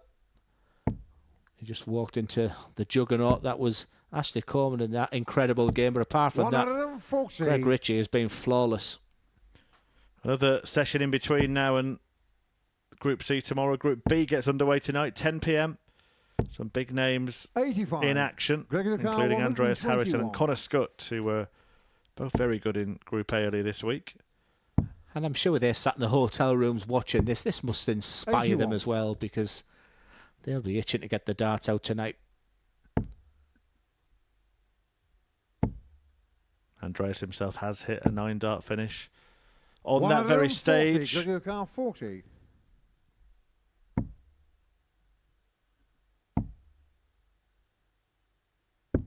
Getting shot on the fourth leg. Every question that asked of Greg Richie seems to have the answers. That real bounce in his step you can see there. Michael Burgoyne hasn't done an awful lot wrong in this game. Yeah, it's Richie that leads 3-1.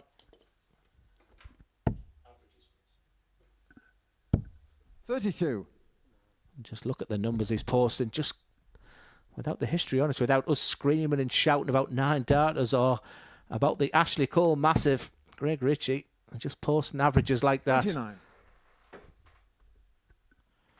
Yeah, 3 figures again, even despite that sloppy start to this leg. 140.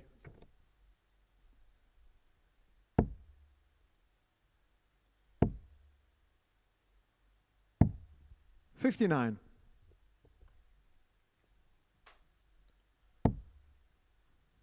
It's Burgoyne who's averaging over 91 now, however. Just a little 85. slip there, but he's been really good with that last dart. He's pinged that treble 20 so many times and looking good to reduce the deficit here. Yeah, both ADC qualifiers, this pair. 119. Amateur dart circuit providing players through various qualifying systems, and there's some great local ADC tournaments. Just head to their website to book yourself a place.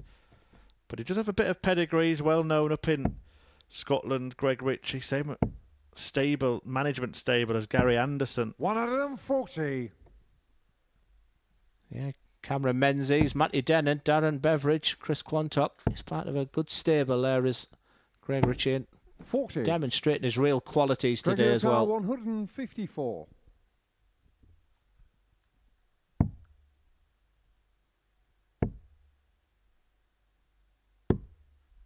$46.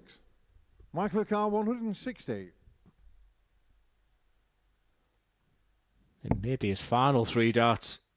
He's not going to be able to check out. Can he find that treble to leave a 2 darter? Yes, he can. Last dart merchant is Michael Burgoyne been in this match. But Greg Richie looks fabulous. 52. Michael Carr 60.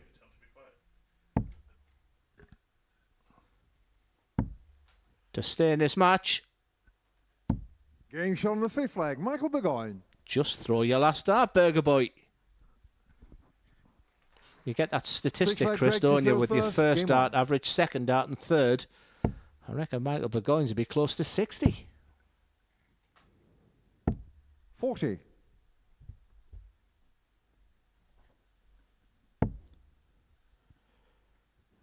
He is a battler, isn't he?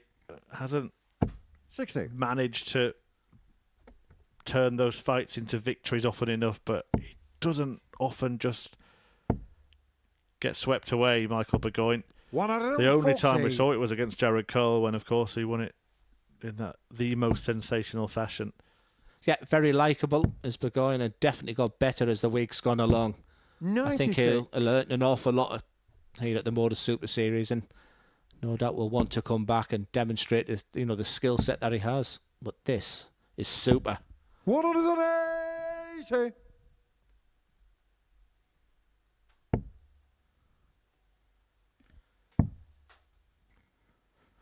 Well, 141 after 58. 9 darts. Gregory Carr 141. I had to look twice at how many darts he's thrown. That, I won't lie. He's been that good. Set up 91. play. And is he 2 darts away, or potentially 1 dart away from victory? It's been the type of performance that Greg Richie's put all day. He's been absolutely 93. superb. Gregory Carr 50. This for the match. Double top. Double 10. Game. And there is the 4th win from the 3rd player on a really exciting opening day of Group C. Greg Richie, a 4-2 success over Michael Burgoyne, a 97.5 average, and he has been the standout player in terms of consistently high level of performance today, and that victory by a margin of 2 legs does take him to the top of the table, albeit on leg difference, with Richie, Coleman and Warburton all getting 4 wins from 5. We will reflect and discuss all of the action from today after this short break.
Well, what a day we've had here at the start of Group C at the Modus Super Series. Loads of massive highlights, 3 players tied at the top of the table as well. But one of the magic moments from today came from Jared Cole. I'm delighted to say has joined myself and Glenn Durrant.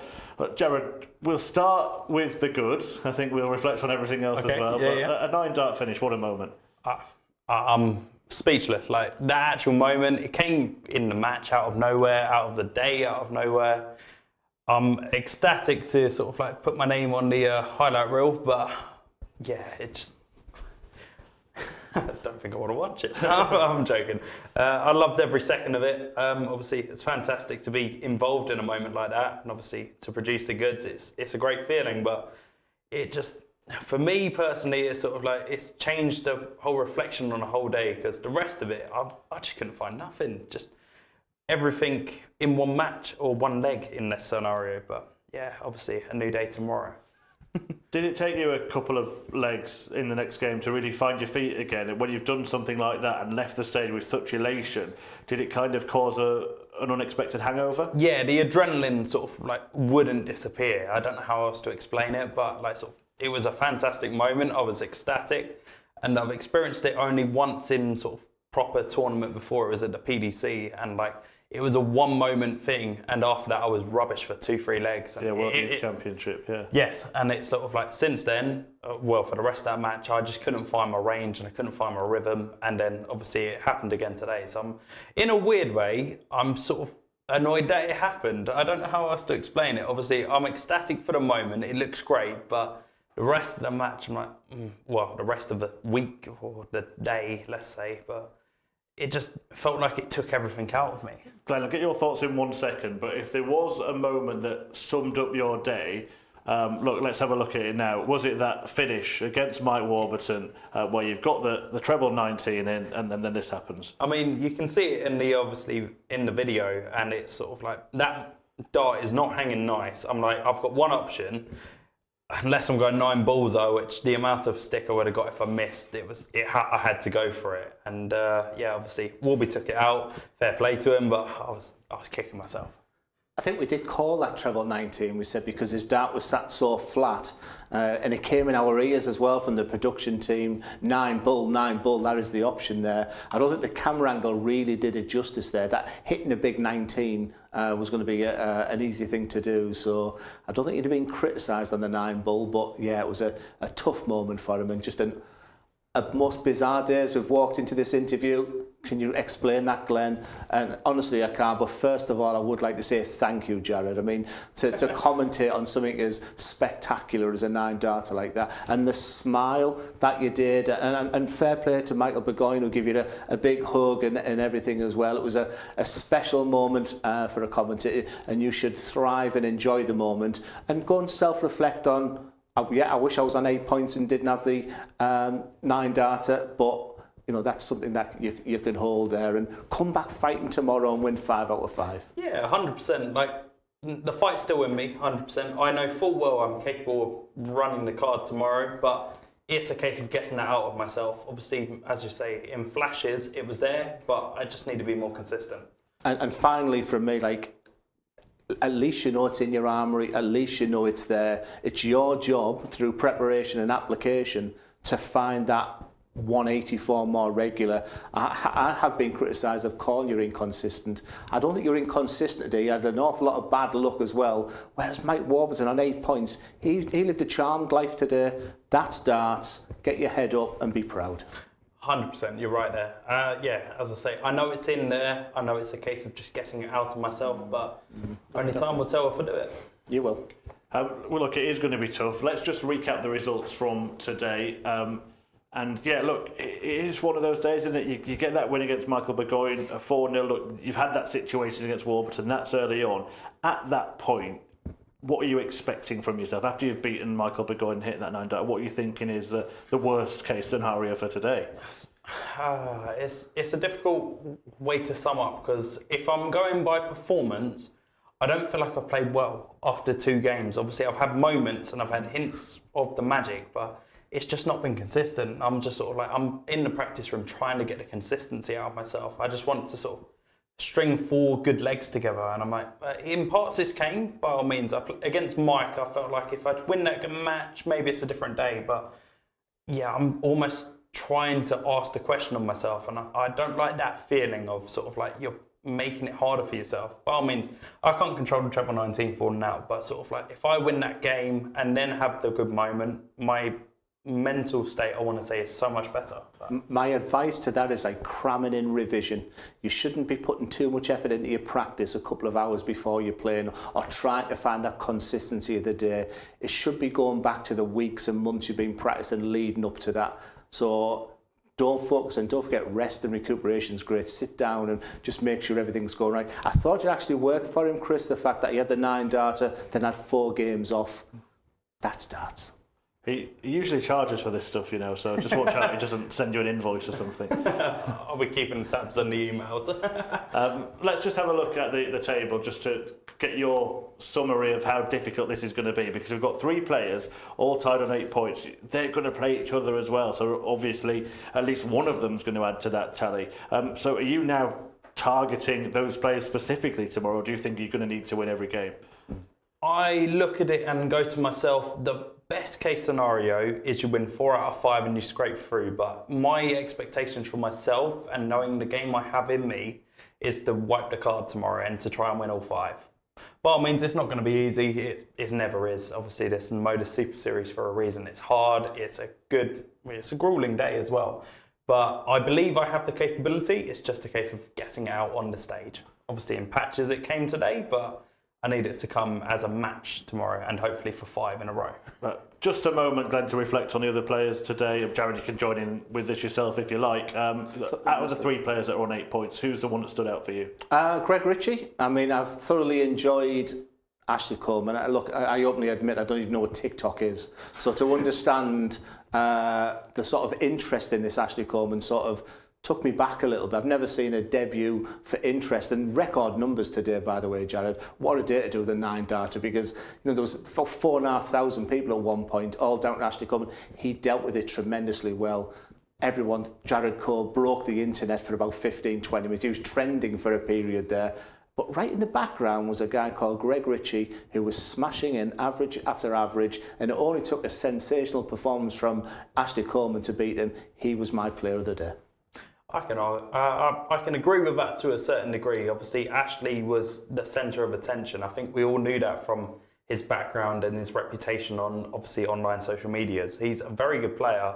I've seen bits of him, but it was sort of like, for me, I would argue a case for Mike Warburton, because I don't think he played that well today. He did. And he was scraping through games, he was winning games, and it's like, if you're in the practice room, you're watching him come off 4-3 and you're chasing points, it's like, I wish that was me. I wish I was the one that won that game 4-3. Charmed life, we said, yeah. Mike Warburton. So I think he'll go and thinking, I've hit the jackpot today. And if he comes back playing like he does tomorrow, then the rest may need to be figured. I just think Greg Richie will not get a single headline tonight. And I just thought it was terrific. It was a brilliant day of darts. Yeah, no, the actual standard today was brilliant. I think Mike sort of, again, obviously all week, he's sort of somewhat gone under the radar. So he deserved a 4 out of 5 day because he was scrapping and he was working hard for the wins he got.